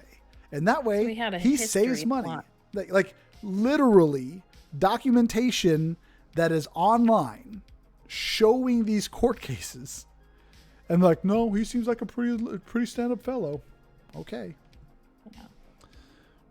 But we can't always know when people. And life can right. In Kingdom Fallen, you're right. We can only and that's what a lot of scientists say, is that we only have one form of life that we know of. And so it's really the only, like, we can't even artificially create other life outside of just mechanical things.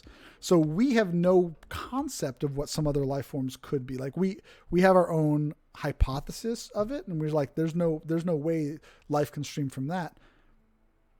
Well, we don't know. We have no reading about other people's thoughts on what life could be. Yeah. I read the Hail Mary Project, and there's an interesting description of an alien life form in that. It's exciting. Well, that's why I like the movie Arrival. That was one of the coolest depictions of it. I disagreed with this fundamental idea of like just speak language, because that's what we should do first. I'm like, no math. You need to be able to identify a positive and negative reaction before you can even start to learn anything. Yeah. Like I think sorry, I've done this before where I actually was like, if aliens showed up in my house right now, first of all, I would whip the camera over so we could get some fucking evidence. Yes. But if they showed up right now, what would I do to show that I was an intelligent life form, and also try to impart on them information on how we could initiate communication? And to me, it was about setting up a math equation to show correct answers and create a symbol for correct answers, and show incorrect answers and show symbolism of incorrect answers. So you can set up the binary of positive, negative, yes, no, right, wrong. Once you can set that up, then you can start trying to identify positive and negative information to each other. So it's like, cup. If they're trying to say a word cup, and you identify that they're saying something, they could be saying, I don't understand. Or maybe they're saying cup. We don't know. So you have to be able to identify positive, negative. So you can say, okay, this is a cup. You go to another thing, is it a cup? This is a jug. Like, you start breaking down differences, and you can then set positive, negative. Right. Once you set math as your communication to set, again, you've got to set the positive, negative. Once you set positive, negative, right, wrong, then you can start trying to break into language and start trying to break into communication because you've set the tone for the ability to say, this is correct or this is incorrect. Until you have that, you can just say, I'm human. They have no fucking clue. They say, you're human. Like, you have no idea if something is correct or incorrect. Once you have that, then you can fumble through what things are. That wouldn't have made nearly as much of an interesting movie. I know. I like the premise of it. I just disagree with the concept that the language should have been taught first. I still love it. Like, I bought it and fucking watch it all the time. It's a good movie. I like it. Let's see. Where do we go? I believe that could be a great idea. Personally, who knows what life forms live out there. Thoughts on Atlantis being real? If so, y'all's thoughts on the mythic creatures existing? I think it's probably real to some degree. I think all of this is, all of these myths and legends are based in probably some kind of reality. Mm-hmm. But I mean, we find there's cities underwater all the time. Mm-hmm. But there's an author, was it Graham something? He wrote like Chariots of the Gods or some shit. Most archaeologists completely just disregard him. I think that his premise is an interesting thought experiment, which is that he does believe that there was a quote unquote advanced civilization about 12,000 years ago that were not necessarily wiped out, but they were scattered to the planet by probably a massive celestial object that struck the planet and just disrupted all their supply lines and sent them to the winds. Mm-hmm. And part of his hypothesis is like, why do we have like similar buildings in the Mayan culture as the Egyptian culture? Like, why do you have? And so he believes that when he says advanced, he's thinking like Bronze Age. Like, he's not thinking like they're amazing fucking like, having computers and shit. He's just like Bronze Age. Or you had the one computer that they found in like the Med. That analog computer. Like, so he thinks that there was an advanced civilization to an extent, that their supply lines were just massively disrupted because of this massive celestial object that hit, and they were spread across, and they just integrated into other societies and shared their knowledge, and that's kind of how did they go that far from one place to the other, though? They were seafaring. So they had already kind of spread to like the oceans, and the thing is that the ocean was about 400 feet lower at the time. So all of their cities would be, first of all, you'd have 12,000 years of silt and coral growth over them. And then it'd also be 400 feet below waterline. And then the other part of it, one of his other things is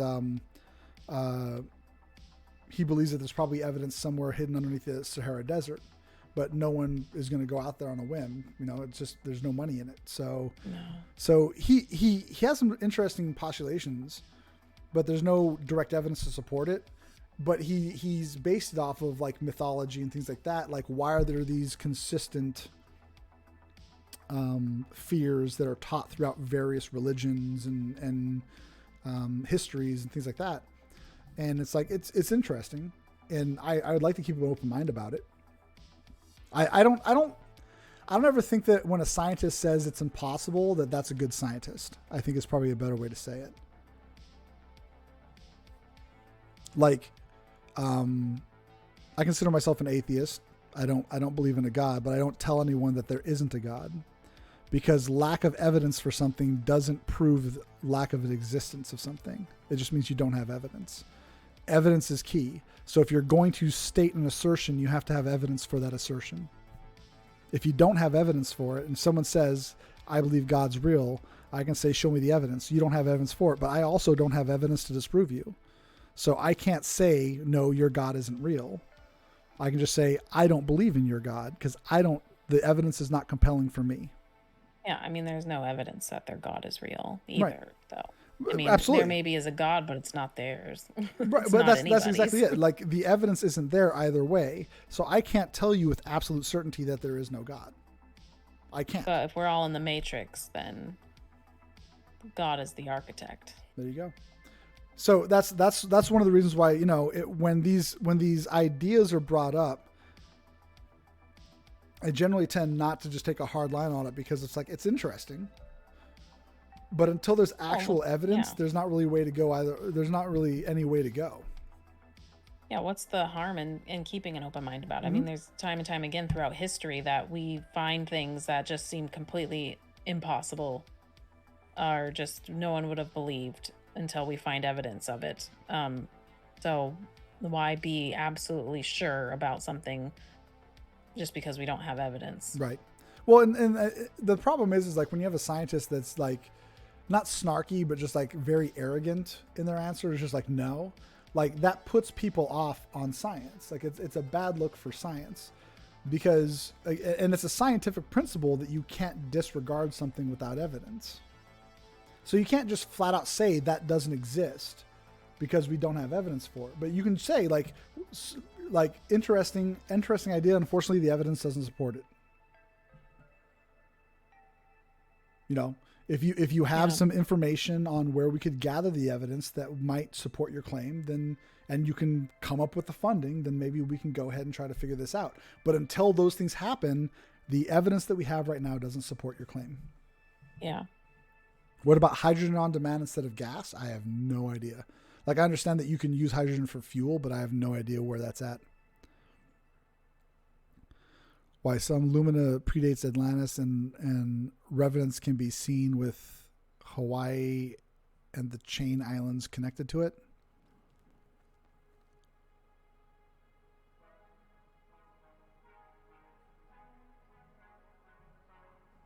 See, there's probably some good ones, bad ones, very bad. Highly advanced aliens communicating as math. Then you can slowly, yep.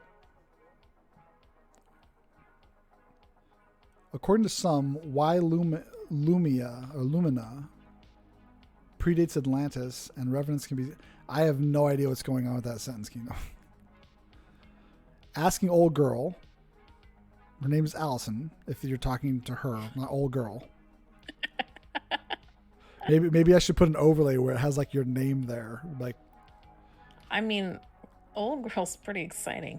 But Maybe my apologies if I that. misgendered about the Catholic catacombs not being restricted to the public as well as current pastors. I don't know what that means about the Catholic me either. not being restricted to the public. I don't know anything about Catholic catacombs. Yeah. Oh, you did ask about like the potentially ancient creatures in the ocean. We've barely explored the ocean. Oh yeah, we can't know what's going on in there. So I will not say definitively that, like the major creatures, like, you know, people are like the megalodons still exist. The problem with larger creatures existing is that they have a lot of food. Yeah. So you'd see their impact on that whole area. If they still existed, you'd see the impact on the smaller creatures around. You'd be able to tell there's a larger. Yeah. And at those depths, like you pretty much can't have something with their sort of skeletal system. Like the pressures are just too great. So they can't be too deep. And I don't know. I'm not a fucking marine biologist or any kind of like. It's one of those things you defer to the marine biologist for your answer, and they're currently saying it's not possible. Yeah, it's just. But you know, especially historically, there could have been all sorts of weird shit out in the oceans. We don't know everything that existed. We don't have a fossil record for everything. And you guys heard about is it the scatter layer or something? That's basically, there's a layer that we thought was like the bottom of the ocean for a while, but then we found out that it's actually a bunch of microorganisms and fish that swim my to. sister was just telling me about that. That swim to it's about 100, I think, like 100-meter thickness of all these microorganisms. And so when we were sonar pinging, it would scatter the sonar and it would make it seem like it was the ground, but it wasn't. And then they come up at night to feed, and then they go back down low to avoid predators. So is this across the whole ocean? Yeah. This the whole ocean. Not the whole ocean, but like a huge chunk. Has like just a layer. It's an entire ecosystem essentially. Who said this? Did you see this from a credible source, it's or is this a weird TikTok? No, it's a scientific thing. Okay. In fact, there's a new type of diving that became popular because of this, and it's called I think it's called blackout diving or just black diving. But basically, what happens is you jump into the ocean at night in pitch dark.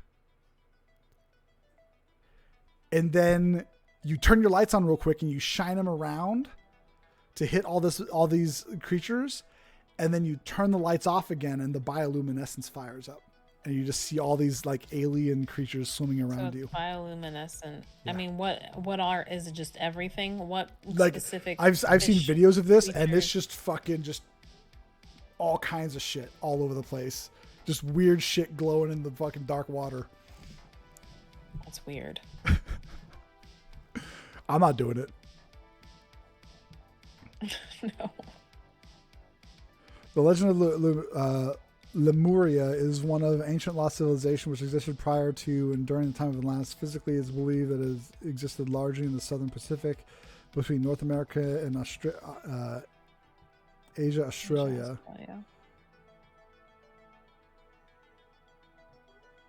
It's sometimes referred to as Mu or Motherland. At the peak of its civilization, the Lemurian people were both highly evolved and very spiritual. While concrete physical evidence of this ancient continent may be difficult to find, many people know that they have a strong connection to Lemuria. Okay.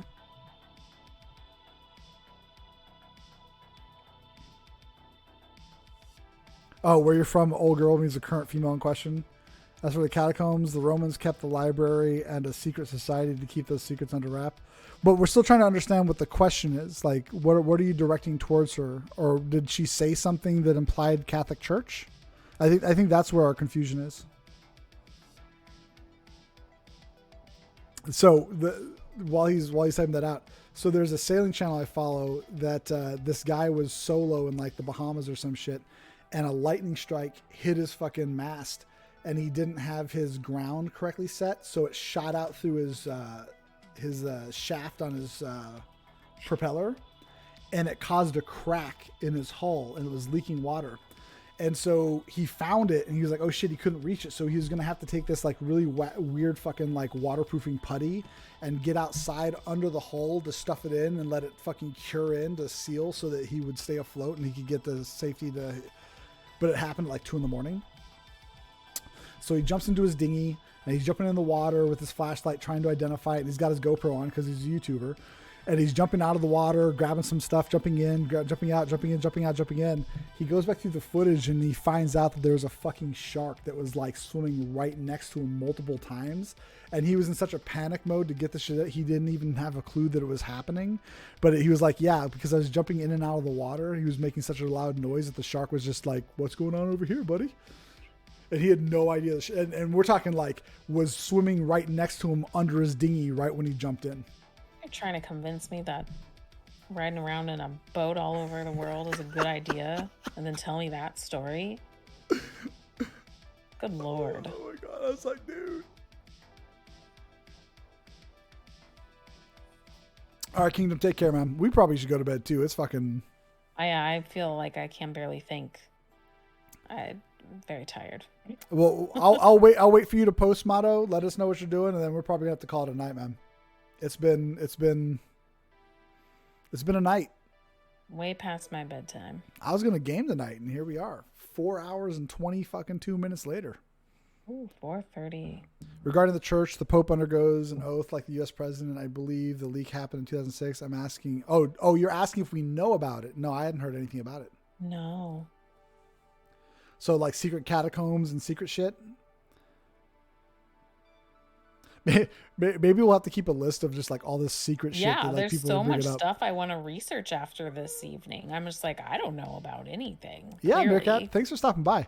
We'll have to. I'll talk with Allison offline, and we'll see if there's some other good times that maybe we can do this again. Where we'll try to write out some actual like notated subjects to talk about, and then once we hit it, we'll start asking people.